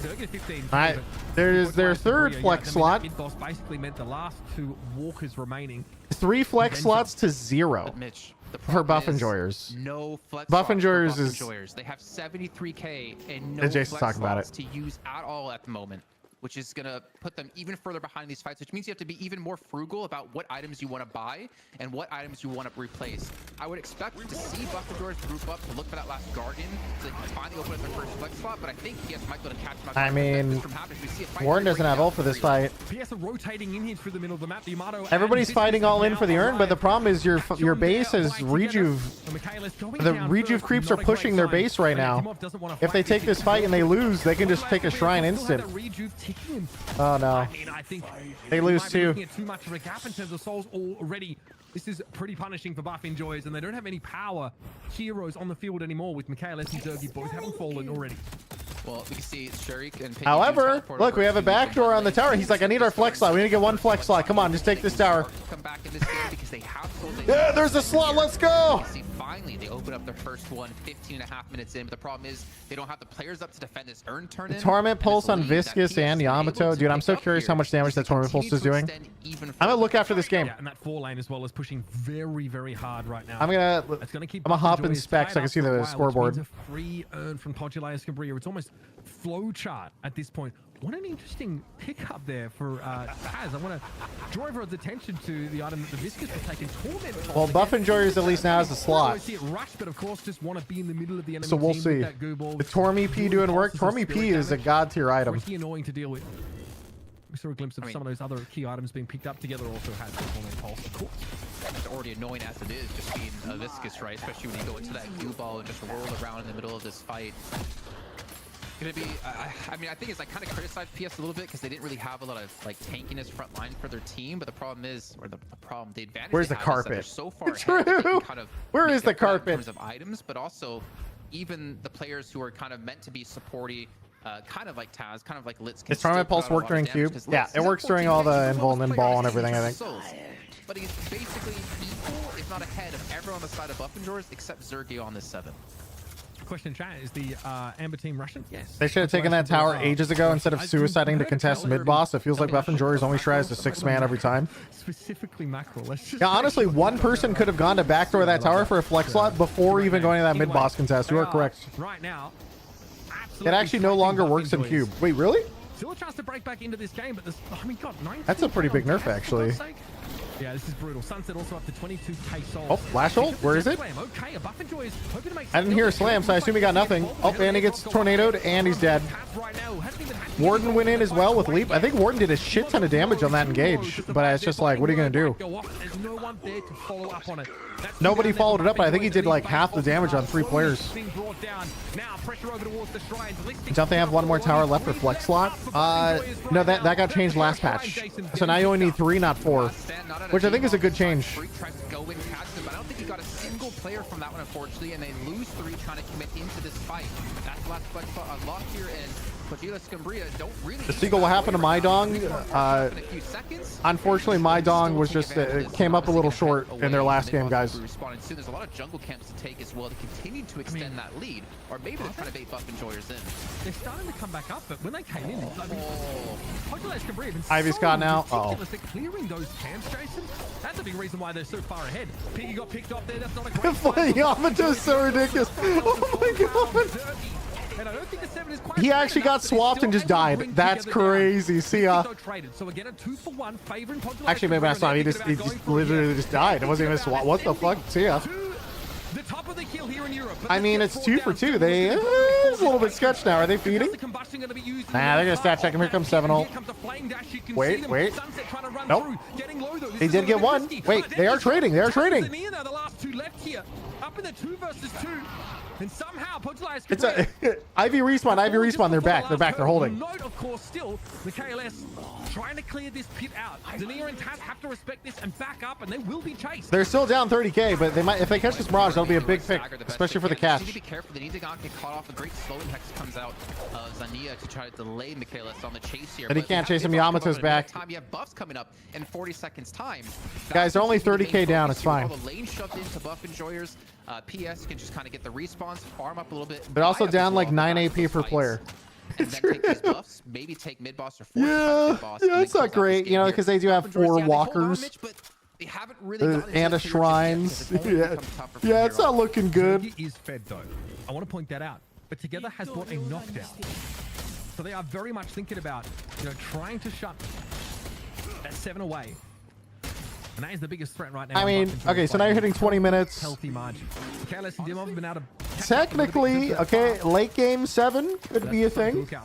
If he survives long enough. Knockdown specifically for Zergy. Does it not knock him down out of Stormcloud? But yeah, it does. But also, I guess for Deathland. You don't want to Stormcloud. Here comes Mirage. Be immobile, and you're probably going to die. But speaking of dying, Immediately drops Warden ult straight in. Warden engage is pretty good. But no damage really coming from it. And he just gets balled. It's so sad. It's so sad. It didn't last very long, and now the death time is dropped to 35 seconds. Zania did fall though, but I think that's something Podulaz can really remove. Well, that's a GG, boys. 4-5 kills. Okay. Honestly, the engage, I think all of I saw probably 2 different engages from Dimov. Actually, they're both really good on the Warden. Can just look to end the game. And we're doing the thing. Okay. Yeah, this is more of an NA thing, honestly, but that is it. Also, I don't know if I saw the Yamatos do it, but there's a new Yamato tech chat where you can grapple to an enemy and charge your power slash at the same time. Well, someone had to do it, and it was new technology. After losing in the very first week to come back in week 3 and I didn't see him doing the tourney though. As well, and now tech in quotes. Yeah, you could also ult. Yeah, you could also fly to someone while ulting. Surely it gets fixed this patch. Yeah, surely. Week 1, they've proven that they've definitely been looking to improve, looking on where I feel like Yamato has the most tech. It's like non-stop. look, this is a team that clearly hit the training room and came back hard. And we saw the first notes of this in the So Rangers Thunderbolt NS stand for tournament, and we natural thought, hey, selection. wow, it's going to be really cool to see them. What am I potentially run missing it here? back. And not only do they run it back, they cream Buff Enjoyers. It's a clean Yeah, 2-0. oh, dude, that's old school as fuck. And Feels good. With Yeah, Buff exactly. Enjoyers picking more early game focused heroes. NS2, gotcha. It still doesn't really Even work still, out it's for pretty them. old They're these still able days. to win micro engagements. They're still able to I knew a lot of players like NS1 Hardecki gamers. get a big lead on Shiv early on. I mean, Listic basically PS was eating at the big blue buffet in a lot of those early fights. Not even necessarily Listic's fault, but just they had great focus fire and rotations that usually Buff Enjoyers would get away with, Natural right? Selection was So, that Alien vs Marine game, right? Yeah, it was like this mod for Half-Life 1 eventually became its own game, and in just 2 weeks. that developer made Natural Selection 2 was okay. It wasn't like great, didn't like pick up super mainstream, but then that developer turned around and made Subnautica, which kind of saved the company, I think. We're excited for it. We That didn't Mendo expect through them to, NS2, I think, that's be on crazy. that. Thought they'd be on the 7, but you know, ultimately it seemed okay. We noticed that Listic ends up losing early to that Yamato in lane. There's like a lane swap. You see the lady guys come in there, try and gain some farm. But in the end, I mean, like so many of these picks, I mean, Litz was really impactful. Some really great frozen shelters, I think. Well, geez, I mean, okay, that's the end of the series. I mean, PS wins over Buff Enjoyers 2-0. I was surprised it was not a 1-0. Towards the end of the game. Or, sorry, 2-1 rather. I think CP, one thing, if you look at these comps, I assume Buff Enjoyers take him out. That was really dominant from PS. That was insane. PS, because you have the frozen shelter, which obviously you can use to keep people. Oh, out, also, keep wait, people I have away, the keep people in-game. help heal. I'm in-game. You obviously have the Shiv, which is very I have hard the to kill. scoreboard. You have a Yamato, who's very hard to kill, but you have Viscous and you have the cube, and that cube can shut down so many abilities that come your way and prevent a lot of Infernus, damage Spiritual that could Overflow, did not go potentially for apply to your Ricochet, team. went for So Spiritual Overflow very instead. slippery, very hard to lock down and Shiv, kill. classic, I think it's double that. armors, Also, rolling I'm her just, you know, through. thinking back in my mind Yamato, of, like, bot games that Buff knockdown, Enjoyers Tormy ran away P. with, right? And did so pretty Locket, readily in return the fire, past. I reactive, just also super think they tanky had Yamato. A lot of their comfort picks Viscous, simply denied in the Tormy draft phase. P. I think this was as much of a win in the Kevlar, actual Decay, game as it was return also fire, in the barrier, draft. mystic When you shot. think about what do you know these Buff Mirage Enjoyers built players for? Fortitude. Well, I'm a huge you fan know of Fortitude. Michaelis really likes Super late playing game a lot item, of obviously, for Paradox. them, but You know that they love running Locket Yamato barrier, more often than not, and will a prioritize Locket, it higher in the draft. 2 Lockets on this Neither of team. these 2 games were they allowed either the Paradox or the Yamato, which I think oftentimes And support you know, Kelvin with to a me, I Nova associate with Beam, Buff Enjoyers, right? So straight into these rapid teams not recharge, only are slowing getting hex. better at the brass tacks of the game in terms of just you know, your micro, your macro, but I also Geist think you know looks deep pretty normal. beneath the surface where we don't always have the easy answers as They got to the the how bursts, and why. Teams have also support drafted Ivy, against each other enough that they realize Nova barrier well, look, with they heal have bane, slowing players hex. and comps that really rely on you know, We got 2 or 3 Lash, specific heroes. If we can leap, adapt, burst, take lash. those away, we'll be in a way better spot. Abrams, return fire, spirit armor for double armor, point blank, decay, melee items, pretty standard. Damage, so definitely doing some work here. Warden was doing the leap warden build where you put surge on the ult, you max your ult, and you leap in. About our player of the match here, They did have good engages. I felt like his damage was pretty high, and it was. It was actually pretty high. It's a skill-based arcade style game. The Geist naturally farms a ton of damage. Player of the match here is Hardecki. I mean, the lash was pretty filthy. That last game definitely really stands out to me. Only a singular death over the course of the game involved. One death. I didn't look at actual score lines. Hey, he was 11-1. The classic Shiv experience, dude. The only one with remotely as much as that was Taz with 23. The guy was everywhere. Hardecki was scary consistent. Is that all day Hardecki, long, the not Apex just Pro? in Yeah, this that's him. That's him. final BO3, but also in the BO1, where yeah, we gave player of the match over the Litz on the Ivy in that case, but it was also still a masterclass from Hardecki, who is just solid. Is Shiv gonna get smoked tomorrow? You guys think Shiv's gonna get nerfed tomorrow? Especially when playing on the Shiv. I think they should just tone down ball radius slightly. I wish we did added some something backdoor protection needs to be nerfed a little bit on objectives to speed up the game.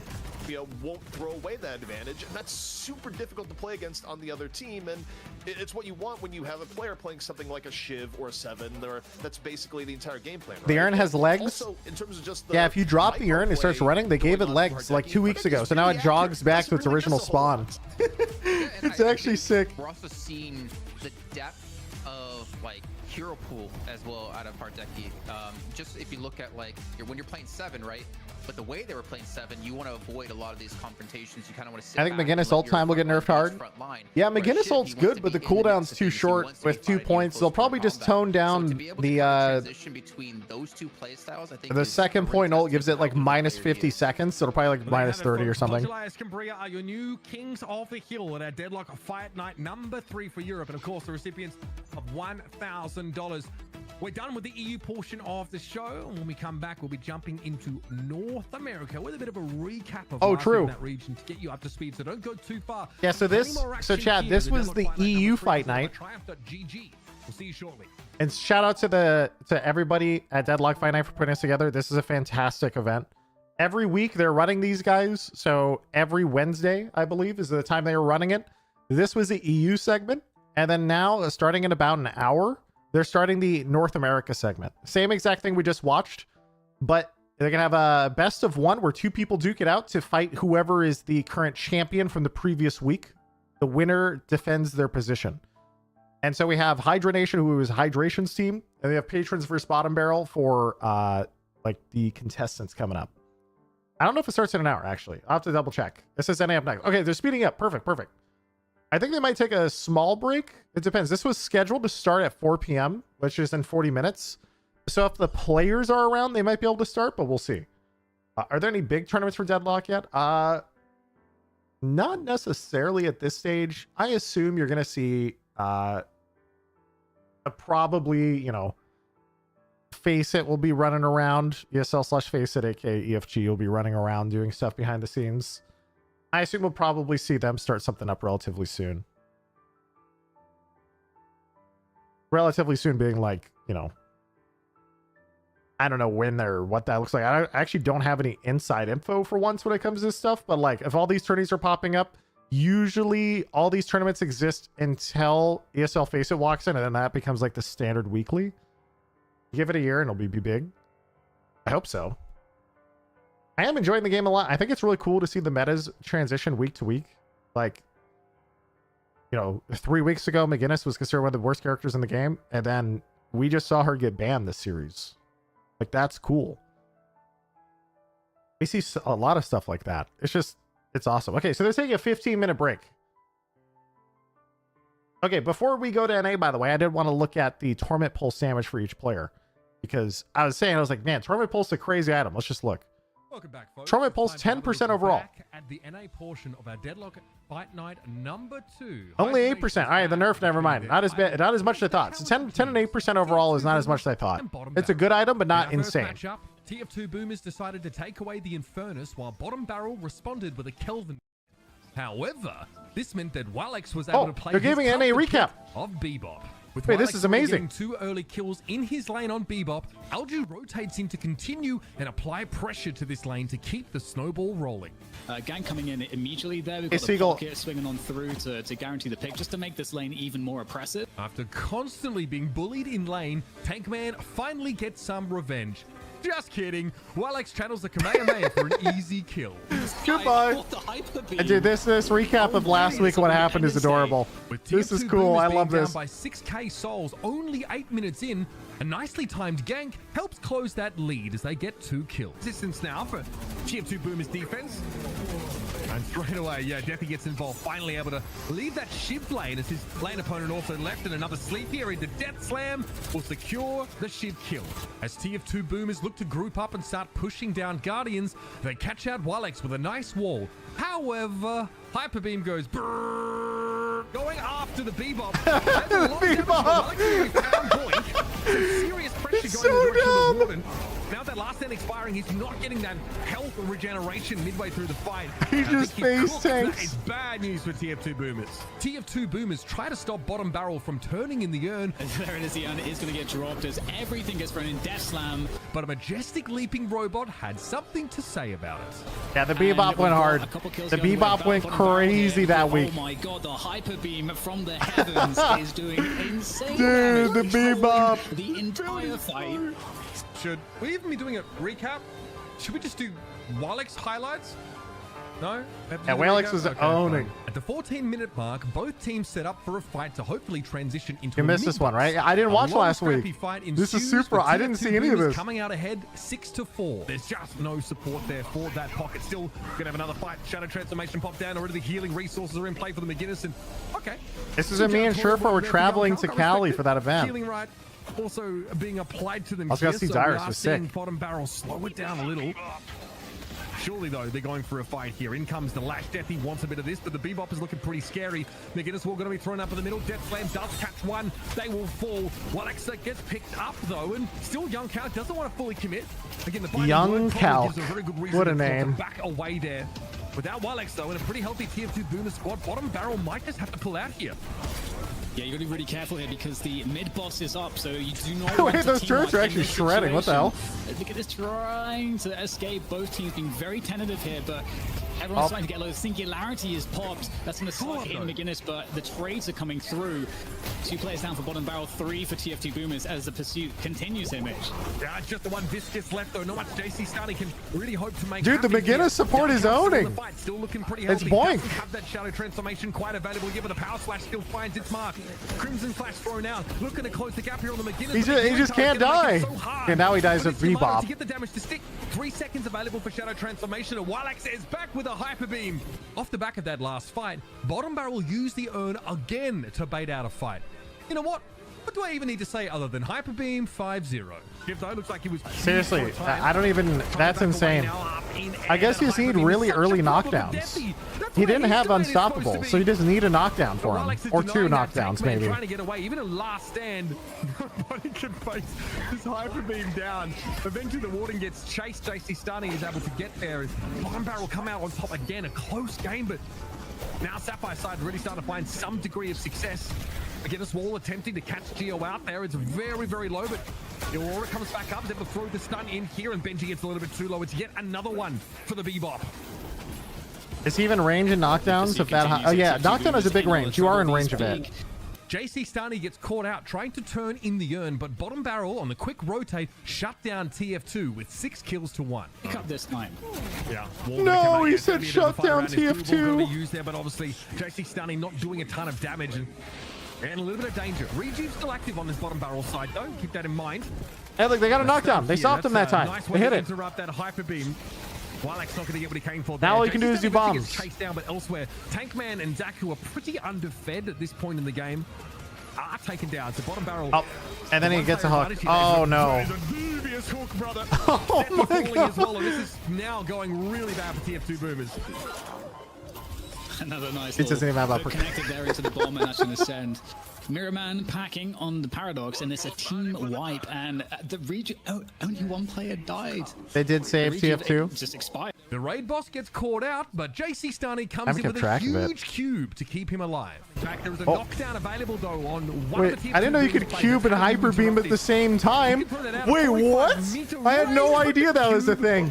He's gonna protect Walex. He pops out still in hyper beam, of course.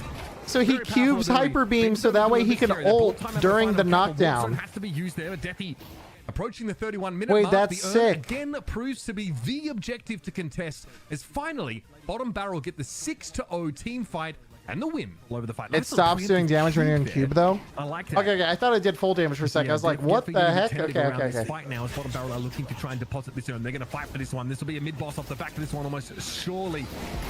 A little bit of poke here is a hyper beam. You can see Deathy needs to try and do something about it. The knockdown though doesn't work. He's unstoppable. Unstoppable available. Somebody's got to stop. No one can stop the Bebop. Items in the world to bring this Bebop down to earth. Homie is straight chilling in the stratosphere. Course Affliction deployed, and that will be that. Bottom Barrel run away with the There's game. the laser beam from the skybox, dude. That's hilarious. What a game. Walex from the last match by banning away Bebop. In turn, Bottom Barrel takes away McGinnis. After an early kill under his own Guardian, so the next game, this recap is the actual BO3, and immediately Hydration's team bans him. 3K to 1.5k souls. Good line of sight for creeps. Oh, the bait! Nice fake punch there to like force out the parry, and in comes the seismic slam to finish it off on the Yamato. See ya, dude. Beautiful stuff there, Mitch, to open things up. Hydra Nation has gotten tired of just playing out lanes as they start to group up looking for kills. Flick lands a huge double charge on JC Starny and Young Calc into the wall. Dude, look at this as flank. they end up taking 3 kills. Boom! Charge in Paradox. Oh my goodness, 2-for-1 special. Thank you very much. Into the seismic slam, and there's no coming back from that one. After spending a while getting pulled into skirmishes while Hydra Nation split pushes, Bottom Barrel has had enough and forces a team fight. Flick, though, had other plans as he takes them to Pound Town. There, JC Starny Locked down a little bit. They're looking to try and pressure Rocket, who is very much out on their own, but there's going to be more of a fight to be had here. In comes Flick, looking to try and run down the Paradox, but the wall in the way might be a bit of a problem. Oh my Still a God, second for Flick dude. in the fight, overrunning bottom barrel. Frozen shelter used there. Yeah, the Abrams would love to get involved. Shadow transformation won't prolong Algae's life for very long, and sitting on a 60k soul lead, Hydra This Nation recap is decides to end amazing. the map, even taking fights in their opponent's spawn. Hydra Nation goes up 1-0 in the series. Tend to be used there. We're going into base. No, the fountain dive, That's where the game's at BM. right now. We are actively fighting inside Bottom Barrel's base. Bottom Barrel really only able to offer some resistance in one lane in one phase of the game. That was early on. With Hydra Nation taking the first map in the series, both teams decide to keep the bans the same. However, the Abrams, who was so impactful in the first map, has been picked up instead by Bottom Barrel. As we move into the early stages of map 2, Flick just can't stop as he shows he can dominate on more than just Abrams. There's Paradox. Young Calc falling first. Damn, Due to dude. this, Hydra Nation were able to get up to a 2k soul lead 2 minutes in. That's for sure. They get a pick onto JC Starny. It's like, again, with this Paradox. This is so punishing. I mean, this could be yet another one. Huge kinetic blast coming out. How do you walk away from this? Parry attempt there for Young Calc, but See ya, I'm dude. sorry, but Flick wasn't interested in throwing fists. It was all about the blammo. Bottom barrels start to force some fights with numbers advantages, but they only result in 1-for-1 trades. Even worse is that Hydra Nation are split pushing while this is happening, gaining ground around the map. With a 10k soul lead 10 minutes in, things have gone from bad to worse for the Barrelers as Hydra Nation can now win these fights, even short-handed. Into the game. Yep, they're too far behind. They start getting stat checks. Oh, dude, that was 10k at 10 minutes. This is tough. That's a tough lead. And then die. So same thing really. Basically, Leffa gets to be the cool guy that looks away from explosions as these enemies. Yeah, Hydra Nation is a very good team. 5 minutes later, that 10k soul lead is turned into 50k. And Hydra Nation take a casual stroll to closing out the game and winning $1,000. The base we go, warp slow now. We're starting on it now. Guys, it's okay to end the game. That's totally acceptable. Yep. Hydra Nation will ascend to become your Deadlock Fight Night champion in North America. Oh, and that's a recap, huh? Dude, that's sick. I can't wait for the Maidong recap next week. Dude, can you imagine? I hope they have a good one. What was Hydration Pro before? Hydration played Overwatch. They also have Rocker from Apex. And who else on their team? I can't remember right now off the top of my head.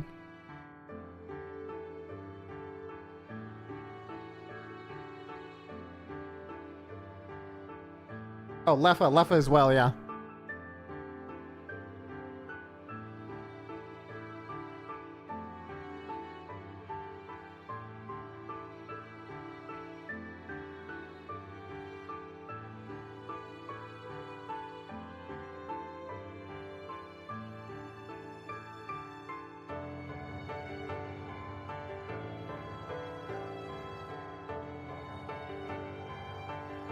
Leffa was perma-banned? I don't know if he was banned. I've heard people say he got banned, but I don't know why. And then he's playing, and I saw him that he wasn't banned. So I don't know if that's true. Quig and DMB were Smite Pro / Semi Pros as well. Gotcha.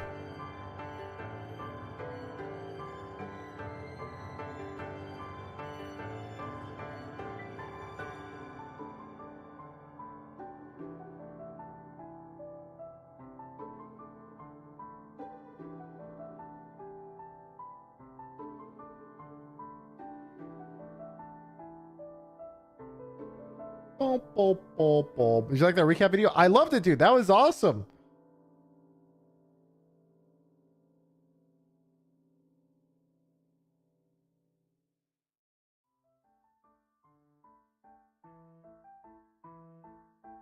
I made those. Good job, dude. Hey, that was sick. I love those. Good work, man. Especially because I wasn't here last week, so I didn't get to see any of that. I didn't know that the bebop went that hard.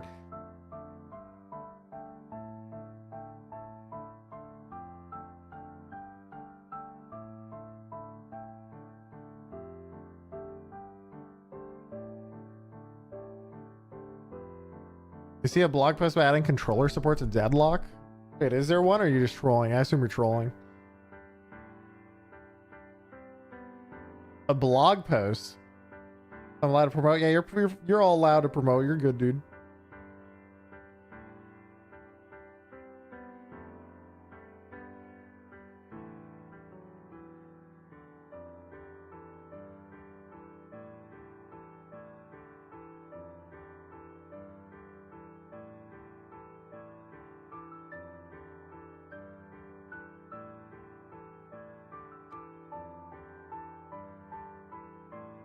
Boom, boom, boom, boom, boom.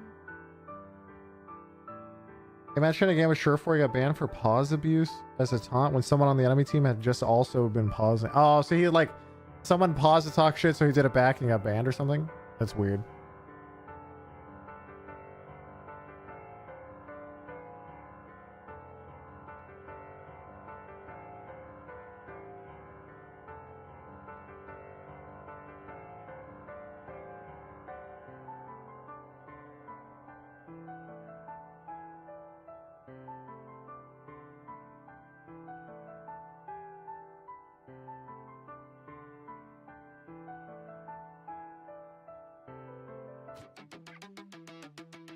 Welcome back, everyone, to Deadlock Fight Night EU wrapping up, where we crowned a new champion. Yes. And The Deadlock Fight Night is wrapping up its EU segment, and now we're starting the NA segment. For those who need a refresher as to how this works, every Wednesday we do NA and EU Fight Night. The team that is a champion must defend their position as the reigning champs versus the plebs who are coming up from the semifinals to contest for victory. So basically they invite two teams to fight in a BO1 to contest against the current champs of that last week. So currently we're going to watch the best of one, and then we'll see which team plays Hydra Nation. Even more, and we'll get like really huge tournaments, maybe the game, full releases. You're going to be in a great position at that point. By the way, Single, we have some roster slots for first match. Yago, King, Basilius, Pashi, Deathy, Boink, Spooky. Unfortunately, they had to replace players. That's like 3 subs. Okay, King Basilius owns though. Okay, wait. I'm hyped for King Basilius. Wait. For those who don't know, King Basilius was the guy who made it in, I think it was it the Grit and Glory League qualifier we were watching? He played Great Talon only all the way to like the final match, and then before he lost or something. That's a Great Talon gamer. I actually respect the Great Talon. Teams each week, they fight off, and then the winner of that challenging team match, which is a BO1, they go on to fight the champion of. I don't think he does like gun Great Talon. I think it's a normal Spirit one, but it's hype. So that means the winner of and he's really good, like super good. The mighty Hydra Nation, which every time I see him in game, he's owning. From the beginning, then absorbed the competition, became even more of a super team. So right now they are the team to beat in NA. But of course, we could not do this without support. And today's Deadlock Fight Night is brought to you by Triumph Arcade. Triumph Arcade is a place where you can partake in skill-based arcade-style games against other users and win real cash. They've paid out over $25 million in the last year. Sign up now and they'll double your deposit up to $100. It's the easiest way to make money playing games, and it's all skill-based, so put yourself to the test. Triumph Arcade, go to triumph.gg to check it out. But guys, I'll also just say this, off the sponsor read, even if it's just going and downloading the app, it really does help us to keep the lights on. So if you've liked the show, do us a solid and check it out. But Dan, now hey, you guys do your sponsors, guys. The actual matchup at hand. It's gonna be Patron Pulverizers. If they're paying for this tourney to go on every week and also have like production stuff and all your guys' time gets paid for, you do what you gotta do. Hours for these teams, Dan. Yeah, so you'll have to fill me in a little bit on some of those details, but I have to mention out of the gate, Bottom Barrel were present last week, and they actually gave us one of the most exciting matches for a particularly interesting reason, which was Willexo's Bebop. But then the subsequent banning of the Bebop then sort of created a huge problem for Bottom Barrel. So that's going to be one of the storylines we have here, because of course Bottom Barrel would then go into Hydra Nation and get kind of wrecked there. But definitely a lot of really great players. Deathy was with TF2 Boomers previously. Obviously, this is what you're talking about, because now they're Patron Patron Pulverizers, they're no longer TF2 Boomers. So ZP, the man on the street, what's been going on in the last few hours? The TF2 Boomers still exist. It's just Patron Pulverizers had 2 people that had to go missing today, and the TF2 Boomers are subbing in. Also for Bottom Barrel, Patron Pulverizers is just a sub team. It's just kind of like a pug at this point because they had a couple people not be able to make this time. So 2 people from TF2 Boomers, who is Deathy and Boink, are just subbing in. NECH subbing in, and they have Naked. And Bottom Barrel is a good team. It's really been a bit of chaos. The Bebop clips that we saw at the recap, by the way, that was Walix, and he is on Bottom Barrel. He is returning. In Deadlock Fight Night, where Deadlock Deep State basically got destroyed 24 hours before they were going to go against Mahjong and Krill, the artists that Hydra Nation was formerly known as. But now that we've gotten the team history out of the way, Dan, and Naked is also subbing in for Bottom Barrel. All right, so we just got a lot of subs going left and right, huh? We got Mitch, of course. Mitch, this isn't the first time we've seen teams do this sort of stuff in any game, really.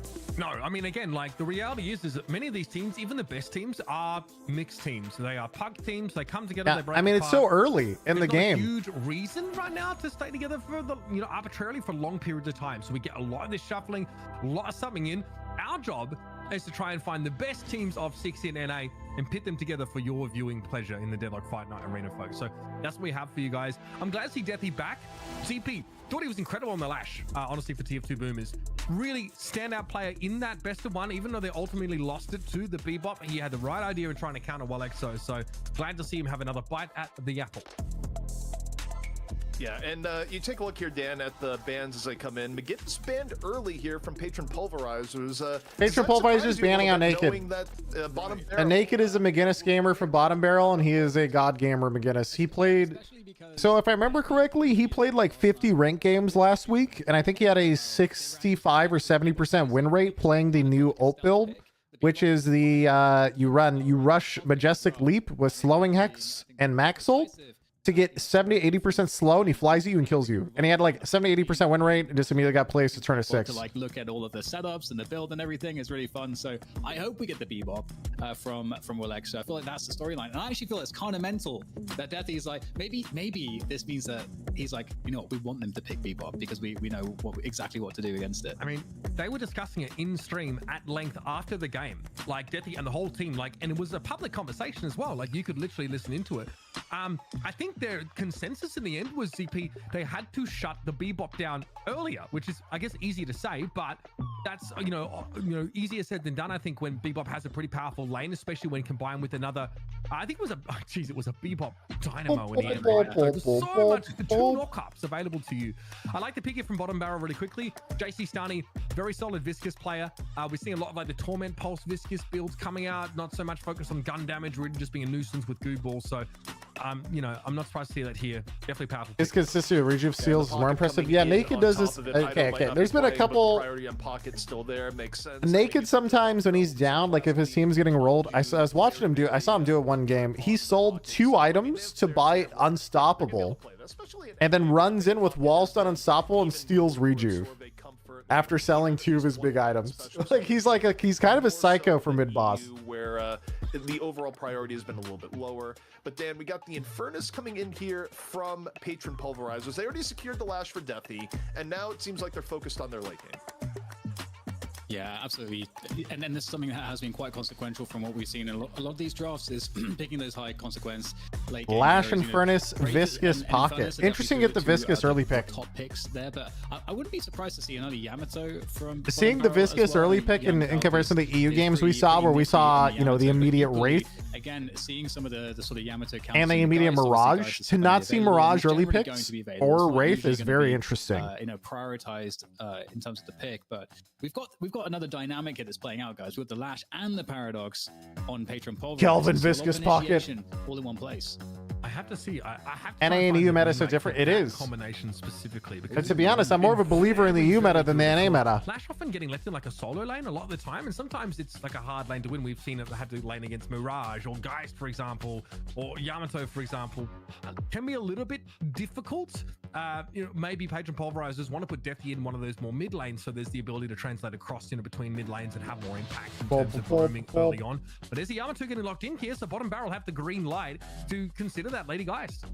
Yeah, I think Geist is probably what comes out here. I mean, I think it usually gets picked in 3-4 to begin with, but when the other team picks Yamato, the Geist usually will come into play. They secure the Wraith, though. Again, this is a key difference between NA and EU, again, where Wraith is not the hot commodity in NA. It's really weird. In EU. Wraith is huge, and Mirage. Mirage is huge. Early. NA, they're willing to let it slip way further down. And meanwhile, we didn't really touch on the beginning, but Shiv got banned out super early. Shiv is just the, basically in the Wraith tier for NA, where teams are incredibly protective of Shiv. Ivy, though, coming out from Patron Pulverizers here, Mitch, so showing up their support a bit. I mean, you're asking, you are basically saying... Dako was talking about renaming Bio, to be called something else soon. Good, he needs to rename himself. Being called naked is done. Based on what we see here, I mean, a lot of countering Bebop comes down to itemization, whether it's like reactive barrier in Just imagine someone trying to find him. Naked McGinnis gameplay. Wait. Wait a second, I didn't mean that. That can sort of find ways to shrug off. The hook, right? We talked a little bit about how do people find you online? You can almost cue the person who gets hooked, but you don't really want to be immobile in front of them here. So Ivy Warden to round things out, and now we get to see whether bottom barrel. That's why you can't name yourself naked. It doesn't work. Filthy. Surely. Yeah. You'd think, right? Because, Dan, we've looked at this before and what they like. Oh, my. Hey, it's Geist. Geist. I mean, look, you can't hate on the Geist pick. That genuinely surprised me. You would think they would go with Wallix here because they had the green light. Yeah, it's going to be super interesting. No Mirage. It's actually good. Meanwhile, in the EU, Mirage is getting banned or picked first or second every game, along with Wraith. So different. To see that versatility, but I was kind of like really hoping to see. But naming your team Maidong works? Well, yeah, I mean Maidong is just an ascended team name. They have the opportunity, but I don't know if it's worth picking against a team that can sort of just ban it out or find ways to play around it. We don't know. Like for example, like if I wanted to find Maidong gameplay, I would just type in Deadlock Maidong. And maybe pop up, The right to fight Hydra Nation in a best of 3. Thank you, Mitch. Of course, we'll be checking in with Mitch at the end of this match. But now, Dan, as we get into it, a lot of ways this one can go down where even when you consider prep we did beforehand, these teams had so many shifts of rosters. The sudden infusion of TF2 boomers in the Patron Pulverizers, bottom barrel practicing with Ido, but now Ido not here. You say we don't know what to expect to an extent. I'm not even sure the teams know what to expect. No one knows what to expect. King Basilius did not pick Grey Talon. I'm sad. Win the logo battle at least. I like just the decrepit, rotten, disgusting barrel. Big countdown. Beautiful.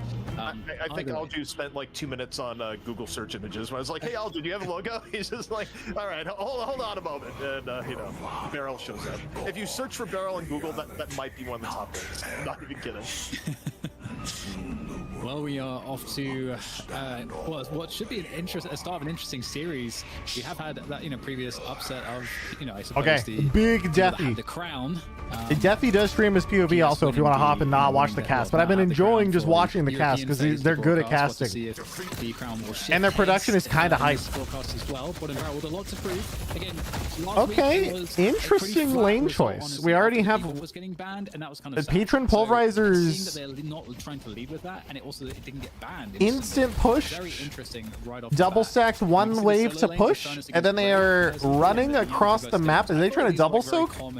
Extremity lanes. Yeah, nothing. We're just trying to help out Infernus get an early advantage in the solo lane. It's either attempting double soak, which I don't think works, or more likely attempting to get Infernus a bit of an advantage in the solo lane. I think it's both. He did get up to. He does have 700 souls. Yes, they say that, Dan, already. I think so. He missed 2. So he got 2 CS. He did get 2 extra CS from doing it. So that actually is worth. In various matches. Yeah, it's interesting. Yamato does need to get a good start, and so that's going to be great for Patron Pulverizers to kick things off with. I don't think everyone's going to be missing out on too much CS though, looking at it, so not the end of the world.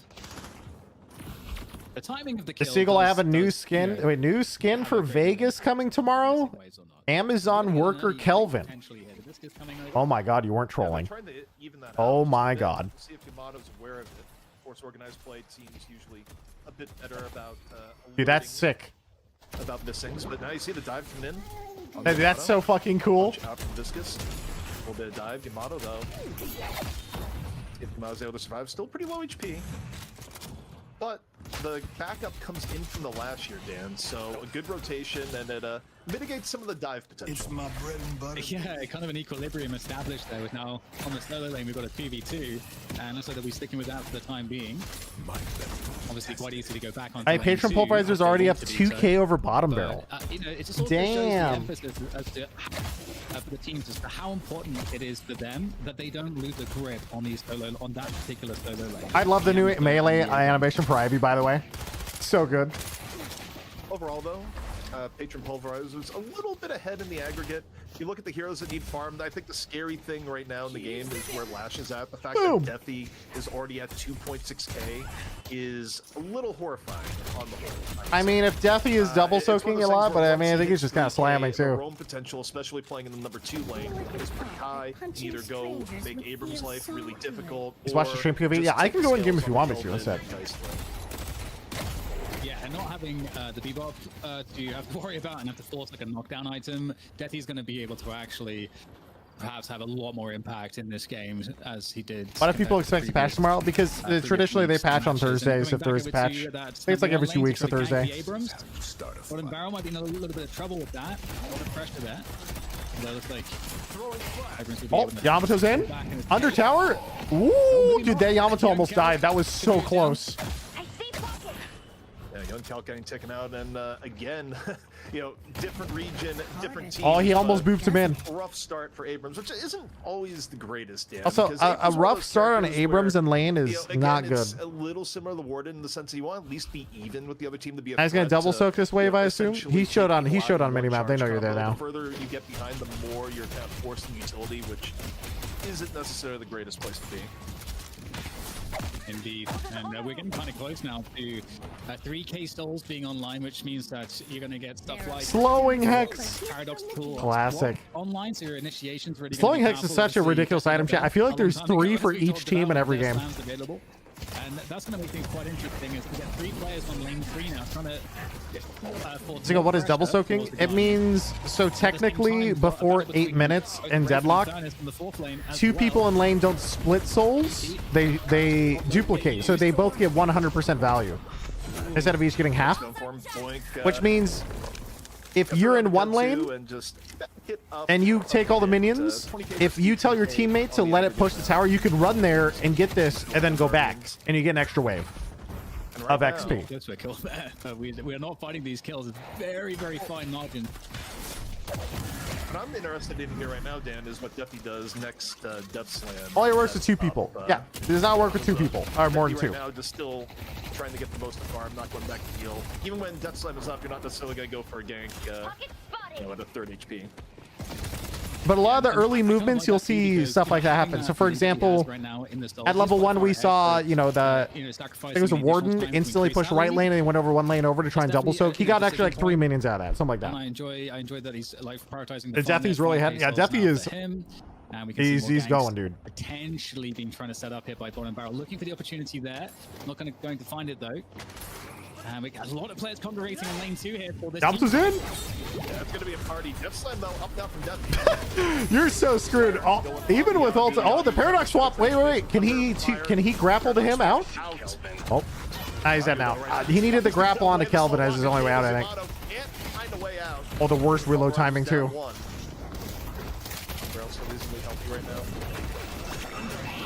Under pressure, gets slammed, cubed himself just in time. If it's enough to get out. Turning fire, point falling in the fray. See ya. Across the board here, Dan, but Deathy making the most of it. We're finally falling at the end.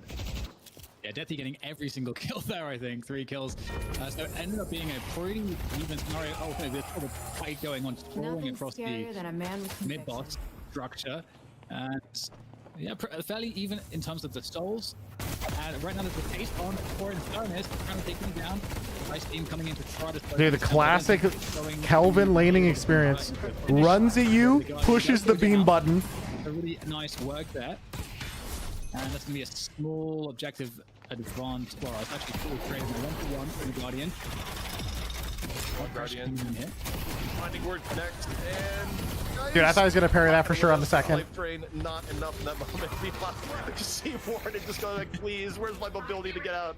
Dove just a little bit too Dude, I mean, Patron Pulverizer was ahead. Now they're neck and neck in overall soul count. 2K, and you know, That's the crazy. interesting thing here for Bottom Barrel for me, Dan, is that Deathy was like pretty far ahead, but anytime you get into a situation where the teams are turning out evenly, Can you parry a light melee? Yeah, you can. It's just harder to the predict. advantage one player might have if there's several thousand ahead of them. Yeah, that's a great point. And it is varying even across the board here. I was trying to look at the farm for all of these carries. Oh, here comes Cube. Combustion is going to come in, but the Cube will block it. They did have Warden CC on it after, though. Goodbye. Big fight time. And now the Geist has turned their attention. Did he to just shoot the fight grenade? is Kind of sketchy, though. It's a 2v3, so Bottom Barrel will reposition and play defensively. Back to lane 3 for them. Yeah, meanwhile, we got 3-on-2 in the other direction. Bottom Barrel trying to overload on the lane 2, looking for Guardian. Decent tools up here, too. I mean, these towers are very important. Bottom Barrel as they move in. No telekinesis up though. I think right now they're just focused on Guardian and get out. That's huge. Doesn't seem to have a big rotation coming their Boom! way, Instant so flex this will slot. get that lead, but it's a game of trades here, Dan. They still need That's one more to going get their up. flex slot, You see though, for Yagu Patron back in lane Pulverizers. 1 go, yeah, I'm gonna grab this Guardian. It's mine. And this is kind of beautiful, actually, that we are in this game of trades. It's 40k to 40k, so there's definitely some equilibrium. We can't see the kills just yet, but it's pretty somewhat even. Deathy with another Goodbye, one. Pocket. And, okay, well, the trade potentially coming in. Young Calc wants some of this with that charge, and here comes the ice path as well. He's so screwed. Wait, he's not dead yet. Can Young Calc finish it off, though? Okay, there he goes. Dude, how long does it take Lash to die? It pops Dome. He still has healing Nova. He still has healing Nova. It's a parry. Coming in, try to save himself. He doesn't really do damage though. He's a supporter. He's like, ah, well, what do you do? Hey, he still has healing Nova. He still has healing Nova. He's holding it in case he has to. Will the Yamato be able to escape? That's the question. And looks like the answer is a definitive no. He's good. He's good. Rico staying alive for an enormous amount of time. And again, what was a big back and forth exchange, but one that Bottom Barrel got the better of there. Able to chase down Deathy at the start. Young Calc getting on the boink off camera. Well, and you're out talking of about, hey, Patron what Pulverizer's up like to be now. even or Bottom ahead? Barrel's up Well, think about the 4K, game state right now. and We Bottom have Barrel the has a aggregate. flex A slot, lot of whereas extra Patron farm playing Pulverizers Young does Calc not and yet. Abrams. And now they're going to start invading the jungle, and they find Paradox.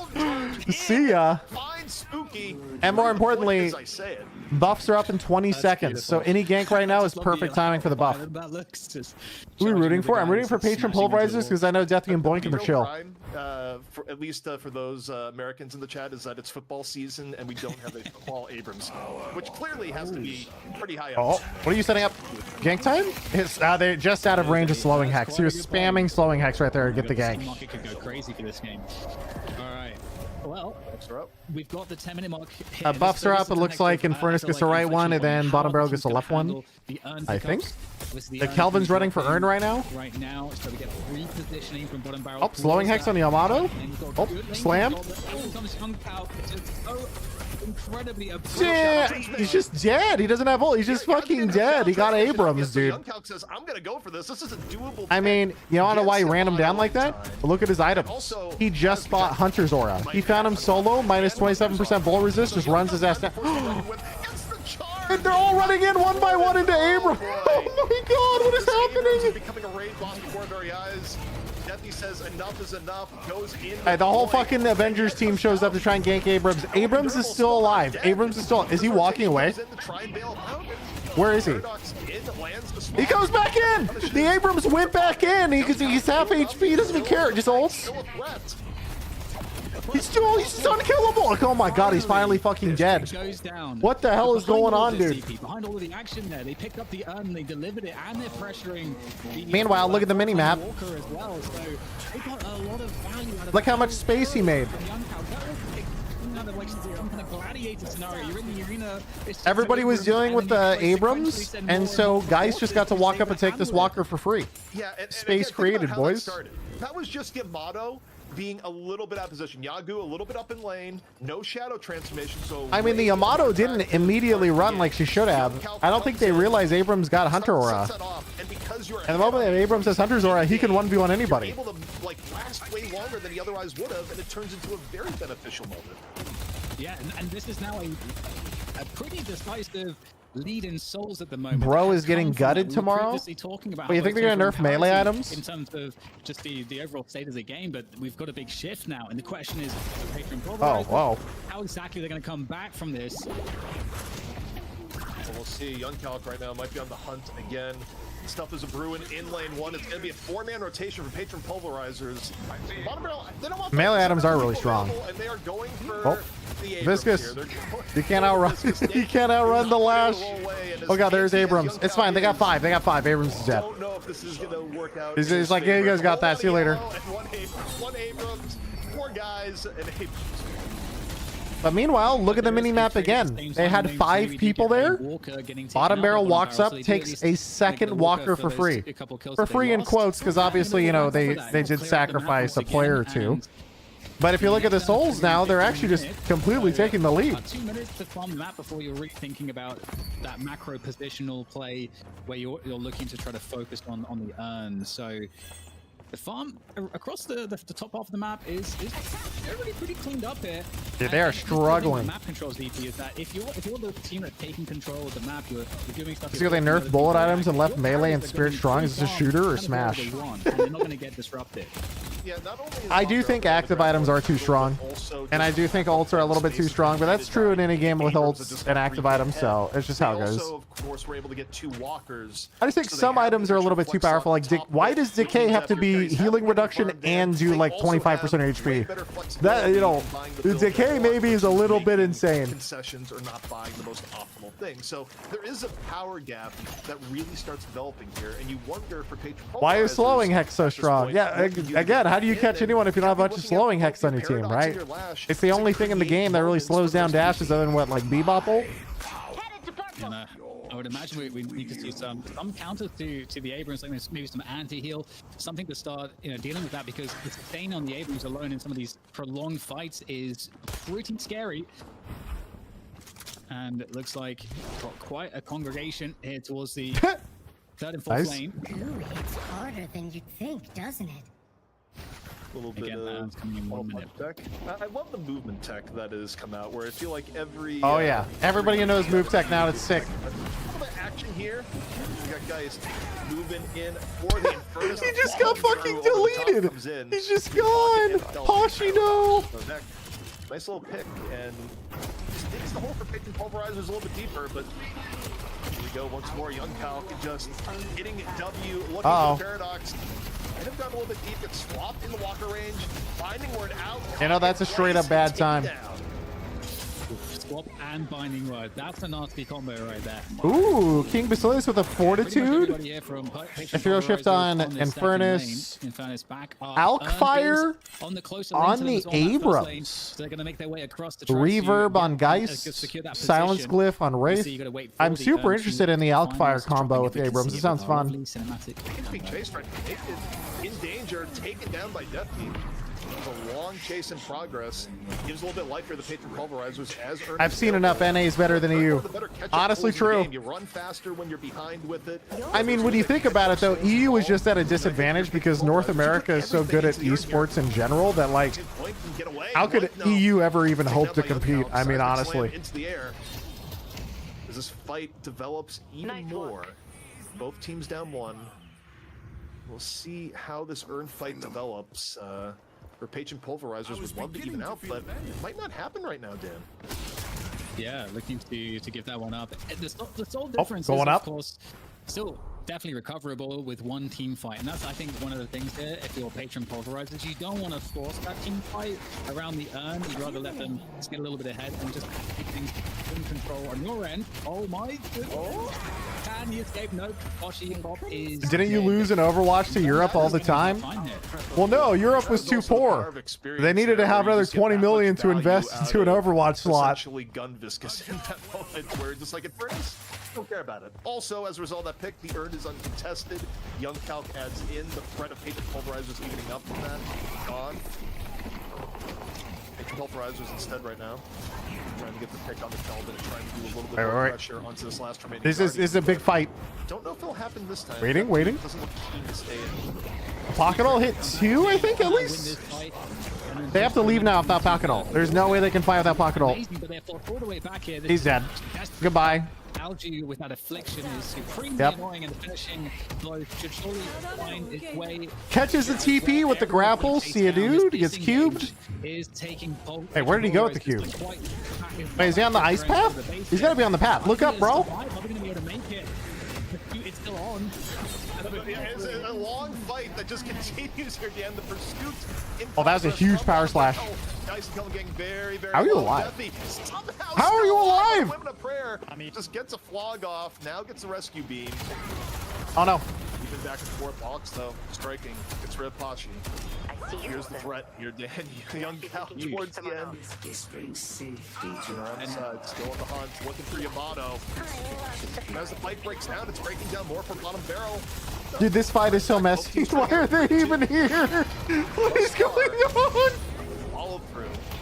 Off the Yamato. The double heavy punch. Holy shit, how did... Yeah, Yagi will get traded out though. And What still the just fuck? Huge, like, Young Kalk is just a veritable brick wall. Like, it's so hard to, like, demolish. And all this because Paradox got caught. I mean, it was a good pocket ult to start the fight. And then it never stopped. Actually being a full recovery from Patron Pulverizers. I like what they did because in the disengage, it carries And Furnace feels like he's doing nothing except shooting creeps and dying. What it was looking like. You just have to give him time, bro. If you turn at the right You moment, just wait. and as a team, you kind of circle your opponents who are chasing you and have a good engagement. Bro, is he gonna die to those minions? Hello? He's gonna die to jungle camp? That's what's kind of starting Does to he have break to down cube? there. But as we settle things after that fight, you can see that the difference actually was recovered slightly. I think it was about a 20k, 25k difference previously. So Patron Pulverize on the souls at the very least, bringing it back a little bit. They are behind a couple walkers.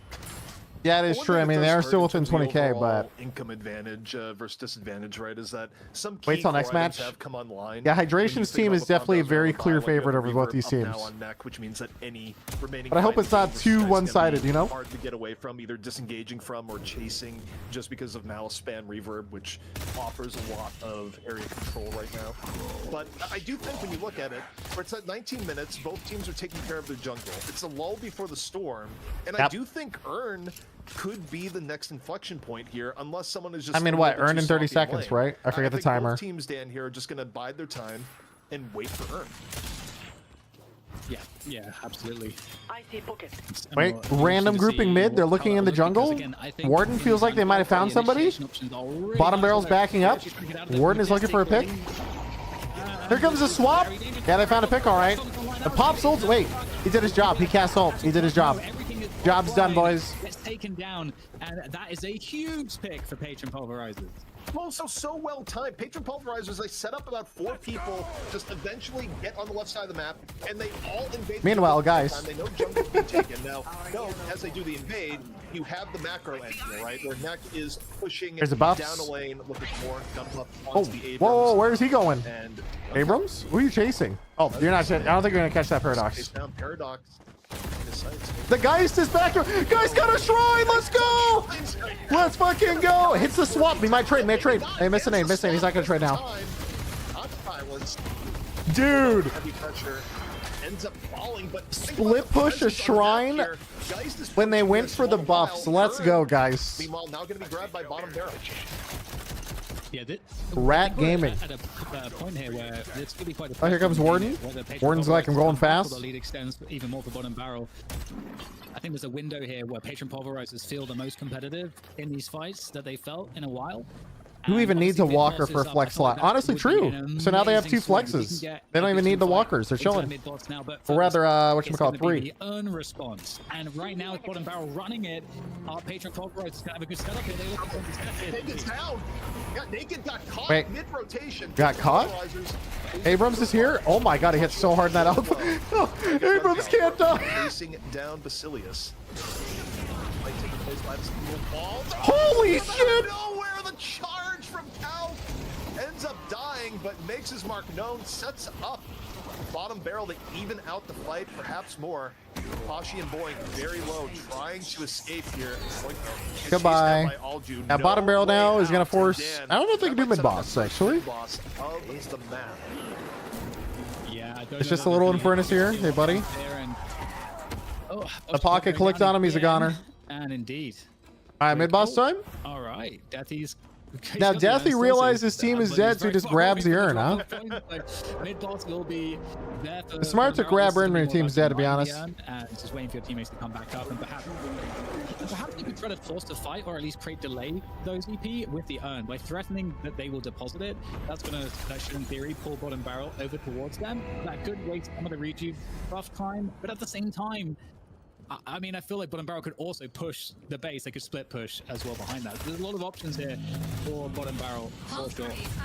Yeah, I mean, I think at a minimum, taking the urn there just means you don't have the double downside of the other team getting both boss and urn at the same time. It just digs the hole you're in that much deeper. But At the bottom right timer, Steam or spectator thing. That is production. Production changed the UI, added the timers and stuff. With the lash, not always the easiest thing.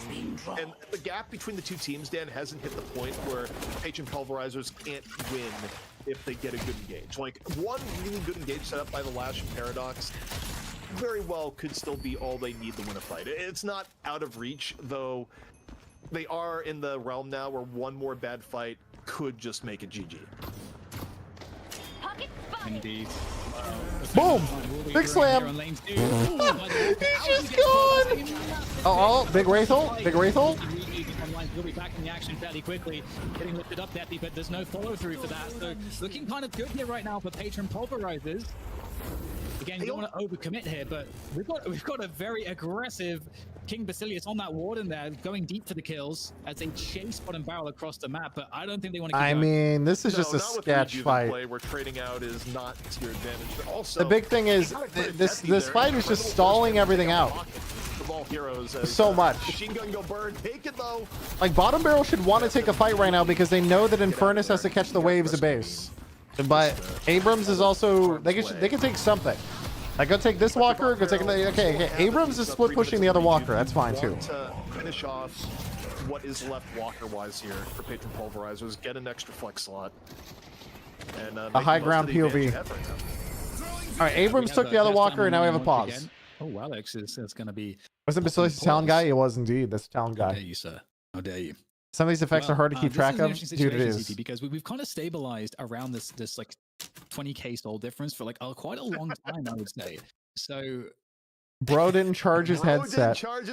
Oh my god, dude. Peripheral sponsor on top of it. You know, if one is watching right now, we just be like, you know, if you had this brand sponsor, this wouldn't have happened because our batteries last. And now this is the last walker that's going to focus this walker. Wait, Deathy's in. Huge Lashel! Straight to tower. Oh my god. Walker did not get the slam. Walker did not get the slam off before it died. That's huge. Insane outfire. Insane cube. Wow.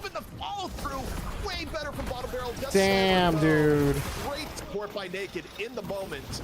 And this whole team wipe. Wow, that was such a good engage if it came like 3 seconds later. Or earlier. If it came 3 seconds earlier, the walker stuns all of them, and then they probably win that team fight. That was actually insane. Really close. At this point in the game, it just takes one team wipe, and that is it. That's the wrap as the Patron is transforming, and it's another 20 seconds until basically any. Yeah, they already had one shrine. It could actually be GG. This is the, wait, it's actually GG. It's the end. Damn, that's crazy. Goodbye, Patron Pulverizers. That one shrine. They might have been able to get another fight off if they didn't lose that other shrine, take another 5-6 seconds. Would have been close though. I still lose. Bottom Barrel secure their berth to get that rematch versus Hydra Nation just after we wrap up here. And damn, you know, they played it close, Mitch. Honestly, that last fight was so close with that walker slam just not going off. If they get that walker slam, I really do think they probably get a couple kills at least. Clearly learned something after getting double charged by an Abrams last week in the game that blew out against Hydra Nation. Oh yeah, that was a disgusting Abrams. A little bit of a tendency to overheat maybe a little bit at times. Real playmakers on this Bottom Barrel side. This might be one of the most competitive games that we've even seen in a Deadlock fight night. Like, genuinely quite close until just towards the end. I think you've got to give credit to Deathy again. Great initiations, great picks, and at times, guys felt like the Patron Pulverizers. Yeah, honestly, for a pug team, until right that was a pretty close game. Yeah, totally agree. Definitely getting a early lead, definitely dictating a lot of the action, and a lot of the reasons why they stayed in was those early picks that he got on multiple occasions, and otherwise, they were, I think pound for pound going to lose in those fights. So completely agree, and also might as well plug Deathy's YouTube channel at this point. Makes great content. Guy seems to like an all-round badass. Downloading the top level. Oh yeah, Deathy's chill. I like Deathy. A fellow TF2 boomer. Through his YouTube channel, so check it out. Yeah, and I think, again, there's sort of unique circumstances coming in here where Patron Pulverizers, they had the get the TF2 boomers in to sub. I thought Deathy coming in a substitute situation. Vegas gave me 2 suggestions for a new mod, either Pool Party Geist or Pumpkin Viscous. What is your pick? Chat, which one do you want? Pool Party Geist or Pumpkin Viscous? It is technically Halloween. I am leaning towards the Pumpkin Viscous, but I think there are many who would want to see Pool Party Geist. Doesn't die, and as a result, your entire team fight plan kind of goes awry. People start falling one by one, and you blink, and suddenly you're down 4 people. Hey, let's just do a poll for this. You look at factors in the game here, Mitch. We got the stat screen in front of you. Anything surprise you based on what you saw? Look, I think like something that's not showing up in next sort of score line. I think if that game's a little bit longer, Lady Geist just sort of hit her power spike. I think he just picked up the crippling headshot at that point of the game. So wait, chat. Really devastating. This is going to be a 3-minute vote. 3-minute vote. It's starting right now. On that gun build, boom. Place your votes, boys. Place your votes. So good. Was very impressed. Which mod next? This poll will last for 3 minutes. So hopefully the people who are AFK come back and see it. Charge got nerfed so it doesn't just suck people in, but in his hands it still looked really powerful. And I've got to give a shout out to Geo. There's a fight. What are we voting for? So there's a modder in chat who is making custom skins for people. And so people aren't getting banned. They actually have permission right now from the devs to kind of get silly with skins if they want, as long as they're not like doing essentially cheating with it. And so he came into chat and asked, hey, would you guys rather see Pool Party Geist or Pumpkin Viscous as a next skin mod? Yeah, I would say I think Young Calc for me was the standout because he was the reason for the major swing of value. As another example from that same person, this was another mod they just did. Like you highlighted, ZP. Found that moment where Yagu's ult was not on Amazon Kelvin landed a charge and suddenly drew 3 or 4 more teammates toward him. So again, a pumpkin party, or you get run for free. It's good shit. It's good shit, guys. It's funny. There's no opportunity to punish. There's no opportunity to trade value. There's actually 3 images. Scroll down. Oh shit! Creator of this skin, inspiration from Vegas. Wait, that's sick. I didn't scroll down. Thank you for telling me. Okay, how do you convert early leads into bigger plays and a bigger advantage going forward? And well, I don't know if it was 100% the plan going in. When you look at the reality, Young Calc, because he was Box Max or Kelvin, dude, significantly so, was able to command a lot more attention in lane than one single Abrams normally would. And when extra attention came in to deal with that threat, well, the rest of the map. Can you use those skins in game and not get banned for it? Currently, yes. I assume they will probably shut it down in the long run. I think it was Yoshi or one of the devs came out and was basically like, we don't really care right now because it's so early. Maybe in the long run they'll ban for it. Who knows? What you can do with it. And to me, this is a reminder of, hey, if an Abrams does get ahead, it's actually pretty scary. Post the link. Oh, sorry, I got you. It's in chat. Open up for you if you put it's all client side. Yeah, it's all client side. No one else can really see it. Let's do play the match, bro. So anyway, that's the poll from the modders who are making those skins. The poll that ends in about a minute or less. If you guys want to vote in it, the next one you guys want them to work on Pool Party Geist or Pumpkin Viscous, it's just a poll, nothing crazy. Go to a highlight reel. It's gonna be a lot of Abrams chucking people in the walls, just like Mitch in high school. All right. I mean, look, the most impressive part about this, I think, is it forces Joshi to rush Ethereal Shift on Infernus. Like, that is okay, it says the Kelvin one should be out tomorrow if everything goes well. The current idea is that the game will be like Dota and Counter-Strike, where the most popular community mods will become official skins. Honestly, I think you're right. It fits the game. Like making like community skins and ideas like that. TF2 had the same exact thing. Like people made custom hats and stuff all the time. Like those items made money for people and supported those modders for a really long time. Like I think I personally love that type of thing. I love it when systems are open like that. So this health bar drops, or rather doesn't, and multiple fights. Yeah. a really beautiful play again. That was like the exact scenario we talked about in the score screen. It's so impressive. I mean, Abrams is one of those types of heroes that. All right, so the poll just ended. It says 59% voted for Pumpkin Viscous, 41% for Geist. It looks like about 400-ish voted, which is honestly pretty good participation because half the time people in Twitch streams are just AFK. So 59%, 245 people voted for Pumpkin Viscous, 41%, 170 for Geist. I'll ask you guys this question. I know we're supposed to get to a break, and I'm messing it up. The whole run of show up, but this game. I'm not real. Yeah, it's this one. A lot of coordination. I felt like See, Natty's team there, you guys can see it here. And have pretty good comms, despite the fact that they're just like. I can add as a browser source. I'm lazy. You're just gonna watch it on Twitch. There you go. Give them credit for that. I mean, it was just one of those cases where they put it together last minute and made it work. But Mitch, I know you had one last thought before we go to break. No, I wanted to chime in. I thought Death did a great job at getting these big initiations. They're grouping up, playing from the top of buildings, coming from odd angles. In this game, like, you don't have other ways. Also, he says, all right, I'm on it. I'll merge when it is done. Smile. As for the chatter who asked about the engineer skin McGinnis, McGinnis is still fucked, so it might take a while for that one. LOL. Okay. Yeah, I remember that. So if you guys missed the conversation, I think it was yesterday, he came and asked like, hey, would you like a McGinnis skin? And what would you like? And so chat immediately said, we would love a TF2 engineer skin. Now, apparently McGinnis has a different model or type of like rig or something in comparison to the other characters in Deadlock. And they think it's a theory of like some old Neon Prime stuff from way back. And McGinnis is just a really old character. So they can't easily mod her right now. Also, this ad.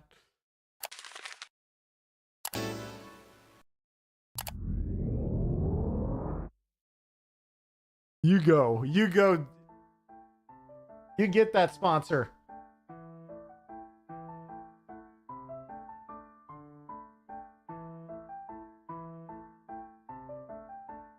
I thought Ida was playing on bottom barrels as sub for him or something. Yeah, I think a lot of teams had subs today. Okay. So in 6 minutes, this game is starting. That was Patrons versus Bottom Barrel. Now the grand final, aka who contests for the NA slot, will be Hydra Nation versus Bottom Barrel.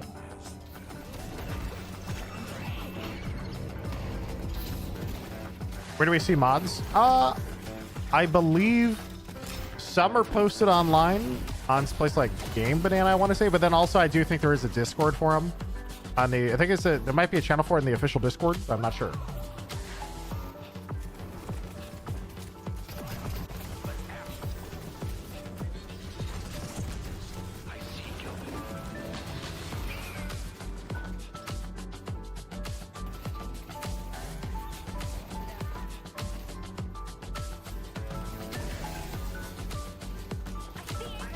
A boomer Game Banana. Damn right, dude. Someone uploaded that, dude. I only remember it existed because I looked over and it's on fucking Game Banana. Fucking certain, you know, not cum viscous. Okay, just saying, it's just white viscous. Okay, guys.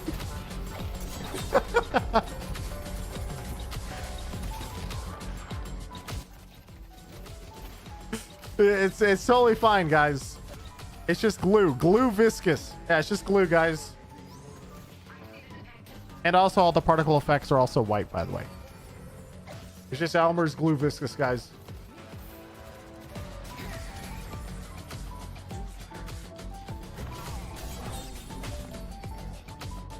The viscous, more like jizzkiss. Okay, dude.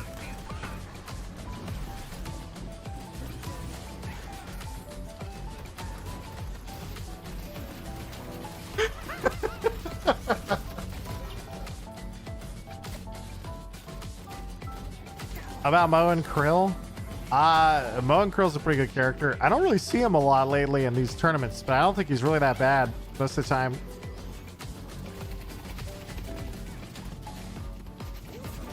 Also, there is a, instead of Mo and Krill, you have the Krill and Mo skin. And then also there is another skin they made called Krill and Krill, I think. Or was it Mo and Mo? I think it was Mo and Mo. Where instead of having Mo and Krill, it had a baby Mo on the back. It was Mo and baby Mo. Yeah, that's what it was.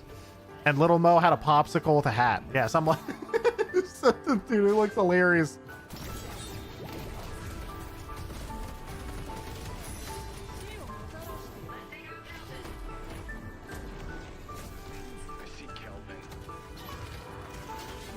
Immediately someone says in chat, hey, I'm a 3D artist looking for work. Smile, DMs open. Boys, I hope you get a job. Let's go. Wait, it's your time to shine. Are you bored and unemployed? Do you want to make silly, random Deadlock skins? It's time. There's also a mod for Bald Shiv. Bald Shiv!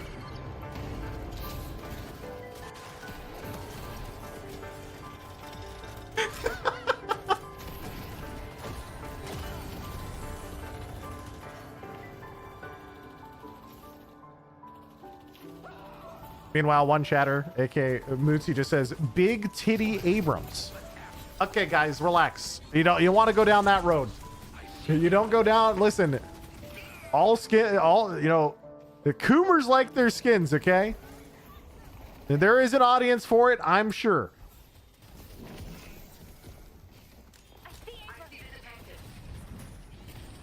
I say back in 10 minutes. They're setting up a new lobby, getting the new team together, chat. So you're going to be AFK for 10.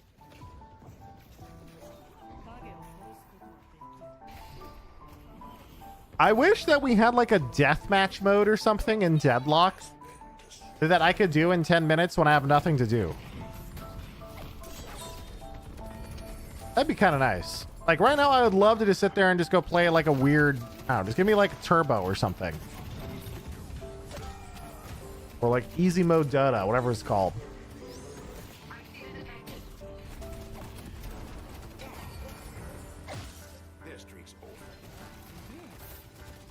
Parkour mode. Yeah, wasn't people making jump maps in Deadlock? How were they doing that? I forgot about that.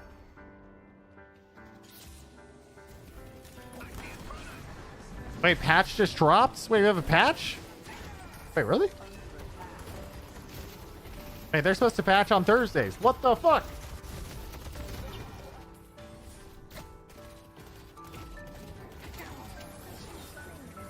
Extended break. It's the daily 10 megabyte patch. Oh yeah, true.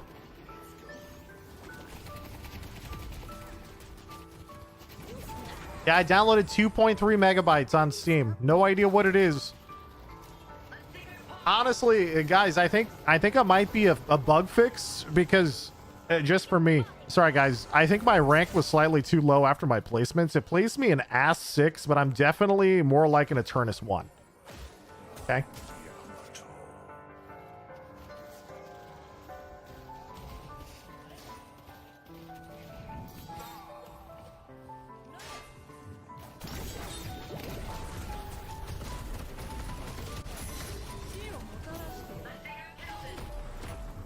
Ass 6? Ass 6? What the fuck? No. Ascendant 6. Ass 6. When you feel a little bit ass at the game, bro. Because you're not Eternus.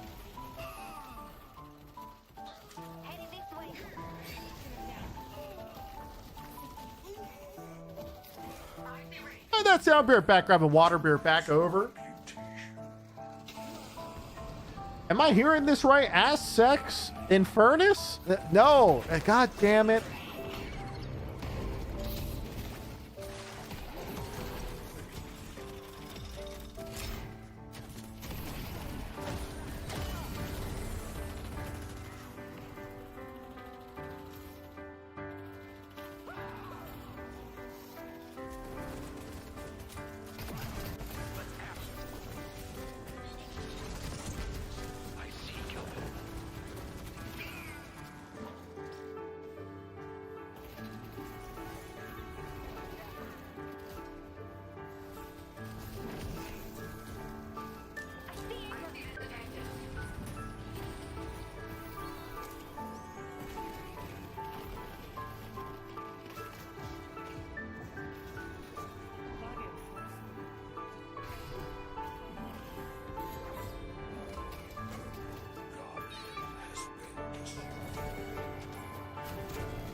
I am back.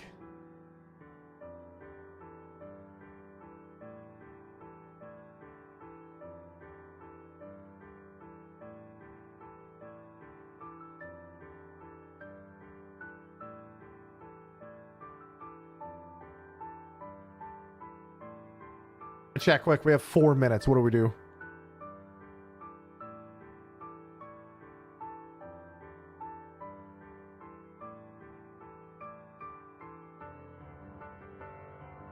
Make a tier list. A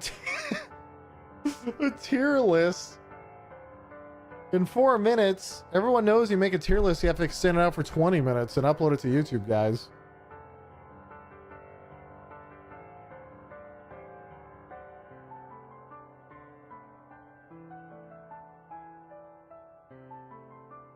Actually, Shade started playing this game called Claws and Chaos on Steam yesterday.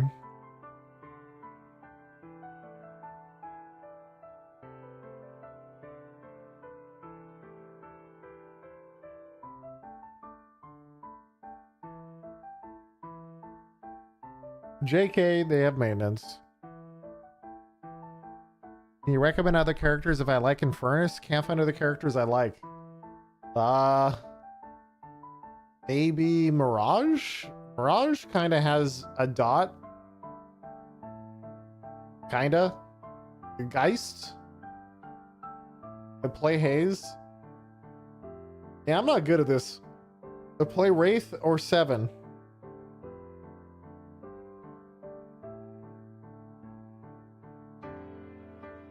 Yeah, Wraith or 7 would be fun. So you've been asked to commentate any tournaments yet? I would never commentate a tournament rather than just watch it myself.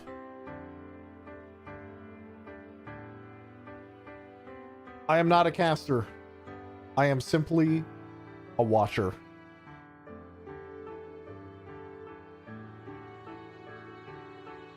Build toxic rounds, have dots on anybody. Yeah, build toxic rounds on like Geist and just run around, dude.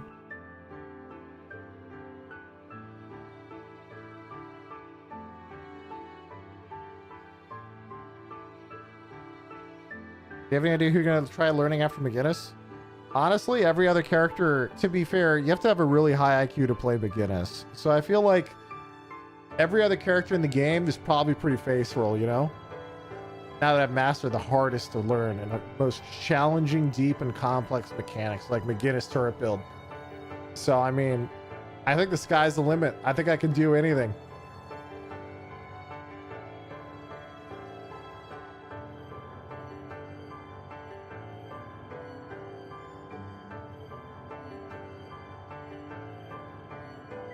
Guys, maybe we just play Haze and AFK farm for 15 to 20 minutes every game.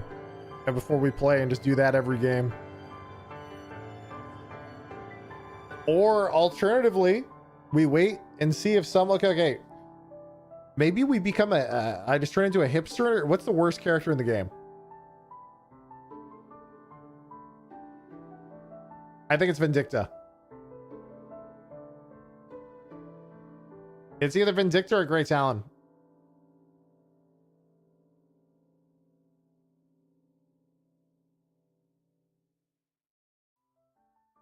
Support Vindicta it is. Well, okay, Great Talon at least has arrows and he hits like a truck. So, I mean, he seems more basic. Vindicta, what the fuck do Vindictas do? Every time I see him in game, they just fly around and die instantly.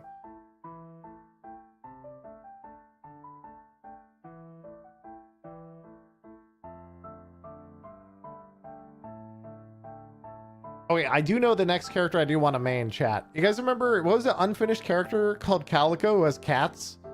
I want to main the cat lady. She also has pets. It looks sick.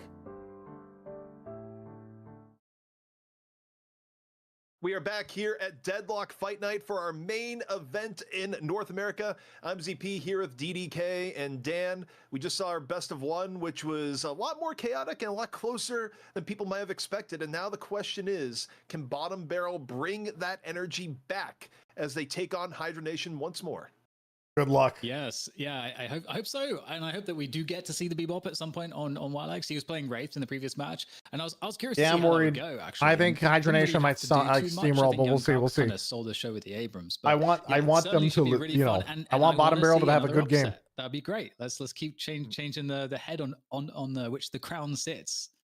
And of course, format-wise, if you're just tuning in, we open up each region with a best of one, and the winner of that, one of the two challenging teams, gets to go up against the champion of last week. We just saw our EU champion and Buff Enjoyers be dethroned by Paglia Scrumbia. And now the question is, will Hydronation follow suit, or will they It takes so much effort to think how to pronounce it. I'm just calling PS. PS North is easier to America? me. Bottom Barrel. Of course, they fought last week. We'll see how much they've learned in 1 week's time with a few substitutions here and there. But now, of course, to give us a little bit of more insight into this, a man who is... Actually, we'll do roster first. But roster, it's kind of... You look at the Bottom Barrel roster. Here we go. The Bottom Barrel roster's got a lot on it. I think we've narrowed it down as who's playing, but we've just kind of thrown everything in the kitchen sink on there. And also, They got 8 people. Ido Let's might go. be joining too. 8v6. Just keep adding names to the list. Yeah, I mean, we'll get it right somehow. It has been interesting so far to see. We commented on it right before we left to break previously that some of these teams are doing really well despite. You might imagine a 6v6 game requiring a lot of coordination. Of course, it is early days, but teams are doing a pretty good job in understanding how to play the macro together. Early days. I'm not too True. Very too early worried about days. the fact that they've got a lot of different players on the roster that may have not played together in this combination or whatever we'll see. I just want to see Wilex on Bebop. I'm a simple man. Also, to help us break down the significant roster of Bottom Barrel, a man who did not get fired, surprisingly not, when casting my dong earlier. Was a good guy, kept it all in check. We got Jason rejoining us here. And they did keep it in check. Jason, good to see you again. There's so many ways you could introduce me that were way worse than that. So, saying, speaking of simple men, honestly, this is like a straight rematch from last week, and we didn't get to see Bebop played in this series because Hydronation's like, you know what, Wilex, we know you play Bebop, we're just gonna ban him away because we don't want to deal with it. But for me, what was really the deciding factor of last week, you saw in the recap, was Flick, man. He played phenomenal, whether it was his Abrams, whether it was his Wraith. He was unstoppable. He was on Paradox one of the games. He did not die at all in that series. He actually didn't. And I'm really curious, is Bottom Barrel with subs going to be able to handle Hydronation and the domination they put out? Hydronation domination. I think Flick is a good person to bring up when you talk about mechanical domination. I think the other question you have to kind of ask yourself here, also, is Hydronation going to go out of their way and say, no, there will be no Bebop?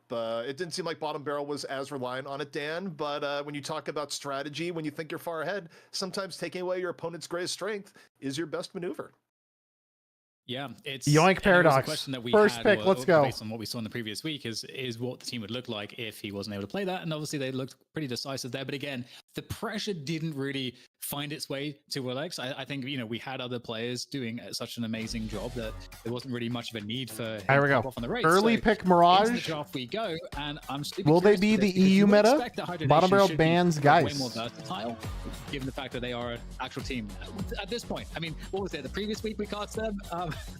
They also absorbed. Wait, still make a chat. Best team, so they were a new team. What's up, but I guess gamer? now being a week old, that makes them. You guys had a pretty good game versus PS. Standard, stable team that knows how to play together. This is where they Hydronation bans McGinnis. They do not want naked McGinnis. Them and can compete against them. Let's just take some players from your roster and your roster and your roster and see what happens. Strategy. Yeah, but Dan, we might see the Bebop coming in because it hasn't been banned away this time. I feel like Hydration just spent a lot of time playing Mega Man as a kid. It's like, well, after you beat Man, it, weekly better for sure. Hell yeah. It's like, yeah, well, what were we taking? DMB? He played a pretty good Infernus. That's not bad. But in terms of pick ban, we don't have the Bebop get banned here, Jason. And instead, you see Pocket straight into, what is it going to be, like Shiv Wraith or something? I don't think it's going to be Alju. I don't think he is. Alju said Ido wasn't back in time. But I don't know. Things change every 2 minutes on rosters. Maybe he is. Shiv Mirage? Yeah, Pocket, I feel like we haven't seen be really too successful today. When we looked over in EU, it just got shut down relatively easy, especially when we eventually got Curse up and running. But we know how strong. Or maybe you're going to go for a support. You're going to pick Kelvin. What are you going to do? My concern, it's all what about do you want? Shiv, because Shiv, I think, still has the highest win rate in the Deadlock Fight Night here. And he's just tanky. He's hard to kill. He does so much damage as well. I wonder if that's just going to continue to run free, or finally we'll have a team have an answer for Shiv. Yeah, There's a Shiv Calvin. has been way more valued in North America, and I think in particular for Hydra Nation, it's a comfort pick for hydration in particular at times, which probably means you won't see Waiting. Jordan, but Dan, Mirage. Oh, there it They is. go with the earlier Kelvin pick here with McGinnis off the board. Yeah, definitely. I mean, Kelvin's a really nice one. I mean, there's a lot you can do with Kelvin in terms of initiation. I feel like he's kind of like a soft initiator in a sense, because once you get the ice path and the ice beam, he can be extremely powerful, especially if you put him in the middle lane. His ability to maneuver and to take initiative for the team and to set up ganks or chase people down is really powerful. Obviously, the ult has a huge amount of utility as well, and them having the Mirage picked up as well, I feel like that also adds a lot of that like strong. All right, early waiting. laning power, so Paradox, you can kinda guarantee that standard. You can just make at least one super oppressive lane as well. And Ooh, I mean, it's gonna be tough, Abrams. though, I gotta say, ZP, 'cause underlying all this, Interesting. I just have to say, mechanically, just like this Might be a comfort skill, pick I feel for like young Hydration Cal. is kind of stacked, and they've been designed that way as well. Yeah, Hydra Nation skill-wise, it's hard to argue with the mechanical skill, but they do take something off the board. Flick not going to be able to run the Abrams back again, Jason. Not that I think it'll stop them. Yeah, I was going to say, they have Paradox too, so I was going to say, I'd be like, yeah, but they got another thing that Flick's like playing, and it's a Paradox. Last week it was Viscous? Paradox Dynamo, and it just decimated what's next? Bottom Barrel. And I don't necessarily think we're going to see Dynamo again, though. Obviously, we No do Geist, have no opportunities. Guinness. One of the only Pick Vindictor, healing great talent, you heroes left. cowards. Obviously, you do have Ivy in there as well. But it was. They're probably gonna pick something like disgusting. Lash or And something. again, like Bottom Barrel, you're already gonna be playing with subs here. You got kind of decimated last week. I think that's a nice way of saying it. They need to figure out a game plan here, and I think the one weakness I've seen in Hydra Nation's playstyle when watching is That's their shopping cart over in Furnace. sorry, Oh, in Bebop! general, the macros Bebop! kinda weak, or the Oh, I think this macro might be control's the kinda weak. Deadlock They kinda depend on add-on. very certain things to initiate That's a fights Deadlock for them to dashboard, so open you up could fights, see and they're not all feeling of the as confident items. as like your buff enjoyers would be to finish off games. But DDK, I see you're giddy. You want to talk about it? Go ahead, man. Hell yeah, dude. They got the We already Bebop. know Let's how go. Alex played the Bebop last time, so we can kind of set that up. And You did a terms of video how on this, didn't you? everything was designed around the hyper beam, the build, and just the setup in the mid map on the top The of the mid Bebop Soul structure, got setting up nerfed, how though. you I don't use know. The first hyper beam, how you save I think all it's still the pretty skill decent, points, I you get guess, level 2 but hyper beam I'm straight curious what away. he's gonna build. So I don't there's a know. whole thing. So You I can't wanna build see if that double bomb happens too easily again. countered. But I did want to also mention they did pick up the Abrams too, which I feel like is great because they had such a strong performance from Young Calc on it just previously. So I'm glad that they have that in the mix there as well. Yeah, you take a look at how they're structuring this here. They get the Bebop, and maybe they're a little bit scared that Hydra Nation would have taken away, which I don't think they would have, but they're just like, okay, lock it in, let's not tempt fate. They pick that up, and they get the Wraith last, which you can't really overemphasize enough. Just, again, the difference between regions, just because I find it really cool that Wraith is kind of at the end here. NA, yeah, I guess we'll throw in 5 or 6, and then EU, it's either first ban, first pick. Hydra Nation, though, going to round off their composition here with the 7, so they have their late game secured with Inferno 7, and if Shiv gets ahead at all, pretty decent setup for them. But you talk about trying to stay ahead here, Jason. Any final thoughts? Oh, Raptor 5, you're the on dev. two comps Thank you here for making it. It's before we actually get super into it? useful.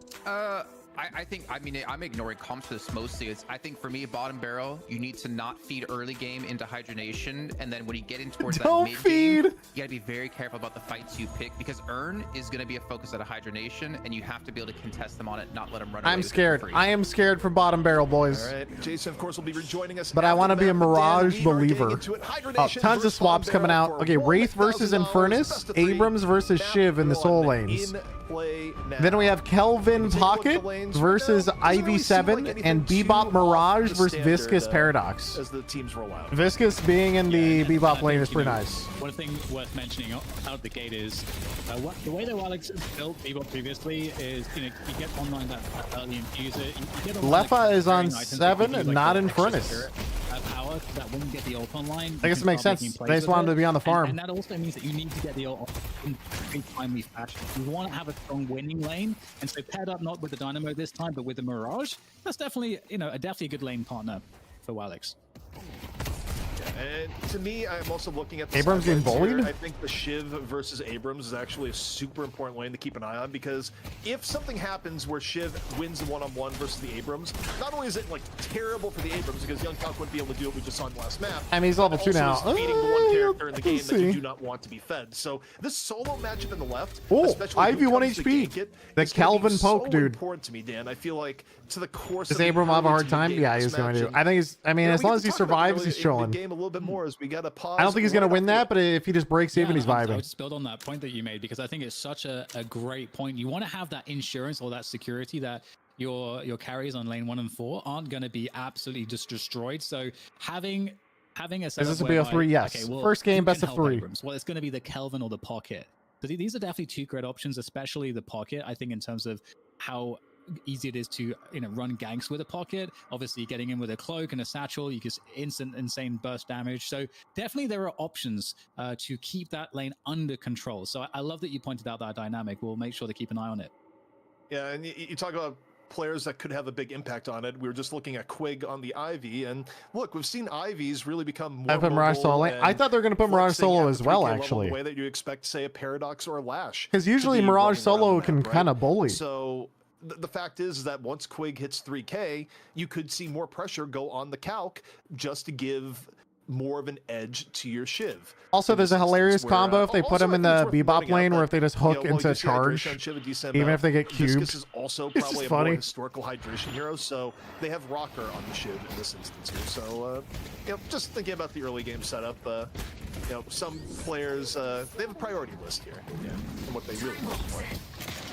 Is Calc slang? I'm new here. No, there's a player named Young Calculator. Lane and objective pushing strength, let's say, with regards to the hero setups. I feel like Ivy with the Kutsu bombs and 7 with the lightning balls provides a lot of just kind of easy pressure off of cheap abilities onto lanes and objectives. Whereas I think the focus there for Run and Barrel is largely going to be on, is your Abrams and Kelvin going to be there to try to push something? Is Wallix there with the Hyper Beam to push something? Okay, we missed it, but Calvin's already down. That's huge. Barrel. You see Naked going down in lane, and think about what we were just talking about the interplay on lane 1, right? Lane 2 getting ahead from Hibernation. You have to think that this is going to increase the pressure on Young Calc in lane 1 sooner rather than later, because now you push this out, you can even go for an early gank if you really wanted to. Yeah, great point. And just, wow, they're really staying pretty deep here. Oh, yeah. High donation And they're going to say super push. They're full HP. Why back up? Almost 33% down in life. Abrams has extra regen, restorative shot, his first 2 items. I think he'll be able to face tank the Shiv for a while. As well. It doesn't matter if he gets owned as long as he just, goes even. Off to a great start in terms of keeping up on the souls, and again 3k souls, that's when the hyper beam comes online. Whenever we next switch to him, we can check out obviously kind of the itemization. Yeah, so you got the confuser there, so there's definitely the focus. Okay, it's going to be a hyper beam. Yeah, you can see not actually putting any skill points into the bomb or into Bebop was thinking about roaming. Bebop could roam maybe for this one first, but it's probably a little obvious. Yeah, also, I think putting the Paradox Viscus against Bebop does counter a lot of the early... The Infernus is up an entire item on the Wraith. Now look at what's going on here. Young Calc. Here comes that Abrams. Moving in. Abrams dive, here we go. Immediate stone form, nice stone form. Stun. It doesn't matter if he's there. There's overall pressure on the dive is still enough to get left on. Yeah, they're gonna get a kill regardless. He doesn't have to hit it. He's just there to start tower and start the push. And this is important too because this is. I think Abrams is pretty key for them to be able to actually take these towers. Mirage, you good? Power damage there, but another fight here on lane 3 as I'm surprised they didn't get parried at that. Pressure coming in here, the cube being used to keep players up, and no one actually going down in that exchange. So no one dying is crazy, dude. They're all so weak. Yeah, and you look at the macro on the map already. Hibernation, they do lose a Guardian. Bebop died. See ya, dude! Hibernation, though, able to punish Wallix, and this is a bit of a problem because you talk about heroes that like being ahead versus behind and making it matter. Well, Bebop also needs a certain requisite level of farm to be an orbital laser threat and not just get sniped out of the sky. Like, you cannot be so far behind that you're something that can be bursted down. And right now, Wallix is heading in that path, which is really going to limit his ability in the late game if this early game doesn't even out a bit. Absolutely, and a quick engage here, trying to chase him down. High donation. Oh, he's out. See ya. Fight Paradox might find Mirage right now. Paradox does have swap. She's watching in middle right now. Walex, typically the way that he'll engage before Majestic Leap, which will be the first kind of major item to really enable that to be utilized elsewhere. We'll have to do double jumps to get to the top of the mid structure. Dude, the most passive Abrams lane of all time. Next to one of the, This extra regen melee lifesteal restorative shot. He's like, I will not get poked out of this lane, and I will never lose my tower. Have fun. Set up there in terms of how you actually pull that off, and I'll be curious if Hydro Nation are going to be actually thinking about this. We got Bebop's roaming. Bebop's roaming. Here comes a crouch. And you got Wallix right now. Just the stealthiest robot you've ever seen. Coming on in. Surely they don't know I'm going in. They got him. Yoink. He does get swapped though, and he still dies. Bro, that's crazy how much damage he just took. Yeah, they get the kill right before dying at the very least, and that was a very nice hook. So risky business. Oh, huge, big damn. Yeah, you're dead. So yeah. And we'll get Alju able to push down the nice early picks. Actually, we're getting some. Yo, I thought this was gonna be a stomp for Hydro Nation, but I mean, so far at least the laning phase, not too bad. Bomb Barrel's about to have their second Guardian. One away from Flex. Bebop ult! Here comes a Bebop ult. What, you didn't build enduring speed? Sorry, buddy, you're just fucking dead. Extra presence, and it works out early. He's gonna kill both. He's gonna kill both. He's 1 HP. Dude, he's rolling what? He died. I think he died. Alex has actually managed to. Abrams just died to Shiv. Uh oh, they're roaming too much. Doesn't matter. Shiv's doing Shiv stuff. He's all in. Okay, why go all in here? What the fuck? What the hell? How is that ever worth it? And eventually finished off. So this is a problem actually, because Rocker's getting a little bit behind now after the last couple of skirmishes in this lane. And here comes young Kalk with off the charge, looking to finish off the Ivy, but won't be able to proceed. You know, you got to give it up for Naked and Naked's movement there to stay alive under that shiv pressure. And Naked, you talk about playtime the game. Naked was one of the very first people invited to the Deadlock pre-alpha, whatever you'd classify stage of development. I think it's never really been clear, but Deadlock when the public could play it. And you just see something from these players that have Naked is close to literally 2,000. Like a lot of these guys have 1 to 2K hours. It's crazy. Something that Naked has at the moment. Okay, so DMB actually Infernus giga farming. Slightly one way maybe you would want the Infernus to be in terms of the farm. It's not always going to be perfect, especially with all the disruption, and that's kind of the point. Just to disrupt these carries early on. Shiv looking for a pick again. Which Rocket going in for disruption of his own there. Wait, he's doing a little loop-de-loop on him, dude. Bro, he literally just did a full 360 on him. See ya, boys. Oh, he overstayed though. I don't think he realized he was getting triple ganked. Continues combustion in. Yep, you're just dead. Sorry, buddy, you got Infernus. Hydro Nation just continuing the pile. He ulted you, shot you, and ran away, and then you died. For the Guardian, which would be their first. Oh, wait, he fed. He said. Parry, huge parry. Oh my god, dude. Oh my goodness. That was a parry off of a regular punch as well, I think, DP. Yeah, that was the quick melee, and also, I look at that situation, I don't even know if the melee was needed to kill Alju there, so sometimes you go for melees out of habit, and disastrous results if you get he didn't need it. Really good awareness. I think. Even if he's reloading, it might have been close, though. Bottom Barrel fighting tooth and nail. Too far. Up 1K overall in the aggregate. And you see the pushing power coming in right now here, Dan. Alright, huge. Get their second Guardian, one away from the Flex. That's big. Yeah, Bottom Barrel only needs 1 tower now for Flex left to chilling. Around the map here, and of course, all of the creeps. Loud Mag, I believe that is the same. We've also got other dynamics entering as we in a couple minutes get that urn falling down as well to be collected. So this is where the game starts to shift a little bit, and it does feel like both teams somewhat even. Obviously, a little bit of an edge for Hydro Nation right now. Boom, boom. The objectives, but why kinetic dash second item? Fire rate's really good, and also that extra stamina is really insane. You take a look where they're at. They have 2 Guardians down. Hydro Nation 1 Guardian down here so far, and I'm glad it went to Wallix here because Bebop time. We're 40 seconds from Bops. Is he setting up for some shenanigans on Bops? What's going on here? Where you get a lot of intel here. You can move around. If you see something you like, you go in. Is he looking at Infernus, you think? I think right now, he's still on the minimap. He's looking around. He's spinning in circles. Nah, it doesn't. Wallix. He can laser beam cross map from top mid. Oh, Abrams is Abramsing, boys. I'm just getting into furnace. Rider maybe escape there with the flame dash. And They can't catch him. He's gone. He's still going for it. Young Calc is Bro, not look gonna how be far you. satisfied Like, what do you do? with an escape attempt from B&B.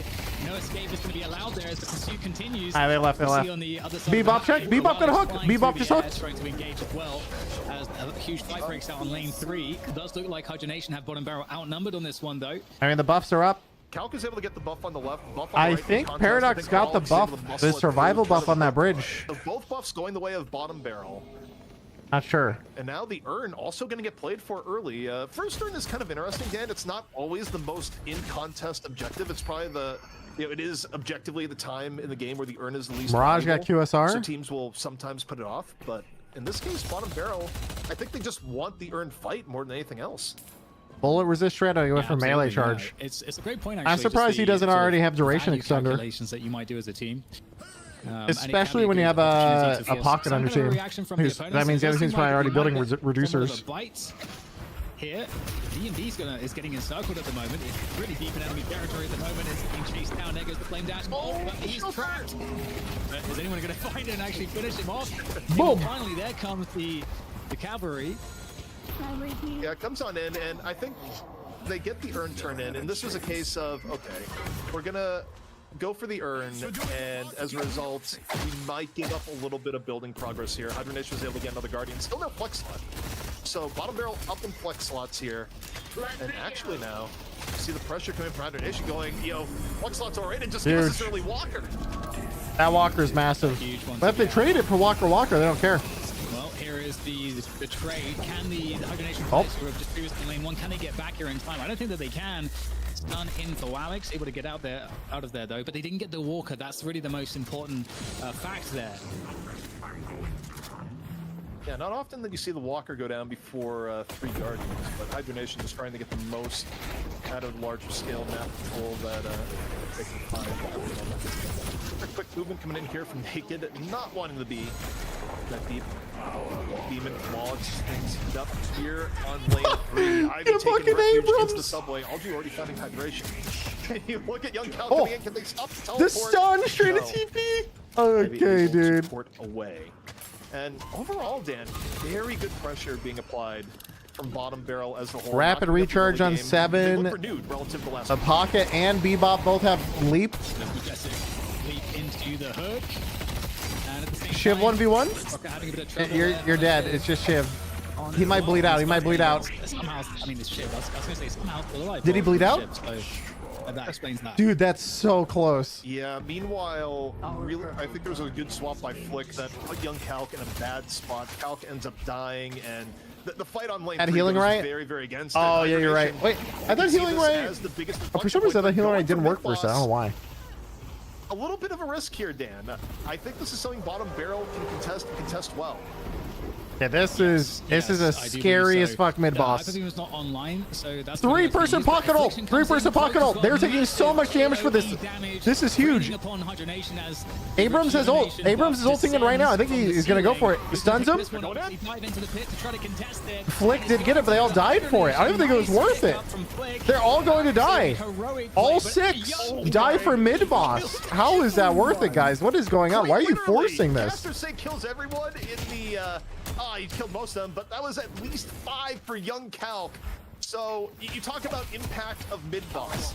Dude, I mean, I think they're fine with that. Fall through is the absolute best you can hope for. They burned Now away the 5 minions out do of have 6 reju. of the rejuvenators, Dan, and on top of it, they fed Young Calc. The minions back still into a auto real push. threat in this game where he's falling a little bit behind, but 5 killing blows, the way that the killing blow formula works in the game, Abrams is back on the menu. That was fantastic. And something I was going to mention previously when bottom barrel. How many kills are there in this game? There's no kill unless they hold down tab. We can't see it. I can go in game and look. Give me a sec. Because of a previous team fight just beyond it, around here, where we see the Wraith, because the Hyper Beam comes out and then there's so much suppressing fire that if the other team's trying to take a fight, they have to disperse. And that's when bottom barrel were able to kind of follow up with a couple kills, but then led into that Walker push. I just wanted to go back into the past to highlight They like watching the game. I normally, I would also watch POVs. I haven't decided yet, but this game, I really enjoy the casters out of Deadlock Fight Night. Like, they're old Overwatch casters, so I'm feeling very nostalgic. Other ones I might watch in game. Is, of course, there could be bombs that can fly, that you can fly around using the ult as well. So there's going to be a lot of interesting suppressing mechanics from that sense. So Hydra Nation still working at a slight edge. I mean, One dude, Rejuve in the bank. the and of GTK is a great course, caster. All these Creep's casters are way fantastic. better at pushing through And also, I do believe that Hydration's team was streaming with full comms earlier as well. So. So all of that in terms of map presence at full for the time being. But in terms of micro, very quick to do the team. Mirage, you good? Saying, let's go. Dive in. Onto the Mirage. I mean, it's Mirage. Does he get out? Nah, he's dead. Too much spirit damage. But he got domed. He got domed. No, he needed nade. He needed nade on him with dome. There's no way.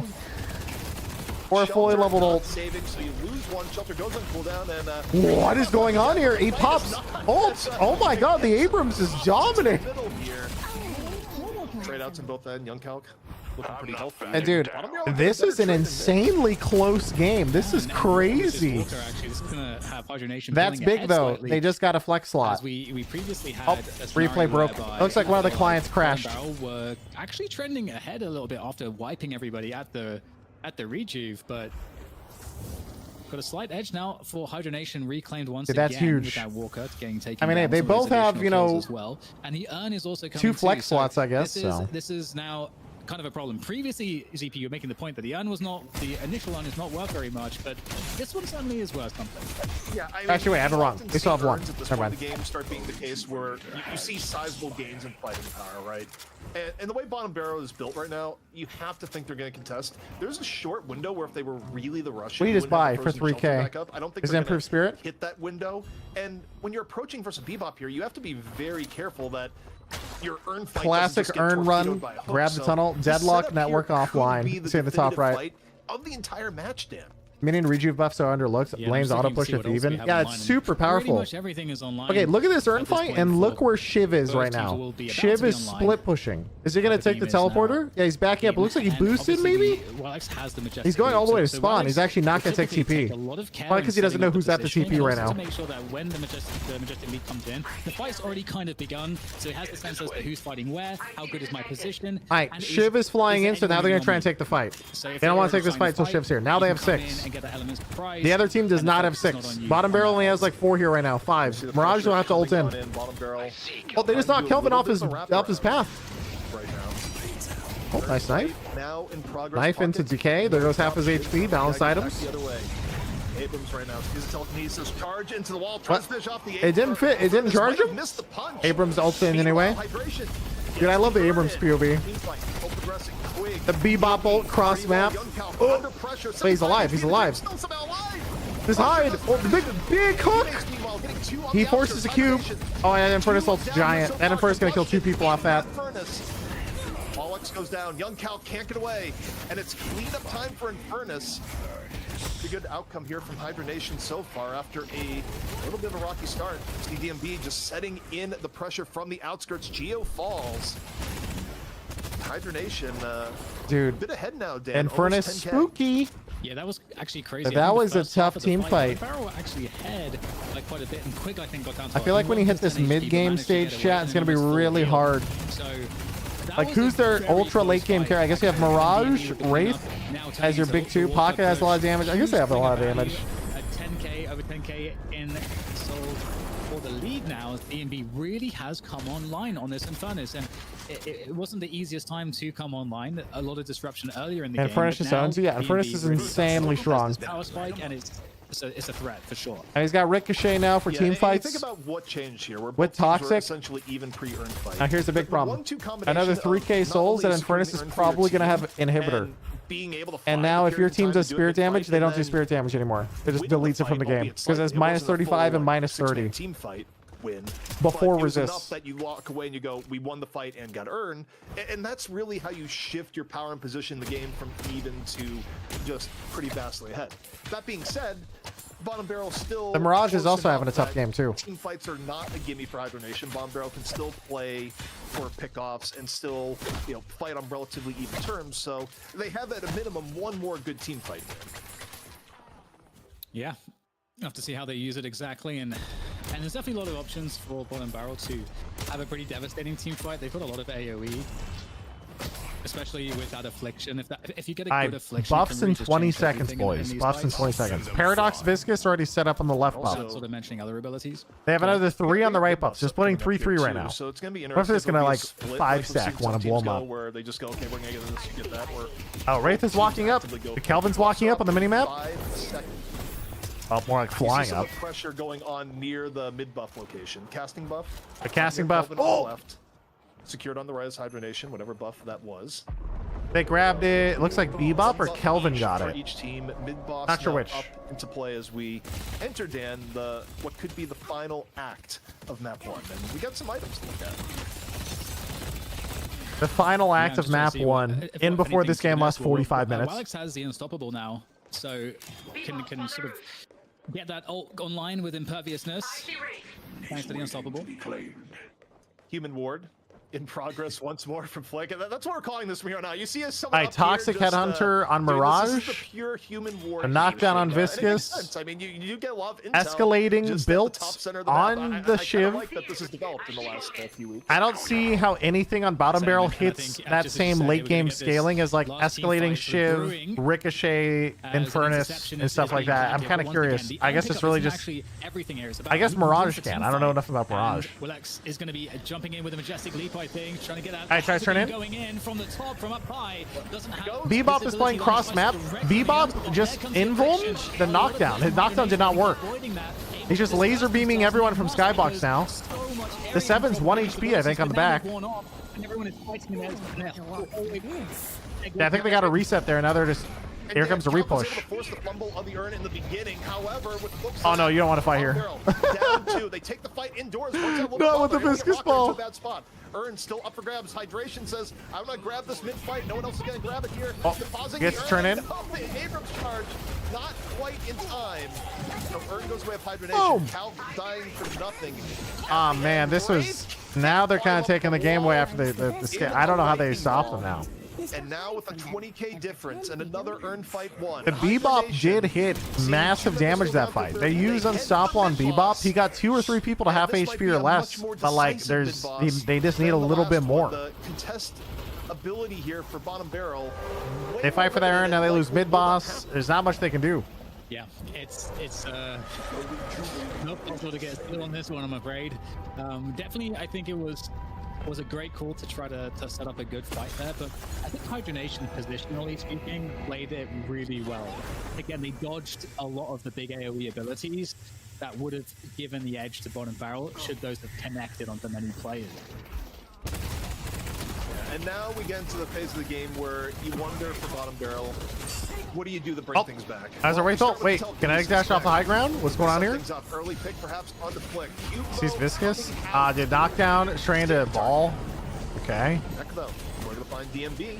They're just gonna kite it out. They're just kiting out Bebop ult. They're trying to reset versus Bebop. The Bebop just got another kill. The Paradox is also 1 HP. Rejuvenator will have time to regroup. Dude, imagine if this Bebop goes super late game and gets Giga scale. I want to believe. So it's not a 20k difference that has been present the whole time. So in terms of itemization, how far ahead Hydronation are going to be at the moment, it's not going to be too insane. Like this definitely is. I want to believe. And in killing those 2 players in that moment, like taking that fight, taking the initiative. I really do think this Bebop in the sky is like such a pain, and they have 2 knockdowns, and he just pops Unstoppable for them every single time. So that everybody's alive, all of the ults are online. So he's guaranteed to get like 8 seconds off or whatever it is with his ultimate. They don't have so much of a soul lead. Now just wait, just let it go late game, guys. Bebop's gonna get like, I don't know, Boundless Spirit, Mystic Slow, Surge of Battle. He's gonna get like everything, and then they will win. And the problem is they got surely so low from the last fight that they had to go back. Surely the Infernus doesn't get Ricochet inhibitor and then run around and kill everyone. Back online, Hyper Beam back online, and bottom barrel, if nothing else, the Hyper Beam gives along with late game 7. Let's not forget late game 7 is also disgusting in terms of damage. When the other team is just trying to get down your final Walker, right? And Walker time. Here we go again. Where's the wave clear? Uh-oh, that's not good. They're gonna lose this Walker too fast. The Walker does go down. Bottom barrel though, oh, going in. In comes majestically. Oh, he's got the ult on the inside. He's got the angle. He's got the angle. And they're gonna go back. Oh, dude, they all backed up in the staircase. Now they're gonna re-engage the Bebop ult down. His character's useless now. It's over. Oh, big hook.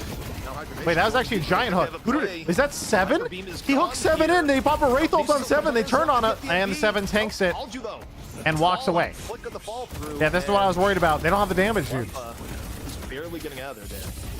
Yeah, that again looked like a pretty good fight. I think it could. Did he get cubed? No, he didn't even get cubed. He literally just tanked it and walked away. Fall back from being painless, and they get slowed so heavily by it that it just was so hard to fall back to the safety of the base. Lost too many players, but still, with 4 players up They're at the waiting moment, for so Beam. Beam's off in 15. They can yeah, play again. whether they will lose pretty much everything in the base.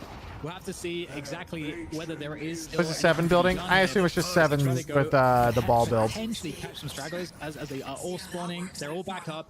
Even if he CC'd the ball, will continue life stealing. You're right. And they are out of there. It's true. Yeah, not only are they out of there, but also this is where the snowball in the end game tends to get pretty severe, where you've now pushed out all lanes. There is incredible pressure on bottom barrel to get lanes back up, both for mobility and just because you don't want your base to have easy access from the other team. But while you're busy doing lane housekeeping, what happens? Oh, that's right. The Turn time. Gets run relatively for free. It doesn't really seem like it's going to have a contest here. And again, they can't contest huge this. Infusion of souls, and this is going to make the next fight bottom barrel that much. God, more it's so much money late game. Look at that. That's crazy. It's It's like 5K or something. The flex slot situation is very, very bad for bottom barrel as well. They've only got the 1 Walker still, so they are like struggling because obviously hydronation. How much does soul lead matter? It matters a lot. Single flex spot. So that's Obviously, being down 30k when the relative values are 100 or 200k is not as bad as being down 30k when you're only worth 30k, right? right? Have to make some choices with regards to what they spend their money on. They need a walker badly. Like any way that they can get it. Yeah, they just can't. How do they scale to this end game with only 1 flex slot? What are they going to do? Across the entire map at this point, there will be a team fight. You can't just get a walker for free. Yeah, especially given the fact that anything past the initial lane guardian. It's got to be like a split push somehow, I assume. But I don't know how. Eventually, you get strong enough that you don't care, but I don't think we're at that point. So yeah, I mean, the flex Ability points matter a ton too. It's true. Definitely has hit the point where it's impacting the build. They have a giant ability point lead with all those walkers. With their level of fire. Oh, they got somebody. Oh, rescue beamed out. See ya. But then it gets swapped back in. Okay, see you later. Neck is down. And you get that pick on the Wraith. Now you don't have to and also plus 1,000 souls. Oh, that's bad. That first, this is why Paradox is such a strong character. You don't need a reju in this case to make a very decisive push that could be game-ending. Pressure in around the outskirts. Welcome to 7 damage late game, boys. See you later. 4v6. This could be the end. Yeah, it really does look like the end of this point as they just decimate what's left in the base. I mean, late game 7, late game Infernus, late game Shiv. These are crazy scaling characters. Going to be shortly in the weekend form. Everybody to the pit as well. 2 players down. Then I mean, we have ults online here. Alju has with all the affliction as well as Alex's hyper beam. So definitely some powerful ult that can be utilized. Wait, there's the bebop. So that has to be dealt with first. There's the hyper beam that might delay things, like you said, DP. For now. Hyper beam and unstoppable just. Oh, we got the hook and the spawn. Into the pit. It doesn't matter. They tornado him. Oh no, they did get him. I mean, the Bebop's trying his hardest, that's for sure. Bebop has refresher. He's going back in with refresher. Here we go. I don't think they expected refresher Bebop. I definitely did. Of course, double the uptime to the hyper beam in over the and they just say this. Yeah, it's not enough. They can't count fast enough. Onto the patron. Hydronation taking map 1. But you have to say here, honestly, that was Jason, a really messy game by Hydronation up until that mid game. They kind of won off the scaling of Infernus. Where it really got away from them. And also the 7, honestly, but that early mid game was really sketch. For hydronation was survive the beam and kill the team. There were so many opportunities. Like yeah, the Bebop really did a lot of work in the mid game. They were leading by 2k, 10 minutes in. They had really good control. But once hydronation was able crazy how the mid boss we thought sucked actually slingshot them back up. I don't think it did actually. I think it was a team fight after that they won, gave them souls. The first mid boss was super sketch. That was definitely a hard throw by them. Like yeah, your lanes push, but it's not good. You don't want to lose 6 for mid boss. It's just not worth it. It seems like Hydronation not really worried about while it's on the B boss. Like I don't think it was a very clean game. That they know they can kind of mitigate that line of sight. Yeah, I think that just brings. I got a lot of lane brings it to my pressure from point it. as well. I think I made during the cast where I felt like you could really see that they did have in mind, like, we do not want our entire team to get Shiv caught managed by to put a lot of pressure on the affliction as right well. lane. So they I think had you're thinking a of two lot different times. of Every single awareness, I would person say, with died regards to on that mid boss because, except in what's one way you're Furnace, if gonna I lose a remember team fight correctly. is if you start off by getting an affliction hit on all of your players. So between dodging the hyper beam and dodging those afflictions in those key team fights, having the coordination and awareness, they did such a great job to mitigate what is otherwise the most powerful. Dude, that parts Mirage of the pick team is fight it did not do so Golden hot. Barrel. You know, just Dan and take a look- ZP, Not a crap I'm ton of thinking damage about either. this, right? And sorry to interrupt you there, but I'm kind of thinking to myself, I feel like a lash would have been way more impactful than like a pocket here, because it kind of prevents them from getting those positions. If you could just grab them, throw into an open area, while Alex can be in position to hyper beam them. Yeah. For me, the affliction and the hyper beam don't really go hand in hand, because the affliction is something that you need long drawn out fights to be super effective. Obviously, when you do rank it up fully, you kind of prevent any healing from going through.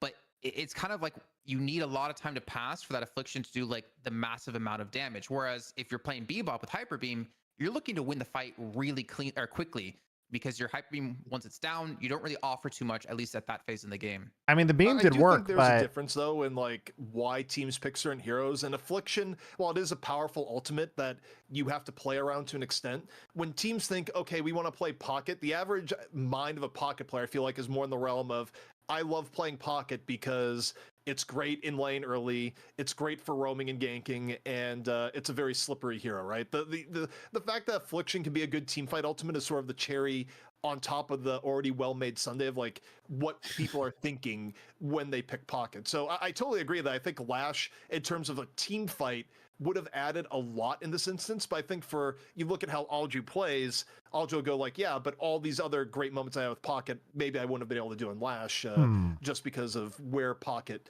sort of shines in more micro, especially scrappy plays that aren't involving the entire team. So I think that is where people really go, okay, I do want to add this Pocket, you know? I don't know what my camera's doing right now. I swear it's probably just the Italian internet. One thing I did want to mention though, really quickly, He's lagging. Dan, was that compared to like last week, Hydra Nation were kind of trying to bait in Bottom Barrel quite consistently for fights, whereas this time they were more adamant on sending like 3, maybe 4 players into a lane to push an objective, while the other 2 players kind of like kept their attention and eventually would die. But when it came to the objective game, I feel like Hydra Nation were playing so much better than Bottom Barrel, even though Bottom Barrel were getting way more kills early on. Yeah, I think there's a lot to be said for that style of play, especially again. I mean, thinking Bottom Barrel about with their how- early game because advantage we just have needed the- another walker. the If they take 2 impacts of walkers for violation that second from flight, the dude, they previous need week that. we got to see, They really, this is really how needed I that. If they don't can get that at that win point, it these is so massive team bad. fights. And like you're saying, if you're creating a scenario where you're doing Ash is looking for the pushing prime. and you're splitting up the team, these abilities are not going to have nearly as much impact. But again, if your team, as you're describing it, as actually ended up happening and being the case, if you're splitting and everybody is pretty powerful in their own right in these more micro scenarios, kind of like ZP described with Alju in the pocket. Like, this is a great hero for being mobile, for being able to kind of get in, get out, and that's all you have to manage at that point. We're going to keep pushing. We're So gonna keep who is the pressuring. If we best think that we have Infernus the player to advantage, we'll watch get the for objective. beginners? If we think that we can't Infernus push the player? advantage, we'll fall back. And then A lot of obviously you people have play the players on the Infernus, other but I side don't of know the anyone map who who kinda be keep like playing it that way. branded as an And this was Infernus really player who how like tier 2 one-tricks off the top of my Boomers head. ended up losing against Bottom Barrel previously, was the fact that they I would opted way more for say these Buds bigger plays a team lot of fights, and Infernus, that's I when the think. Hyper Beam and But so he on was plays a lot of way more everything. impactful. So I think But that's a he does really, play a really lot of great point in terms Infernus, of so if you would, I'd probably go decision-making. watch him off the top of my head. Hydra Nation, they are up I'm trying to think of anyone 1-0, else. one map away from being the 3-time champions in North America. But Bottom Barrel, they have brought Zergy? the fight to them. I think here Zergy today. plays a lot Will of they be able characters to too, turn it though. around? We'll find out right after this. I don't know. That whole I'm skeptical. Like, that was not a very clean game from Hydra Nation for their first like 15 minutes. And even though I know they're scaling and they're like a little bit weaker early game and stuff like that, that mid boss play, that was a hard coin flip to potentially lose the game immediately. Like, that was really sketch. Like, if they I know people are saying in chat, well, they all died and they take mid boss, it's okay. It doesn't mean it's a good play just because it worked out. You're coin flipping mid boss. Like, that is so sketch. Versus the other team that was, in the early part actually kind of owning. Like, if the other team wins that and let's say they lose a 50-50 on the mid boss and they all 6 die, they just kind of almost immediately lose the game. Like, that is just so sketch.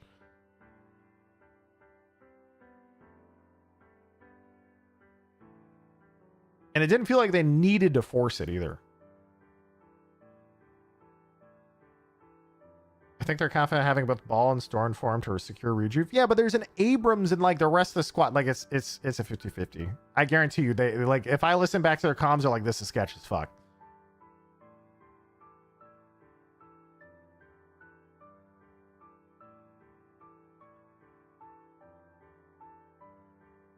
Is Bebop a really strong character like Shiv and Furnace, etc.? No, absolutely not.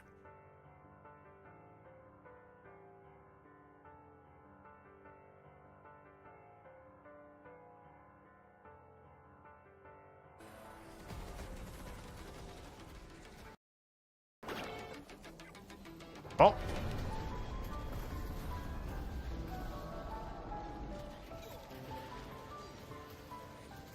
He's like bottom 5-ish. I think Bebop is just like an okay character. Don't think he's terrible. I think he's just okay. The interesting thing is about okay characters is, in a game like Deadlock, even okay characters, if people find a new build or anything, they can very easily become much better. So, just depends on the patch. Depends on the items that become good. Stuff like that. Like right now, most of the characters you see, especially late game, that scale, are all spirit characters.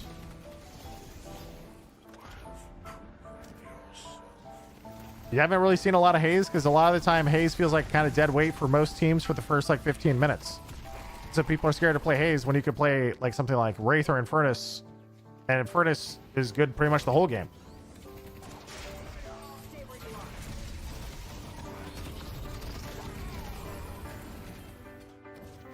Streamer, how do you solo come back from a horrible lane when you can't farm properly or team fight? Play like a rat, take as much farm as you can, and just good luck. You just don't die and farm as much as you can solo. Like if there's big team fights and you think you're going to be shitting it, just go farm instead. Say fuck them. It's the same in most MOBAs of this type, honestly. It's just like if you're really far behind, try to avoid fights unless you absolutely have to.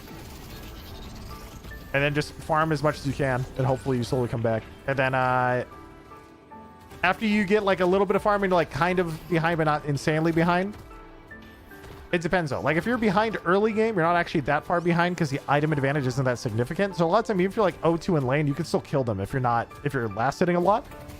Even if you're only down like 500,000 souls, like it'll be a disadvantage, but like you can still kill them. Late game though, or mid game, if you're behind by a shit ton, it's all harder.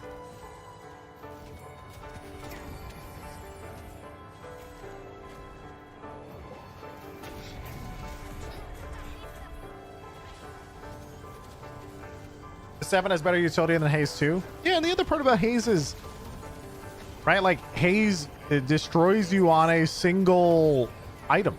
Like if they buy metal skin, your character doesn't carry anymore. There's no metal skin equivalent to spirit.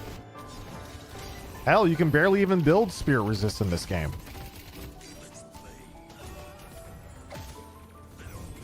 Does being like 7k mid game can do a thing? Just go farm side lanes and farm as much as you can. You usually come back and like then try and be present in team fights or like easy kills. If you get a couple kills and people are higher net worth than you, the catch up gold is really, really nice.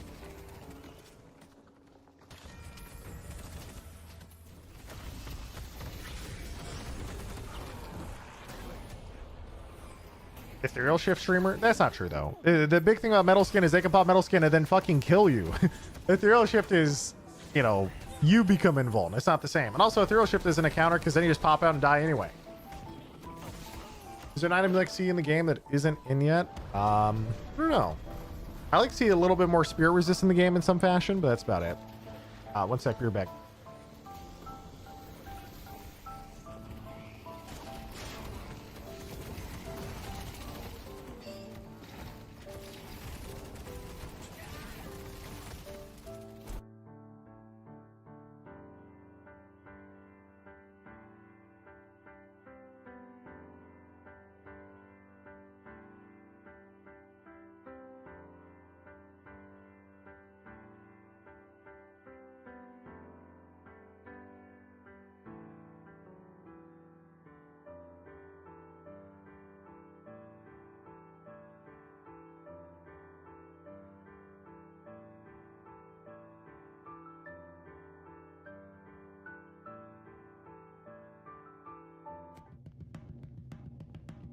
Welcome back, everyone, to Deadlock Fight Night. Hydra Nation taking the first map over Bottom Barrel, but Bottom Barrel making it a lot closer than we saw last week. I'm ZP here once again with DDK and Dan.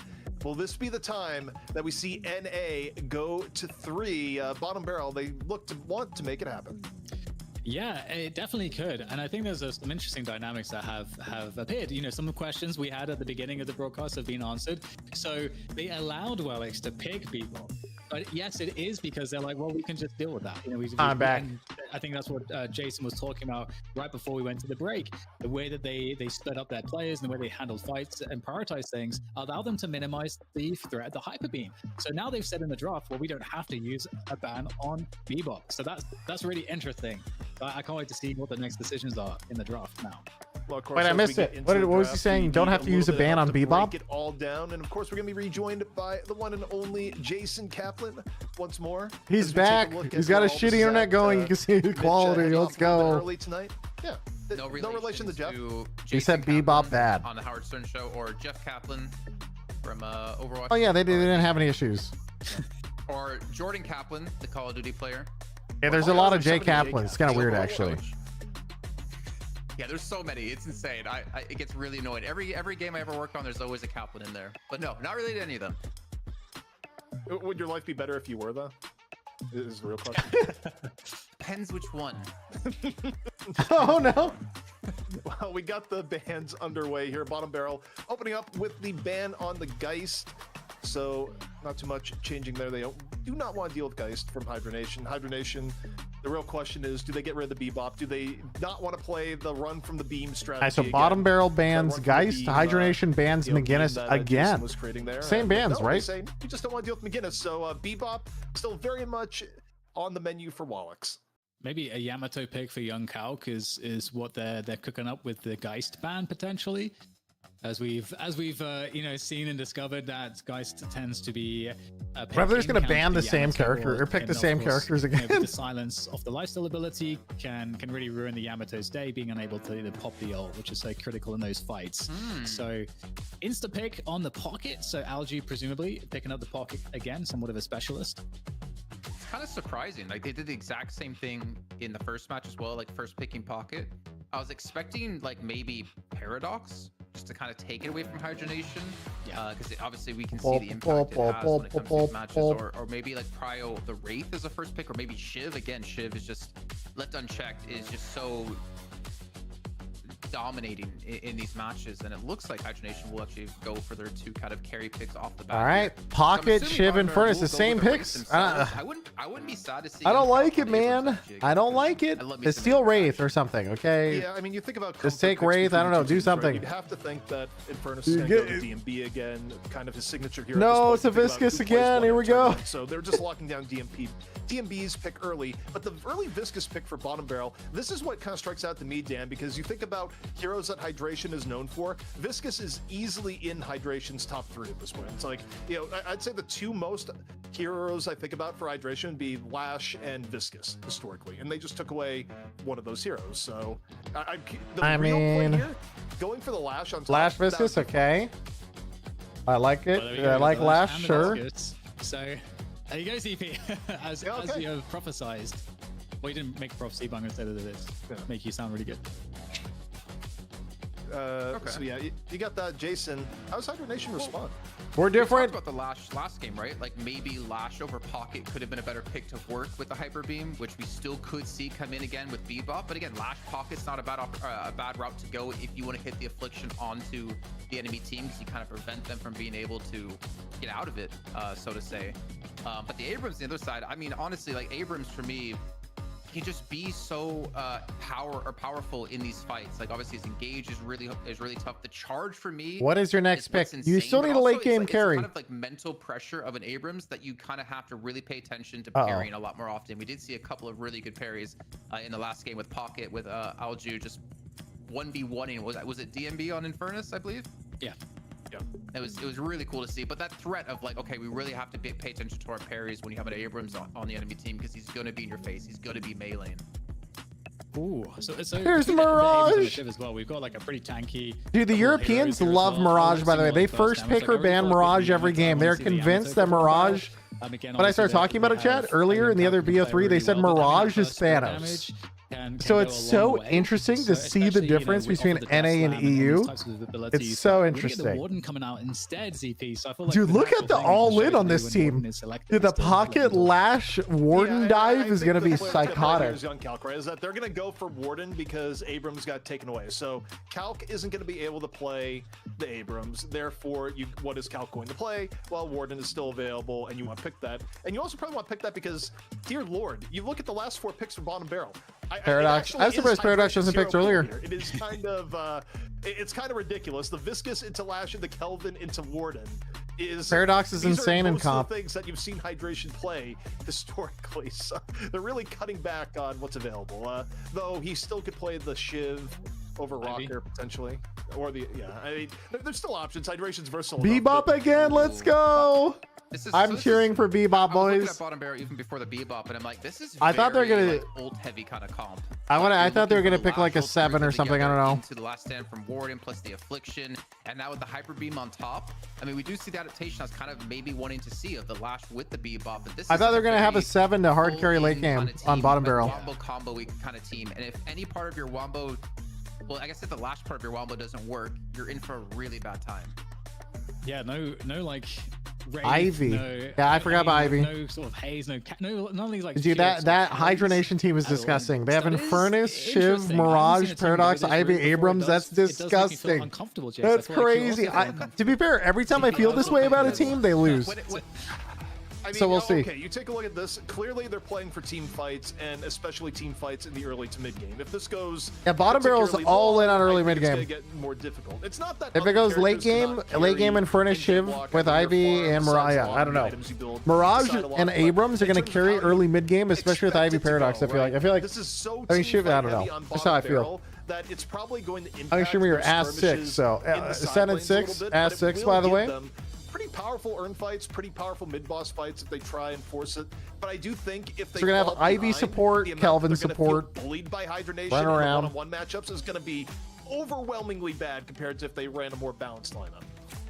I will say this though for bottom barrel, I don't think there's really high expectations on them because they're not running their like natural core 6 players, right? They've had to use some subs, so there's really no pressure in that sense. So if they can pull it off and win, it'd be a slight surprise. But if they lose, they're like, oh yeah, it's not really a big deal. But this Wombo, I mean, it's exciting when it works, but it's miserable when it doesn't. So I'm curious to see if they can pull it off. Time. And Dan, as we take a look here, anything really striking? Is Bebop good late game? The laser beam build. I mean, super late game. The issue isn't that the Bebop falls off. It's that they can kind of disengage, and then you're relying on refresher to have uptime. Yeah, we do, and hopefully the Bebop gets off to a better start. So it's just so all in. It's like you have that one ult to do something, or else you're useless. Here once again, it's just, but even more the fact that you're trying to avoid all of these massive AOE ults. We've got like so many AOE ults here for bottom barrel. So that's the clear thing. If you are Hydronation, you're like trying to think, how do we win big team fights? How do we play to our strengths and minimize theirs? I feel like they're just going to try to be aware and run. Rocker will be the Thanos Abrams, maybe. Make sure that they does he not play gun Bebop? No, he's playing ult Bebop. Pull back, so they're not going to fully commit to the fight, but make it look like they are. And that's going to be maybe one of the ways that they end up winning these bigger fights. I mean, well, he did last game. We'll see. I mean, having a Paradox and Ivy towards the center of the map, and obviously Mirage, you can kind of teleport around. There's a lot of like global presence out of just these 3 the asymmetric balance makes them more interesting. Oh, absolutely. So if we're thinking I believe Overwatch would have been a much better game if you could not have mirror matchups. So they can have a proper mid game. I feel like we might see Hydronation be able to shut that down just with the fluidity they have and how fast they're going to be to get around to everywhere. You know, when we were doing EU, Mitch hit me with the, okay, what's your prediction here as we're heading on in? You know, Jason, I'll throw that a little bit back on you as you're in the analyst spot here. You're taking a look at how would have had it been a completely redesigned. We get the idea. What's your gut feel right now? I would have loved that idea. Gracing us with another 2-0, or do we get pushed to 3 for the first time here in NA? Should I answer with my brain or my heart? My heart says game 3. My brain says Hydronation is about to roll them over because they have the God Cup. They have for dinner, probably Taco Bell. My brain says Hydronation for sure because they are clearly in my eyes still one of the strongest teams. I mean, they are the strongest team in North America. but my heart wants to see bottom barrel. See what's up with no haze? Haze is easy to counter with items because everyone can build metal skin. I want to see. And metal skin is such a significant counter to haze and ult builds in particular. Really rewarding to see, and it's always really rewarding. There's not as much of a counter to that for Spirit, which is why Infernus is so strong, and you know Shiv and everything else. So. And any extra thoughts? Yep. Yeah, so I think one of the things that I'm going to be focused on here is the middle 2 lanes, because I think that the extremity lanes will matter less, because it's going to all be about, like, I think Jason was mentioning, or maybe it was UCP, I forget, don't have further on credit here, but the global presence that is going to be possible. I think it's really important that the mid lanes are dominated by bottom barrel, so that they are able to take the initiative there, and that way win their extremity lanes by having the early to mid timing in the game where they win the mid part of the map, because that will set them up and I think cover for their weaknesses. But I feel like does the metal skin stop Infernus passive from stacking? Crushed by the I mean, so the difference is I think for me, Haze is all in on ults, especially late game. It feels like. Decide the victor. I think you really got to keep a close eye on. And the ult is so strong. And outside of ult, she doesn't seem to do that much. Infernus has insanely good at everything. Shiv and Infernus has an insane escape, which also kills you, be the bullies that they can be, and a good ult, and insane uptime on going to damage. save it. So I think seeing how not only are the lanes, Maybe I'm wrong though, because it could be that just people haven't played Haze enough, but I feel like these guys would have been scrimming Haze enough to have tried it. Who they're up against, but also what bottom barrel does to make life difficult for them in terms of rotations, you know, early ganks and otherwise, which clearly in both NA and EU teams have shown that they're really interested versus some heroes, and even going for a pre-3k gank, right? So seeing that will be interesting, but we are ready to head into match. Jason, any final thoughts before we get into it? No, man, I'm just excited to see. Take it away, boys. Hey, let's go. So Dan, we're heading on in. Hyper Nation, who it's also too slow to come online. We talked about that earlier as well.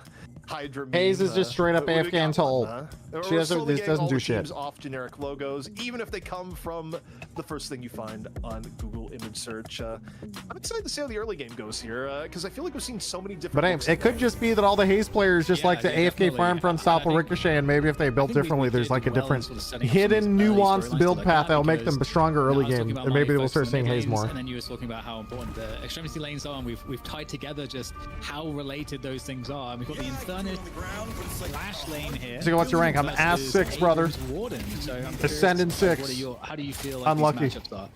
I mean, Abrams Warden truly can go. Oh, big slam!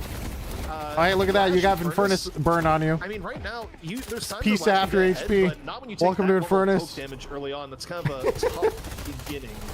A little bit that, you know, let's. I think it's Lefa on the Infernus get a little bit ahead. And as I say, that DMB. See ya. Calc early and already gonna make things interesting here in the sideline. I'm still surprised. Like, why? Problem again, we have all that focus on. Why put the lash in the solo lane? I'm always curious. Start, of course, and kinetic carbine coming in for some extra chip damage there on Walix as he awaits his teammate to rejoin in the Kelvin on the young Calc. Very different from Abrams. That we still young Calc on today so far. Rocker though. It's because it's sustained. I know, but Lash is also one of the best like early game roamers because he has fucking whatchamacallit. He has such high move speed. Lash has the highest move speed outside of Bebop, so I'm always biased to be like, hey, just go fucking gank people and run around. If Warden can stay even in lane, so that lane's gonna get a lot more interesting as it gets closer to 3K. Oh. And one thing I'm hoping to see is, as we see a failed hook, good hooks here early on from Walix. Trying to get some damage on. But Orbital Lash is great early. Yeah, there's some cheesy Lash stuff you can do off spawn where like you can go on a building and then drop in from the top of a rooftop and do like 500 damage level 1. This is a huge all-in. But bro, you don't have ammo. And looks like Walix will take down DMB. There might be another one up for grabs here, but oh my god, these guys are crazy. You know what I find interesting here? The level of support given to the Shiv, where that guy, I think, for the 20 months. Lane, which if nothing else, shouldn't starve in lane. You know, both very good at getting last hits, both pretty good at shaking pressure early on. A lot of time you see Shiv go to the side lane, but they decide, you know what, between the two, we'd rather have Infernus go in the solo lane than the Shiv. So, he missed his one. The way it's been has been interesting, and you see in the side lane, Gio's still working at a disadvantage here, Dan, just from that early poke exchange, where Lefa's been able to be very, very aggressive, just from the first 30 seconds of the lane. Yeah. Yeah, that's Wait, really scary, but Viscous is here to help him. Bro, you went for the straight up parry? Oh my god, actually terrifying. Maybe it was all a plan because that will have the Infernus staying out there and whoever will die. So, okay, yeah, done the job, and off goes Viscous. Well, also, while that was going on, Abrams was... McGinnis ain't even that busted. People complain about her. McGinnis ult build is crazy strong. Distance to victory. Oh, young Cal comes in, finds Flick, and... Oh! We didn't talk about it, but young Cal now also on the Kelvin did not play the Warden. Dude, these are crazy all-ins. So, a bit of different hero versatility coming in. Yeah, there was like 3 fights where everyone had 10 HP across the map there, so that's like Bottom Barrel actually edging some of those kills so far early on in the lane. Obviously, soul disparity is minimal at this point.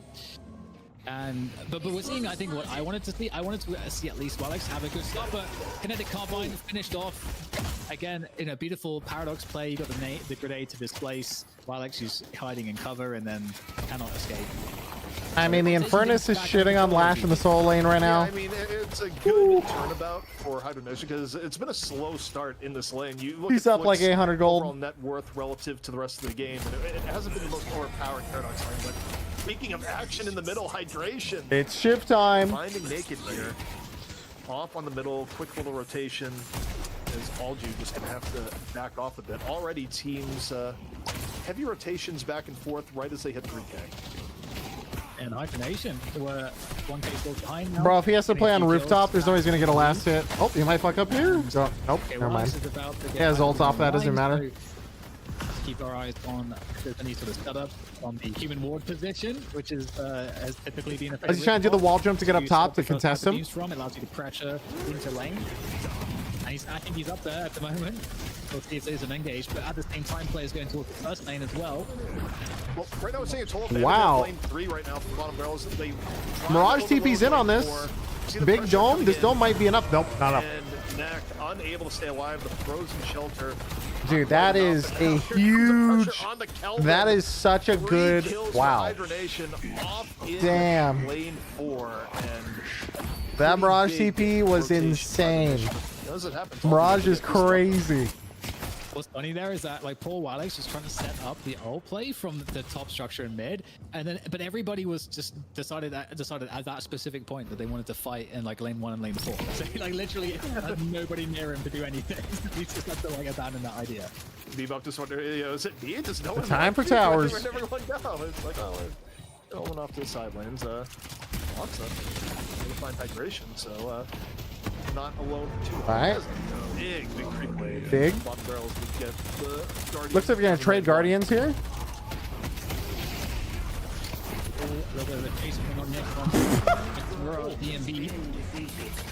You can get so aggressive. See you, dude. That's a Guardian that they should be able to get down here as well. Nice dude, that is so fucked up. The damage to the melees. Both teams being very, very aggressive on early movement. Alright, so both teams are trading towers. They're trading towers for towers, boys. Away from first flex. And maybe a jungle invasion. They parry the Guardian. Yeah, that's a standard. What you'll see is people will tower dive with the Guardian because when you parry it, it does get like it breaks its animation for a couple seconds, stops shooting. So how the tower dives in this game work is oh my god, he's dead. Dude, this is fucked up. Aims to be able to escape Rocker. Oh, hey, here comes Viscous. He missed his turn. I think he missed it again. Hit him. Oh, one. Two did not go off there. Unlucky. Looks like it naked. It does not want anymore. Now Mirage is here though. Mirage is back. He's pushing him. Right now, which is regardless of whether or not Viscous lives here, the Warden farm situation is not getting any better. Neck is on the bad end. Dude, this is so cursed in this lane. What is happening in this lane, boys? They're gonna straight up lose the game. Over the top here in lane 3. Yeah, I've been waiting to get this Hyper Beam going for a long time, DP.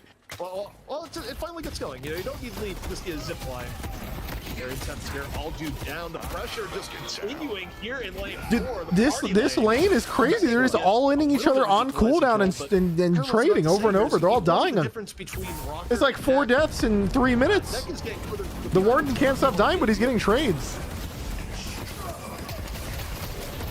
going straight in there off of the concussive combustion. Should be able to finish off the Kelvin. Dude, was that Whalix suiciding for a tower right there, boys? Into Kelvin. Did he just run it down to get a flex slot? So far, Hydra Nation, what's very interesting to me, CP, is it feels like they're getting a lot of kills, but they're actually not that far behind after all these skirmishes. Hey, wait a second. It's only 3K, but bottom barrel's within 3K souls and has a flex slot. Hydra Nation needs to get their flex slot. Wait, this is crazy. Even though certain lanes have just become a death zone, like lane 4. I need to look at what the kill count is. I need to see scores really fast. Everyone in Hydra Nation at 7K aside from Flick, who's probably. What is it? 244. And Neck right now just going. All right, I'm gonna 58616. It's gonna be nice and quiet. Okay, let me go look.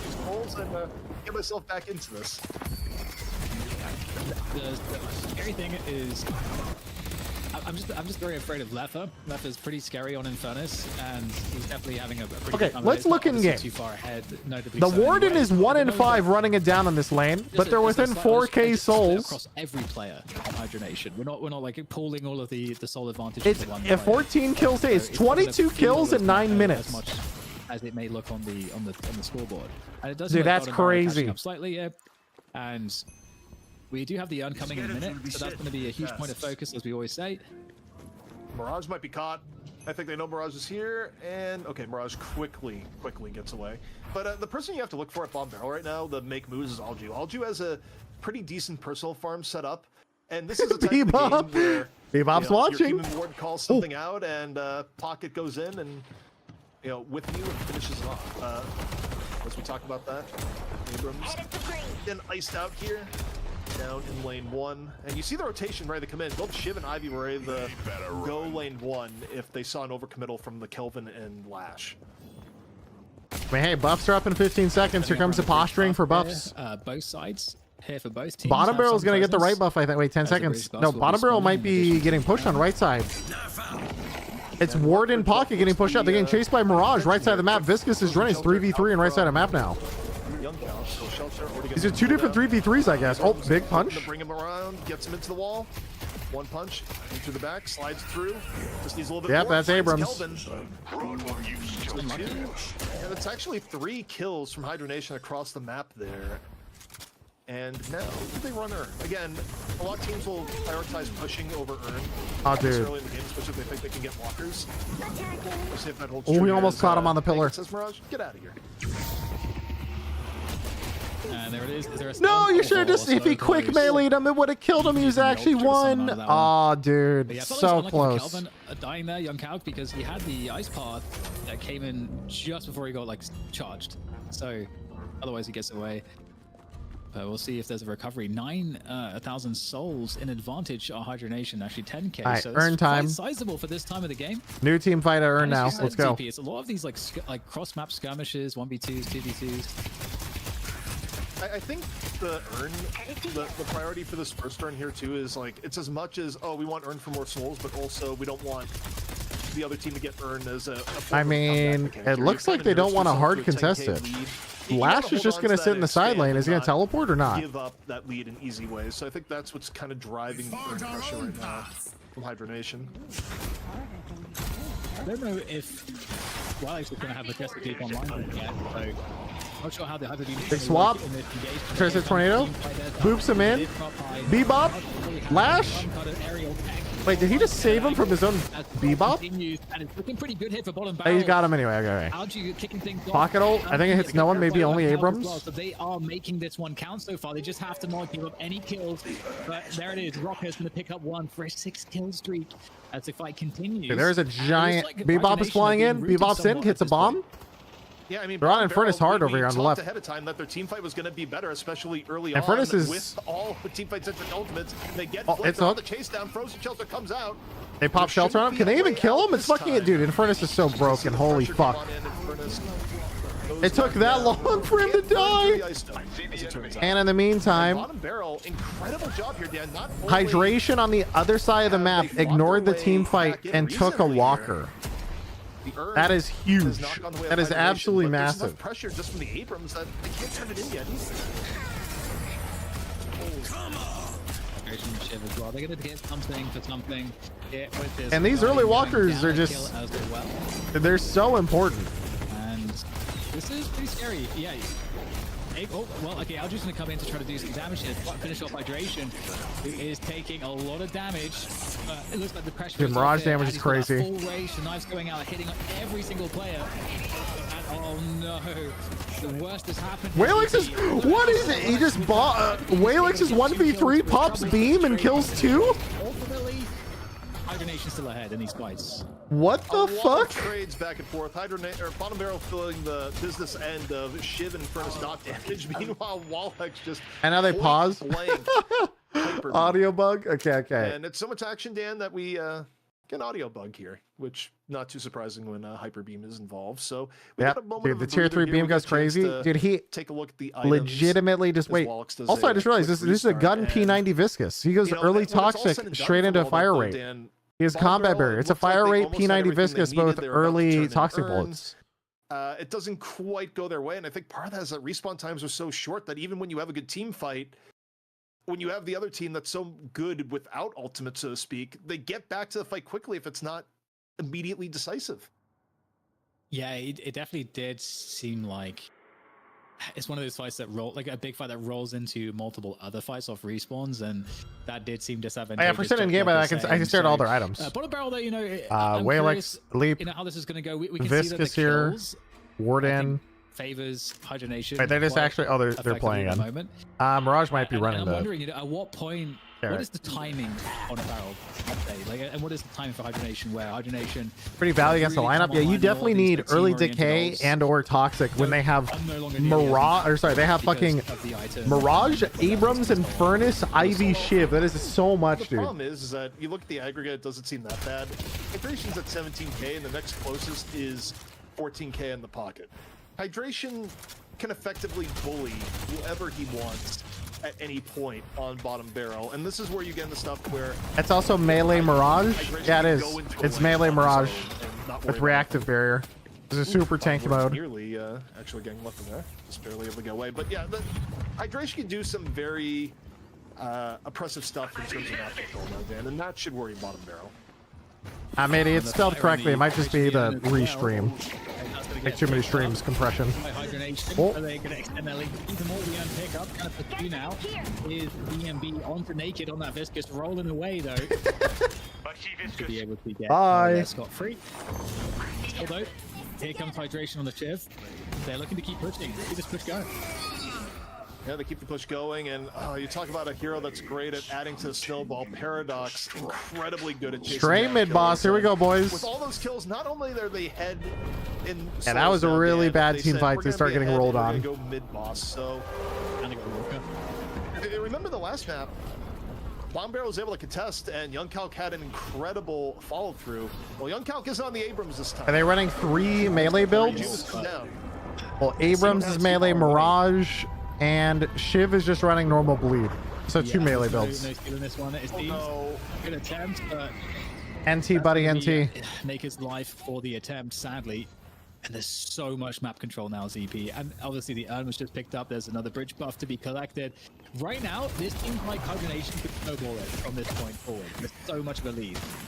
Yeah, and the problem that Bomb Barrel has is you think about what we talked about in the beginning of the game about how they're so focused on team fight that they can't really get behind. Iron Furnace, you have 7,500. Are you going to buy Ricochet at this point? Are you going to be that guy? Hydration and Rocker alone could probably 2v4 at a certain point because of just how both Shiv and Abrams scale. It's a very, very difficult spot to be in right now, and just getting a kill period alone. He usually goes onto Leech. Shiv, Interesting. it's gonna be a tough I wonder if they'll time. still go Leech Pure here. and simple.